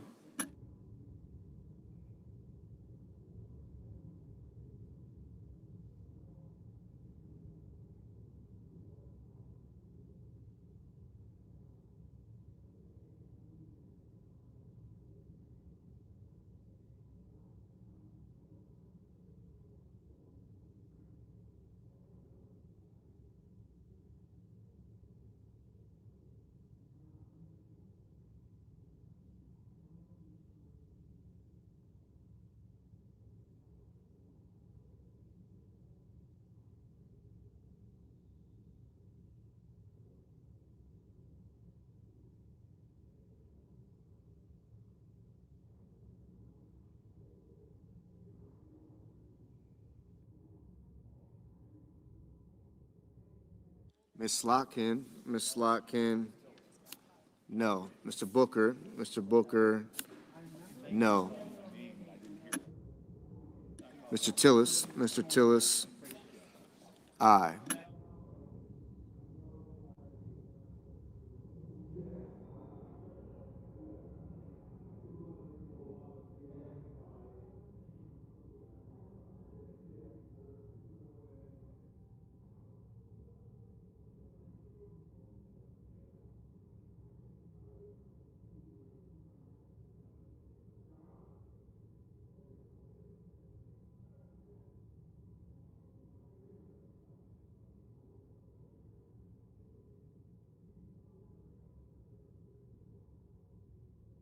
Ms. Warren,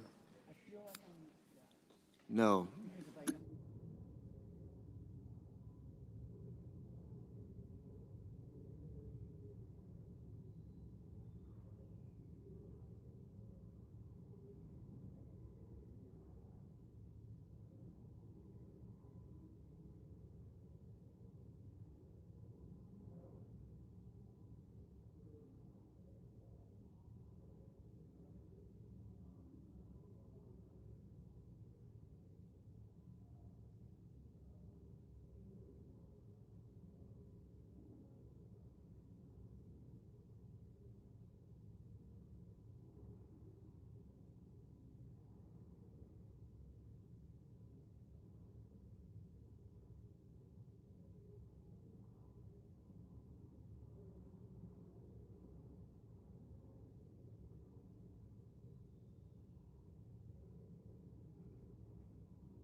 Mr. Schatz.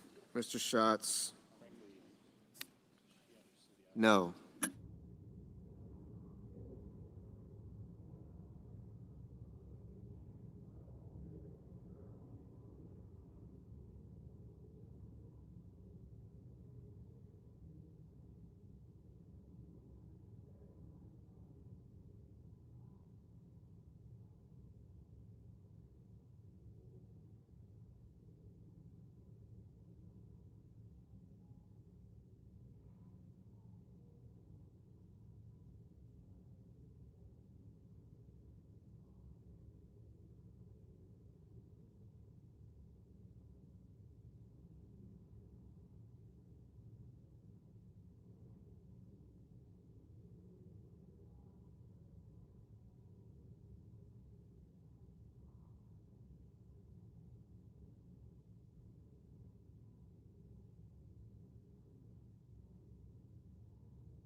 Mr. Lee. Mr. Lee. Aye.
Mr. Hickenlooper.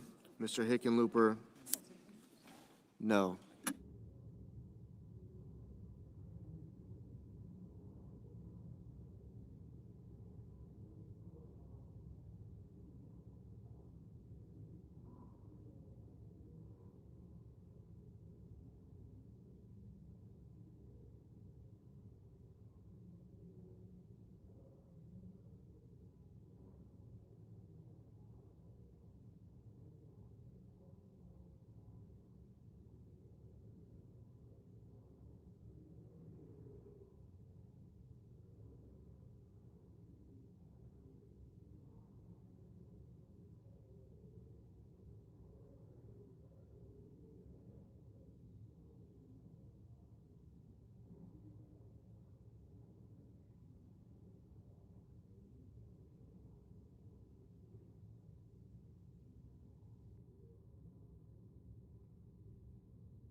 Mr. Warnock. Mr. Warnock. No.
Mr. Lujan. Mr. Lujan. No.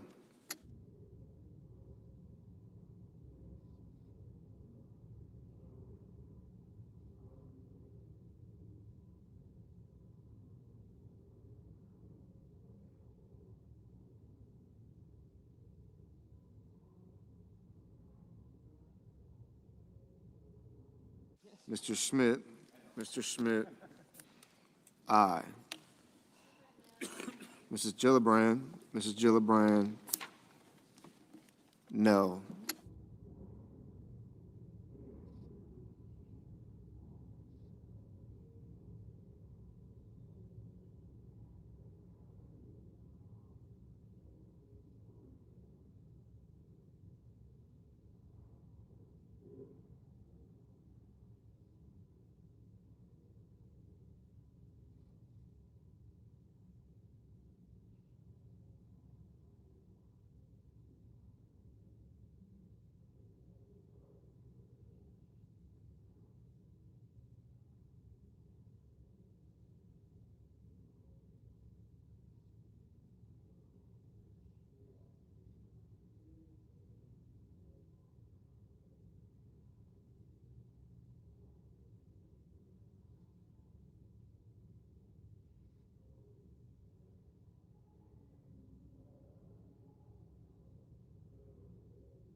Miss Cantwell. Miss Cantwell. No.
Mr. Cruz. Mr. Cruz, aye.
Mr. Justice. Mr. Justice, aye.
On this motion, the yeas are 49, the nays are 44. The nomination is confirmed.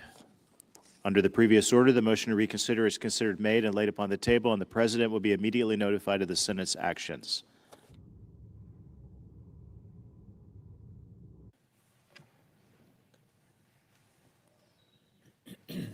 Mr. President. The Senator from Utah.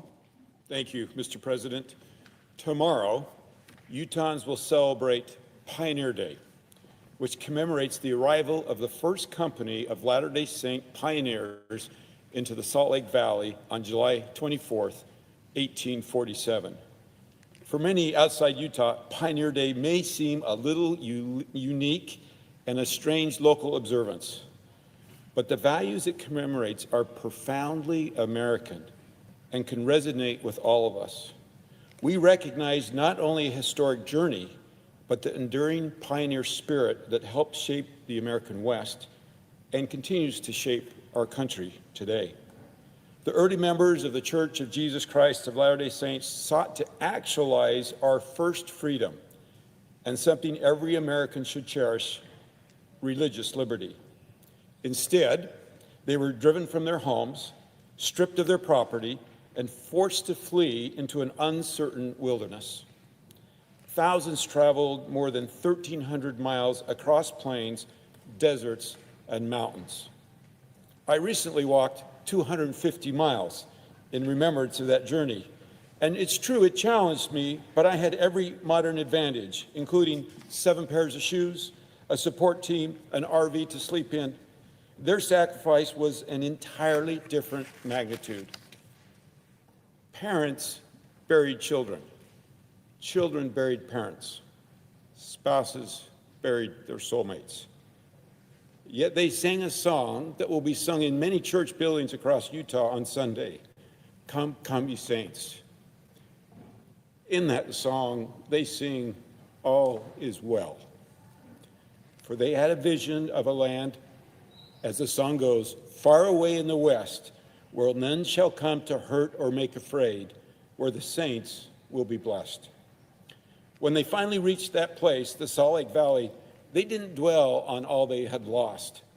They focused on what they could build.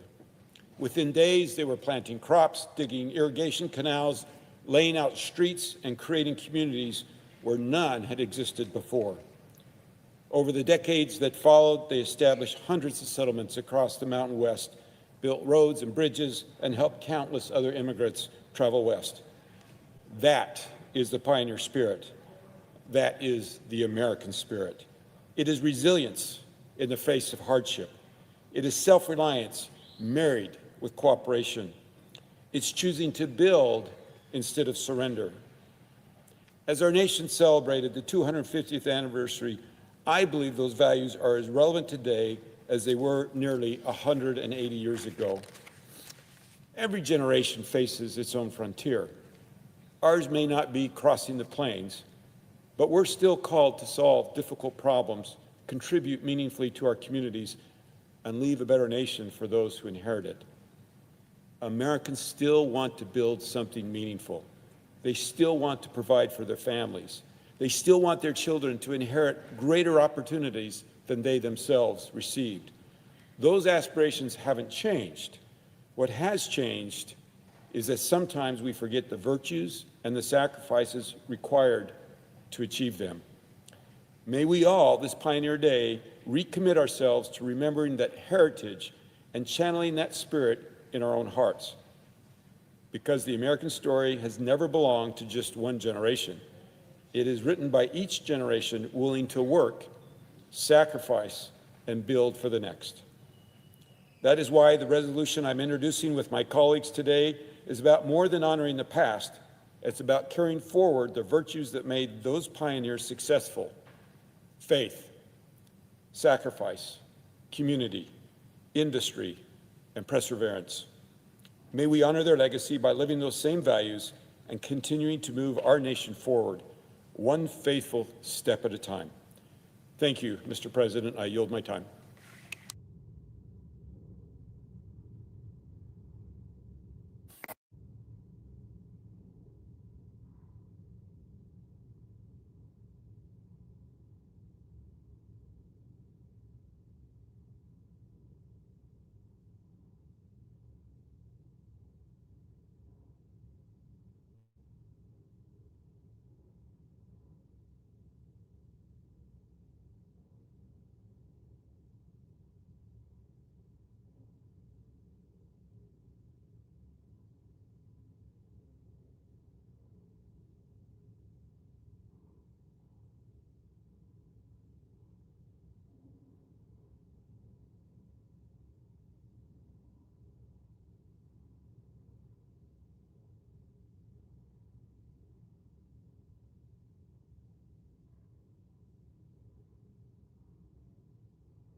President. The Majority Leader. Mr. President, I move to proceed to legislative session. The questions on the motion. All in favor say aye. Aye. Those opposed, no. The ayes appear to have it. The ayes do have it. The motion is agreed to. Mr. President, I withdraw my motion to proceed to calendar number 436, S4784. The leader has that right. And I move to proceed to calendar number 454, HR 5334. The clerk will report. Motion to proceed to calendar number 454, HR 5334, an act to amend the Internal Revenue Code of 1986 to allow early childhood educators to take the educator expense deduction and for other purposes. Mr. President, I send a cloture motion to the desk. The clerk will report. Cloture motion, we the undersigned senators, in accordance with the provisions of Rule 22 of the Standing Rules of the Senate, do hereby move to bring to a close debate on the motion to proceed to calendar 454, HR 5334, an act to amend the Internal Revenue Code of 1986 to allow early childhood educators to take the educator expense deduction and for other purposes, signed by 17 senators as follows. President, I ask consent the reading the names be waived. Without objection. Thank you, Mr. President.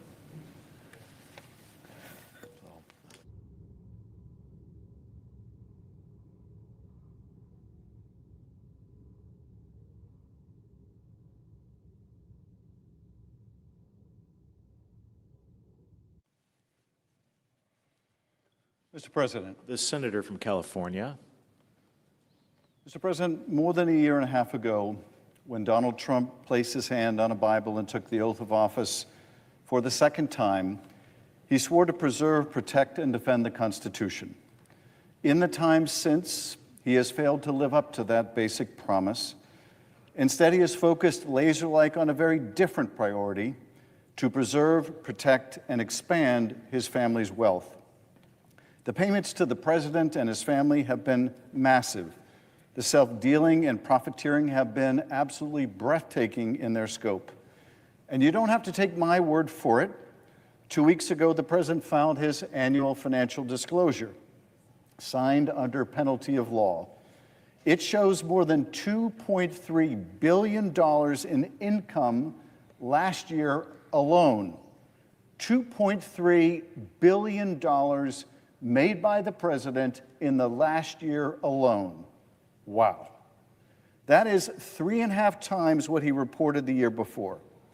So either he's just become a much better businessman since he became president, or he is corruptly using his office to enrich himself. The same can be said for much of the rest of his family. Exposing this corruption is the first necessary step to stopping it. This is important in its own right. Public servants should not be enriching themselves at public expense. But it is even more crucial to root out corruption for another reason. And that is because the cost of corruption is an economy that does not meet the basic needs of the American people. An economy that does not produce housing that average families can afford, or a college education that young people can obtain without mortgaging their future, or quality health care that is accessible, or groceries that don't break the family budget. When the president is fixated only on his family's personal wealth, on the money he can make by abusing the power of his position, on his own vanity projects, gilding the White House, gilding statues, and gilding a ballroom, he has very little time or inclination to address the problems facing ordinary Americans. They are mere afterthought, and the country suffers. That is the true cost of corruption. So today, I'm going to walk you through the top 10 ways this president has turned the Oval Office into a personal revenue stream. The settlements he's collected, the gifts he's pocketed, the money he and his family have extracted from anyone with the misfortune of needing something from this government, and the pet causes he has extorted money to fund. Bear in mind, every number I'm about to give you is either taken from his own financial filing or from public reporting. And because the president seems to enjoy ratings and rankings, we'll count them down from number 10 all the way to number 1 of the top 10 most corrupt self-enrichment schemes of the president. And by the time we reach number 1, we will have tallied billions of dollars for him, for his family, for his personal whims, and nothing for you. That is the cost of corruption. Number 10, overseas licensing. Let's start small, and by small, I mean $23 million. Since his reelection, the Trump family has made it at least $23 million licensing the Trump name overseas. A hotel in Amman, towers in India, golf courses on the outskirts of Riyadh and Doha. These are just a few of the more than 20 overseas projects the Trump administration is now pursuing, many of them requiring the cooperation of foreign governments. And here's the thing about needing help from foreign governments when you happen to be the President of the United States. Those governments are going to want something in return. They're going to want you to treat them very, very favorably in return. These countries all want something from the United States of America. U.S. military protection, U.S. nuclear power plants, U.S. technologies, U.S. AI chips, you name it, they want something from this country. And these countries are not investing in the Trump family projects out of the goodness of their hearts. They want payback, and much to the detriment of Americans' national security interests, they're getting it. Let's look at just one example, this one from Southeast Asia. The administration agreed to lower its threatened tariffs on Vietnam, but not until after the Trump organization broke ground on a $1.5 billion Trump golf course complex outside of Hanoi, a golf complex that Vietnamese officials fast-tracked by ignoring their own rules. This kind of overt pay-to-play is playing out in country after country after country. What is the cost of this corruption? Well, our national security suffers when the president sells advanced chips to a Gulf nation, not because it's in our interest to do so, not because our own AI companies don't need the chips to compete, but because the president or his family got a payoff. Our country suffers when the president makes national security decisions for financial reasons that benefit not the country but himself. Did the president just approve nuclear power plants in Saudi Arabia because it's a good idea? Or because the Saudis have been phenomenally generous to the Trump family business, to the president and his sons, and to his son-in-law, Jared Kushner, in particular, in whom they invested a cool $2 billion. Will American troops, our sons and daughters, be more at risk of deployment to the Middle East with more endless wars, or because of a nuclear arms race that we helped get started in the region, not because helping the Saudis go nuclear was good for us, but because the Saudis wanted payback for their investment in Donald Trump's family?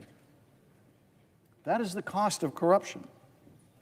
Number 9, the Paramount CBS settlement worth $36 million. Number 9 brings us to perhaps one of the most frivolous media lawsuits to ever see the inside of a courtroom. Following a 60 Minutes interview with Vice President Kamala Harris during that presidential campaign, Trump sued CBS, alleging, believe it or not, election interference. His claim that CBS edited the interview to make Harris sound better. Let me remind everyone, most long-form television interviews are edited. That's how television works. But in Trump's reality, editing is election interference if he doesn't like the edits. CBS acknowledged the suit was frivolous.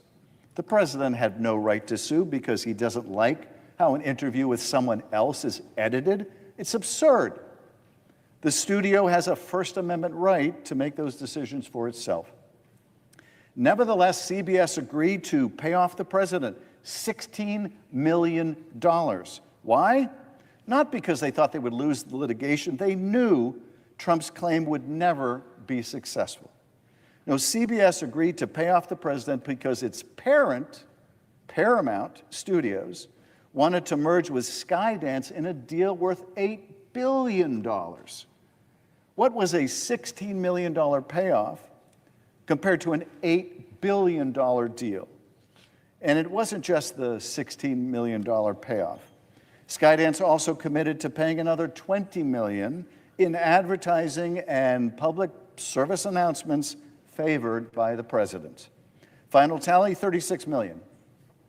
That the president was able to extort because he could leverage his power to kill the merger deal into a personal payoff. So what's the cost of that corruption to you? Well, if you're a worker in the entertainment industry, it just might cost you your job, because a merger that was approved on a corrupt basis and without considering job losses in the industry wasn't made to benefit you. If you're a consumer, you'll be paying more for your streaming service and have fewer choices, because this deal wasn't approved with consumers in mind. It was approved to make money for the president. This particular brand of corruption, suing media companies to extort them for payoffs, goes beyond anything the president did in his first term. This president doesn't just complain about the press, calling them fake news or enemies of the people. No, that was the stuff of Trump 1. In Trump 2, he sues them into submission, uses the leverage he has over their business deals and mergers, and pockets the proceeds. More money for him, fewer jobs for you, and more money out of your pocket when you want to stream your favorite shows. This is the cost of corruption. Number 8, big tech settlements, $60 million. Number 8 is a 3-for-1. Twitter, YouTube, Meta, $60 million combined. Trump got suspended from these platforms for conduct related to the attack he incited on the Capitol. He sued. And one by one, these companies paid up to him personally and to his pet projects, like the Golden Ballroom. Twitter, now Elon Musk's X, settled for $10 million, a case a district judge had already thrown out, and that an appeals court was openly skeptical of. They paid anyway, and the president's response? He went on television to complain it was not enough, it was too low, that he was, quote, looking to get much more money than that. YouTube settled for $25 million. And in a flourish of creative accounting, $22 million of it was routed straight to the White House Golden Ballroom project. More on that ballroom in a minute. But Meta, parent company to Facebook and Instagram, they also settled for $25 million. And just to sweeten the pot, they kicked in an additional $1 million to Trump's inaugural fund. So let's recap just this item. The president sues these platforms over their refusal to amplify his false claims about the election and his incitement of insurrection. Using the leverage he now has over them as president to help or to hurt their businesses, he extorts them to the tune of $60 million. It is a disinformation loyalty program, except the rewards go to the president, and the rest of us get more false claims, more false information, more social harms from an unregulated social media, and potentially more incitement of violence around our elections. This is the cost of that corruption. Number 7, Amazon and the Melania documentary, $40 million. For number 7, we move back to the family business. You may have seen the trailers. Amazon struck a $40 million deal with First Lady Melania Trump for a documentary about her life before and during her time in the White House. Reports indicate that Melania's team shopped the project to several studios and executives, many of whom had attended Trump's inauguration before Amazon closed the deal. And Amazon separately contributed another $1 million to Trump's inaugural fund.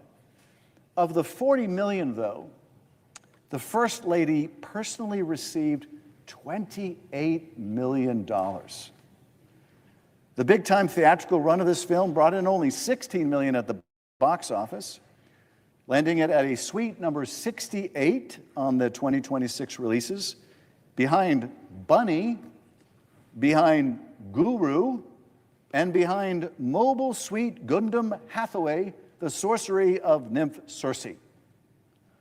Bear in mind, the Melania movie was so bad that one reviewer at Variety said that if you saw it on a plane, you would still walk out. But Amazon paid the Trump family $40 million for it. Why? Because Amazon has huge contracts at stake worth billions of dollars. What is a $40 million payment for Melania when you want a federal cloud computing contract worth 100 times that much, worth billions? So while families across the country are wrestling with the skyrocketing price of groceries, the First Lady is collecting $28 million for a documentary about herself. But more important, we end up paying Amazon billions in government contracts, when Amazon may or may not be the best deal for the American taxpayer, when the amount of the contract may or may not be competitive with other companies, when Amazon may or may not be the best competitor in the bidding process. We may never know if taxpayers are getting ripped off and whether the true cost of the Melania film was a bad deal for the country, costing taxpayers billions of dollars on cloud computing that we didn't need to spend. This kind of corrupt contracting, whether taxpayer funds are wasted because of a backroom deal or a kickback, is common in developing countries. But it hasn't been common in here. Not until now, and that is the cost of corruption. Number 6 of the top 10 Trump graft schemes is the Trump meme coin, coming in at a whopping $635 million. Just 24 hours before taking the oath of office, Donald Trump launched a meme coin called Dollar Trump. A meme coin is a kind of a joke digital currency, but Trump saw the opportunity for personal profit, about $635 million worth. And the people on the other side of that trade, more than 810,000 of them, have lost a combined $2 billion. That's 810,000 people that bought this meme coin, this Trump meme coin, mainly the president's own supporters, lost money so the president could make hundreds of millions of dollars. But even that is not the end of the story. It gets worse. Trump hosted a private dinner for top holders of his meme coin. Investors were told they had a 2.5-week window to buy enough Dollar Trump to earn a seat. He created a public auction where what was being auctioned off was access to the president. Buy Trump's meme coin and you get to dine with the president. Where? At his own private club in Virginia. And among the guests, a crypto billionaire who'd been charged by the SEC with fraud, in a case in which Trump's SEC just coincidentally asked a judge to hit pause on the matter, just weeks before the meme coin dinner. And this March, the case was dropped entirely, dismissed with prejudice, never to be brought again, with the company paying a mere $10 million penalty while admitting nothing. This for a crypto billionaire who had poured some $75 million into Trump family crypto ventures. So, to recap this item, the president invents a, by definition, worthless asset, profits while hundreds of thousands of Americans lose their savings buying it, breaks bread with the people his government is investigating for defrauding investors, even as his administration puts an end to the alleged fraudster's potential prosecution. The cost of corruption here, hundreds of millions of dollars go to Trump, hundreds of thousands of Americans lose the value of their purchases, about $2 billion in total, and fraudsters get a pass to commit other frauds on the American people. More money for Trump, more fraud for you. This is the cost of corruption. Number 5, the White House ballroom, $600 million. Number 5 is one of the most audacious schemes in presidential history, the gold-plated, gilded, and gaudy White House ballroom. The president has solicited ever larger donations for this pet project, which now has a whopping price tag of $600 million. a $600 million monument to his vanity, built for him by people who need something from the government, and paid for by you, the taxpayer. Because far from the president's promise that no tax dollars would be used for his golden ballroom, he's making you pay an estimated $300 million of your tax dollars towards this project. Promises made, promises broken, and the taxpayer left holding the bag. Now, I've sought answers from the White House on this ballroom, asking who are the private donors and how much have they given and what businesses do they have, what business do they have before the federal government? Their response, not surprisingly, no response. Not willing to say, not willing to be transparent, wanting to keep it hidden from the American people. But we know there are at least 37 donors, among them Amazon and Apple and Google and Meta and Microsoft and Coinbase and Tether and Caterpillar and Lockheed Martin and T-Mobile and more. Of these corporate donors, 2/3 have been awarded federal contracts over the last 5 years, contracts worth $279 billion. And 14 of them are either facing or have had suspended federal actions for violations of the law. So let's get this straight. Companies under federal investigation, many of them, write a check for the president's ballroom, and their legal troubles go away. Or their contracts multiply, or in some cases, both. Trump even told these donors they'd be the first guest welcomed into the finished ballroom.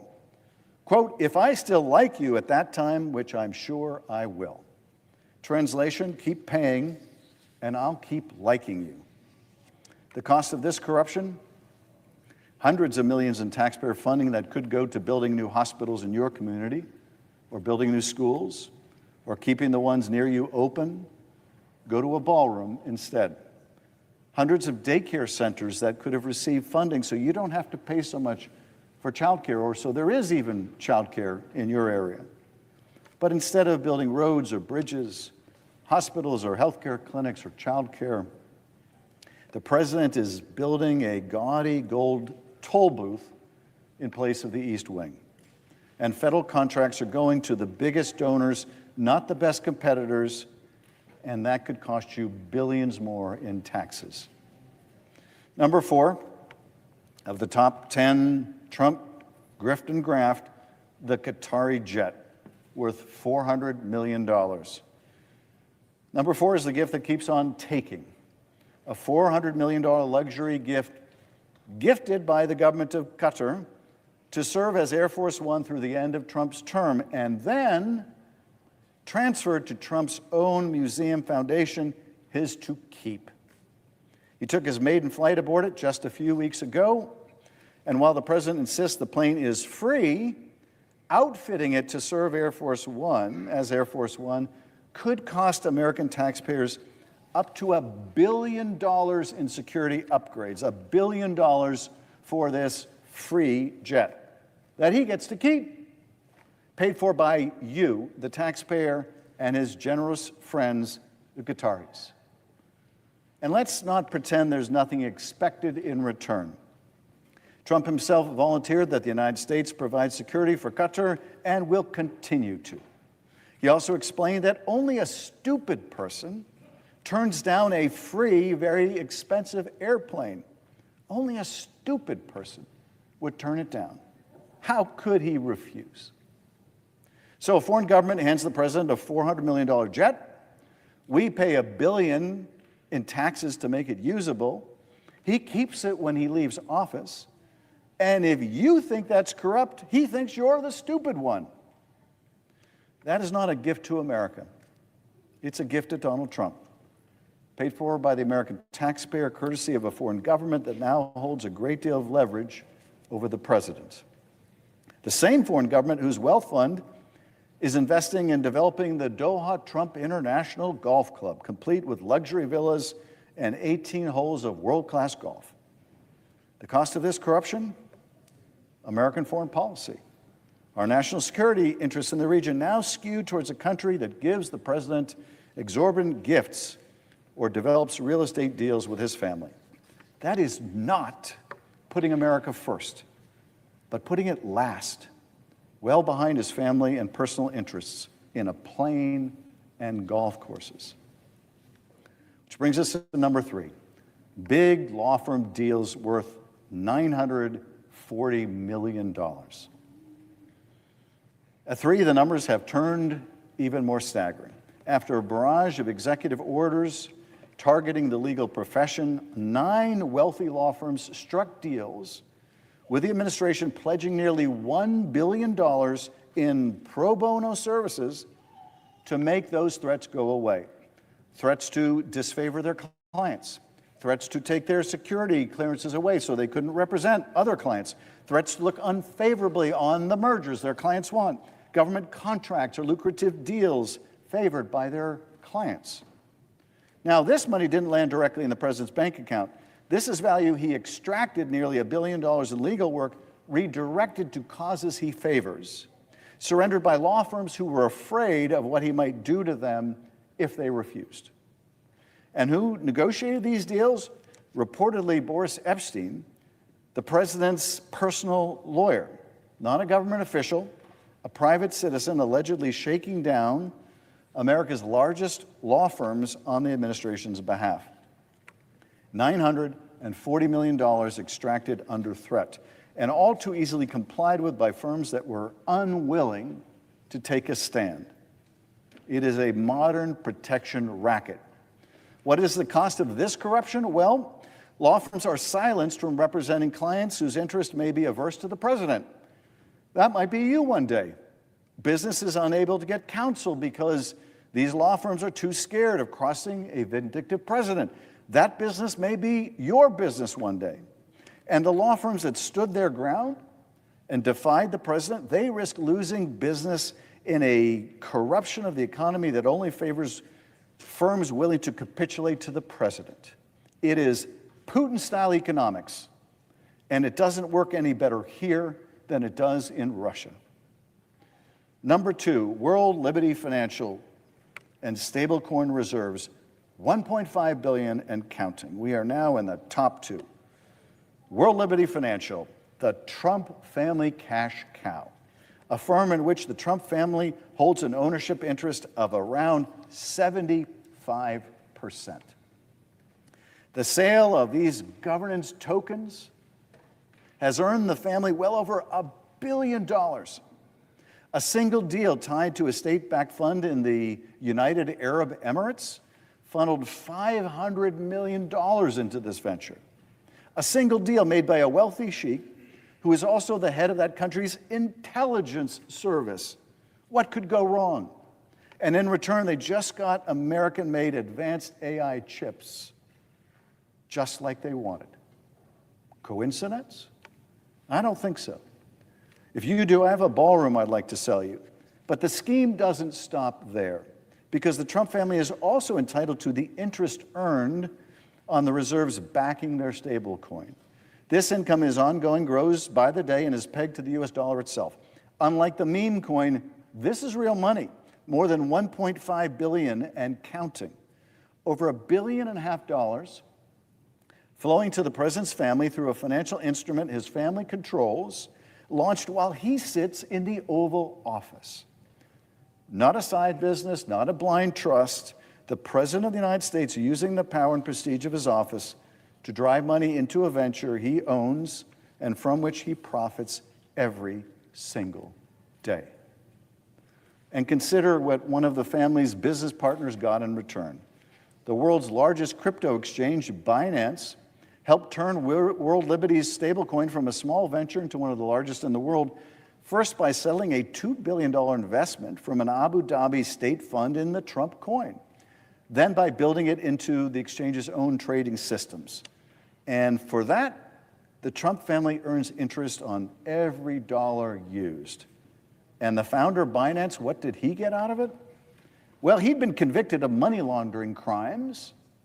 He was facing the consequences until last October when the president pardoned him. A foreign-funded boost to the family business repaid with a presidential pardon. The cost of this corruption? Crooked deals to benefit convicted fraudsters. U.S. foreign policy for sale to the highest Gulf bidder. Less time, attention, and resources of the country focused on bringing down your costs, improving your quality of life, bringing back prosperity to America. Which takes us, ladies and gentlemen, to number one, the crown jewel. The president, his IRS settlement, and the $1.7 billion slush fund. So here's the scheme. And you have to give the president credit for its audacity. The president sues the IRS, an agency run by one of his employees, one of his appointees, and represented by the Department of Justice, also run by one of his appointees. His lawyers bring the suit, and his lawyers defend the suit. He is functionally suing himself. And he, not surprisingly, settles with himself for a staggering amount. He gets an IRS get-out-of-jail-free card.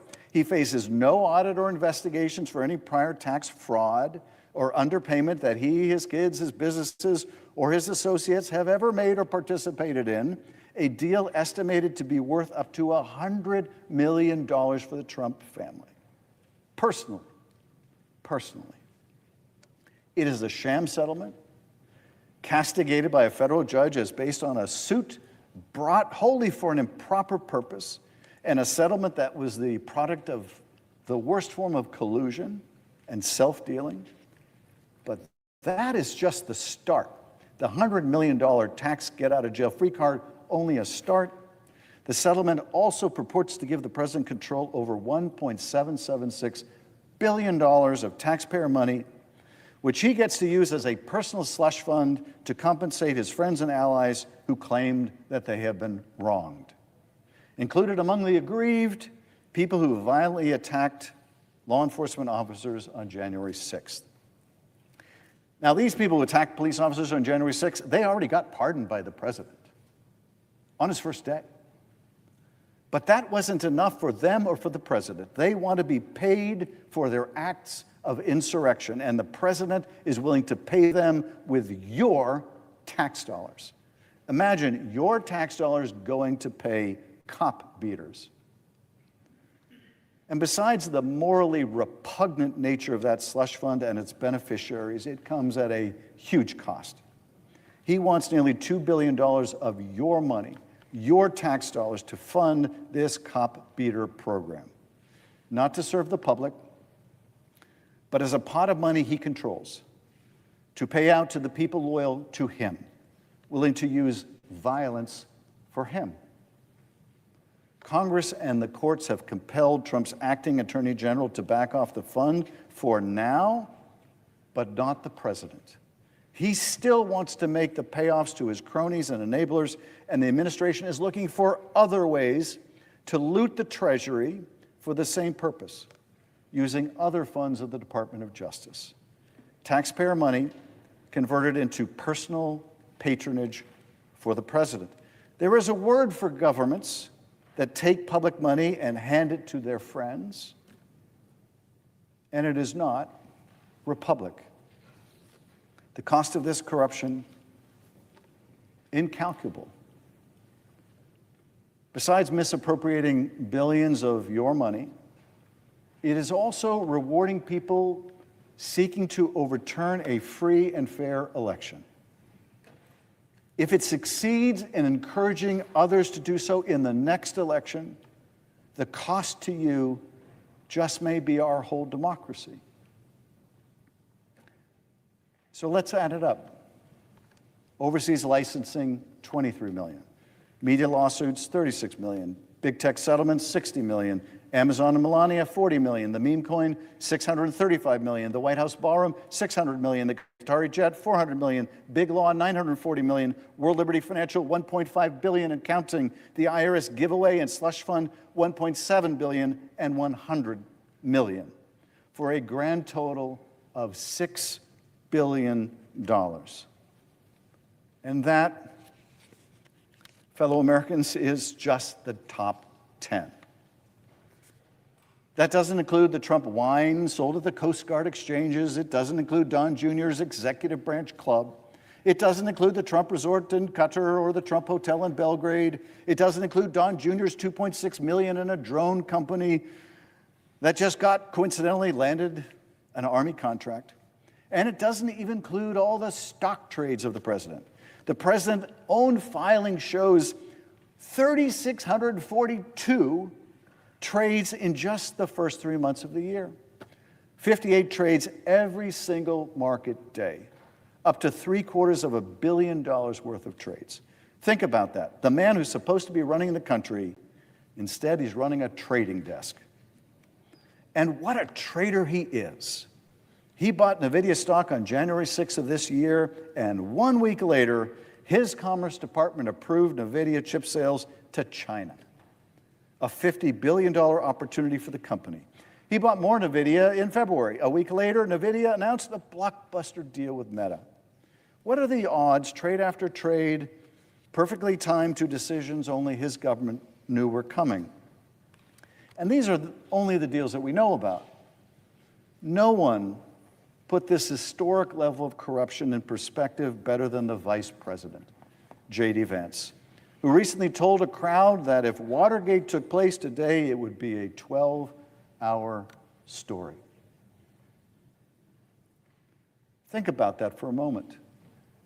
If the president broke into the Democratic Party headquarters, bugged the place, used hush money to cover it up, used the CIA to thwart the FBI's investigation of it, lied to the country about it, J.D. Vance says that would be a mere blip on the screen for them today. He is telling us, the vice president is telling us, that the corruption of the Trump regime, his regime, is so pervasive, they have so successfully normalized it, that Nixon's behavior would seem quaint. Congratulations, JD. You've made the most egregious corruption commonplace. Well done.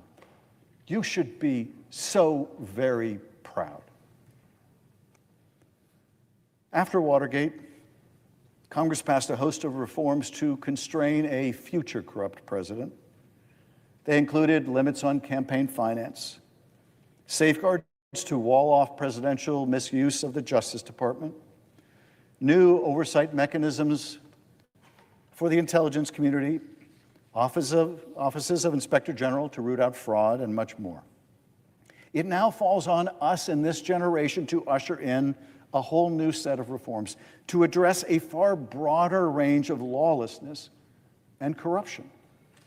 During the first Trump administration, I introduced the Protecting Our Democracy Act, a package of reforms meant to address the many violations of law and norms by the president at that time. We have reintroduced it in the Senate, but as the list of laws and guardrails shattered multiplies, the need for corrective action must multiply with it.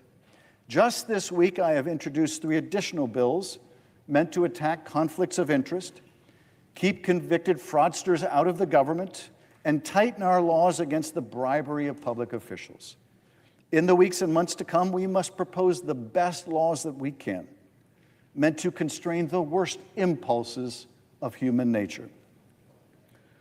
But we must be mindful of this truth as well, and that is no set of laws, no matter how well conceived, no constitution, no matter how brilliantly constructed, can protect our lives, our liberty, our prosperity, if elected officials are unwilling to live up to their oaths, or to accept the truth, or to put their country over their party. None of it will be enough. We must also return prosperity to America. We must make it possible that when people are working hard, they can earn a good living for themselves and their families. When people see the lives that their parents had as better, all too many are willing to entertain and put their fate in the hands of any demagogue who promises that they alone can fix it. Our democracy will not be on solid ground until our economy is working again for all Americans. When the founders gathered in Philadelphia in the sweltering summer of 1787, they debated a great many things.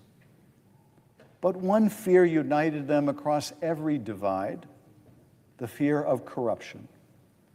They had just thrown off a king. They had risked everything, their lives, their fortunes, their honor, to build something new. A republic, a government of laws, not men. And they knew, with a clarity born of hard experience, that a republic would not long endure if leaders used public power for private gain.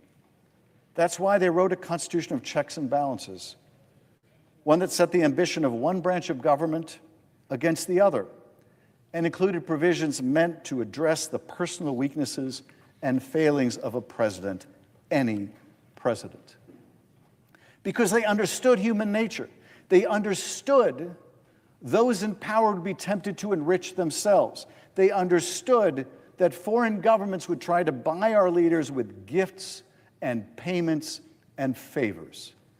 They imagined something like what we are witnessing today.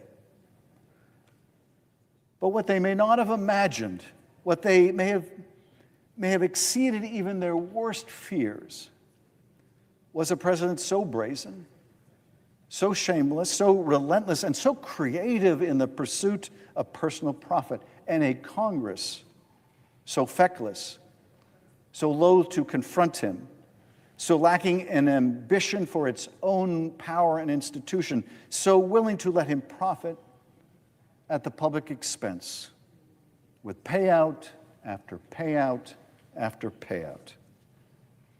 In 1785, Benjamin Franklin was serving as our ambassador to France.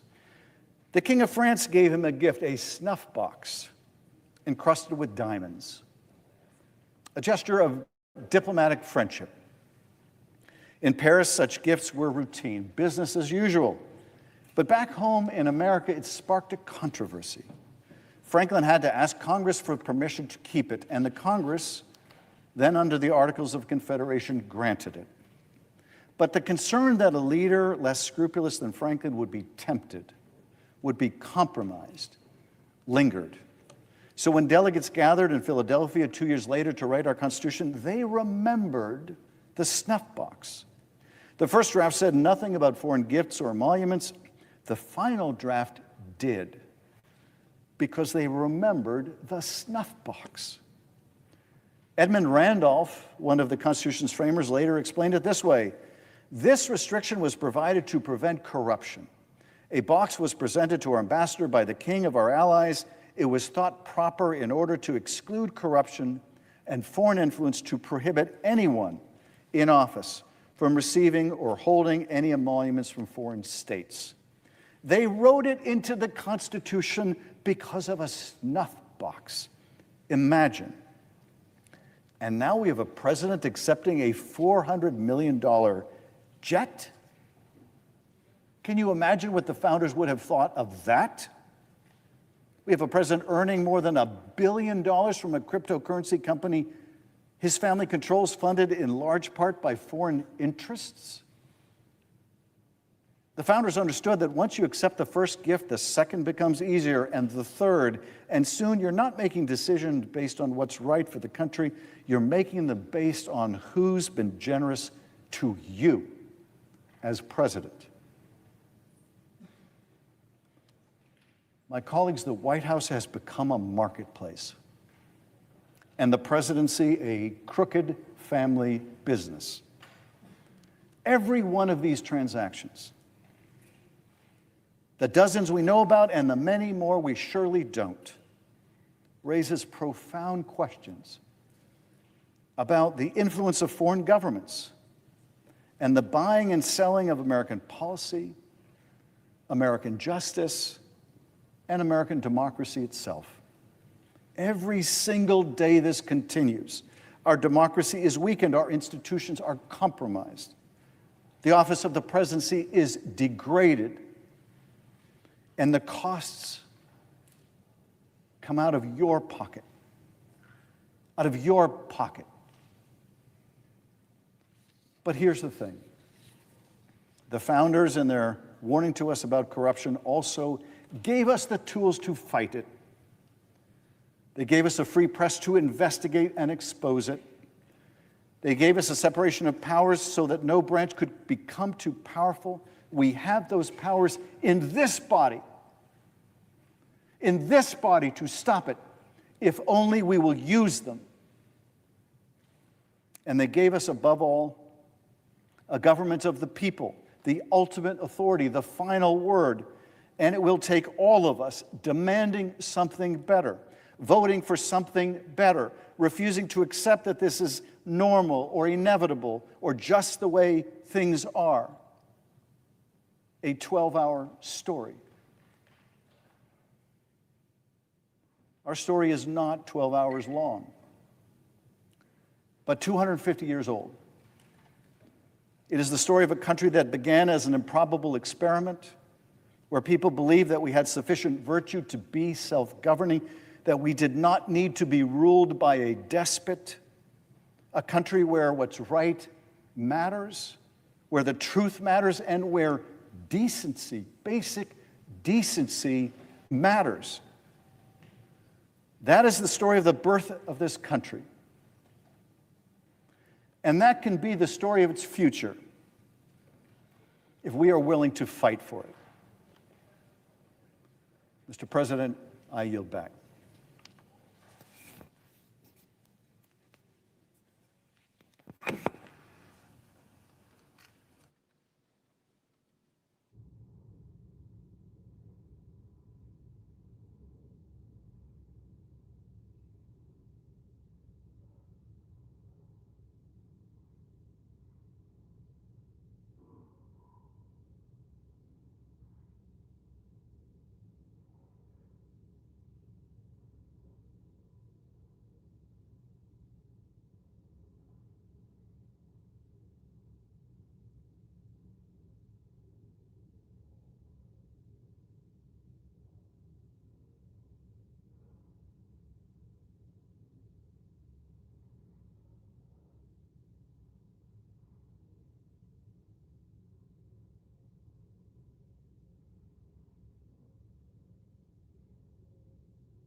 President.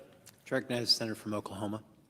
I move to proceed to executive session to consider executive calendar number 729. The questions on the motion? All those in favor say aye.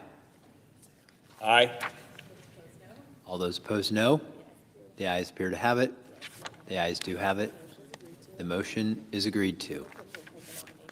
The clerk will report the nomination.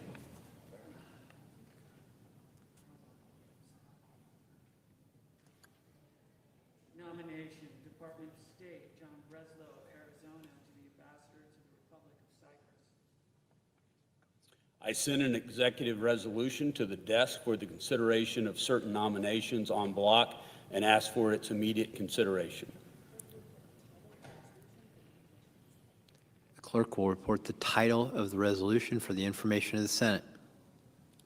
Senate Resolution 817, Executive Resolution authorizing the en bloc consideration in executive session of certain nominations on the executive calendar.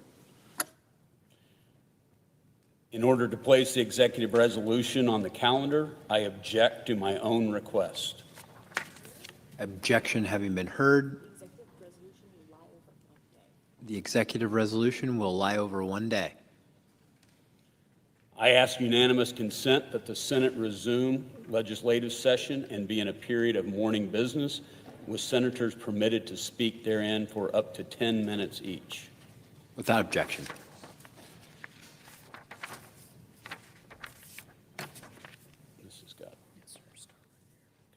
I ask unanimous consent that the Senate proceed to the immediate consideration of Bill S5123, which is at the desk.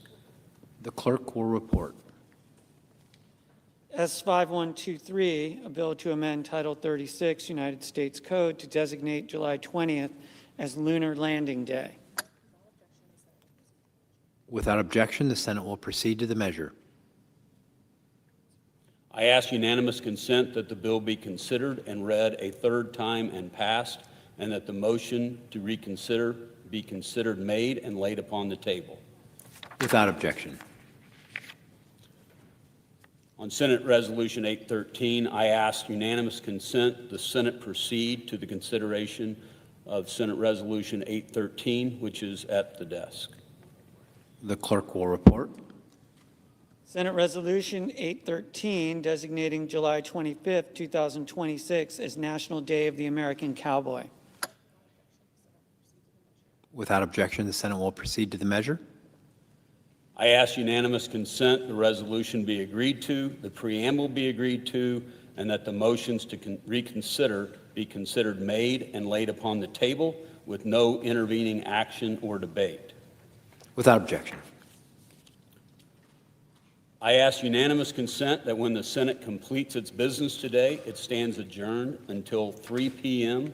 on Monday, July 27th, that following the prayer and pledge, the journal of proceedings be approved to date, the morning hour be deemed expired, the time for the two leaders be reserved for their use later in the day, and the Senate be in a period of morning business with senators permitted to speak therein for up to 10 minutes each. Further, notwithstanding Rule 22, the cloture motion with respect to the Clayton nomination ripen at 5:30 p.m. Without objection. If there is no further business to come before the Senate, I ask that it stand adjourned until under the previous order. The Senate stands adjourned until 3 p.m. on Monday.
Enjoy more of our videos on the Community Advocate Network channel, and don't forget to like, share, and subscribe.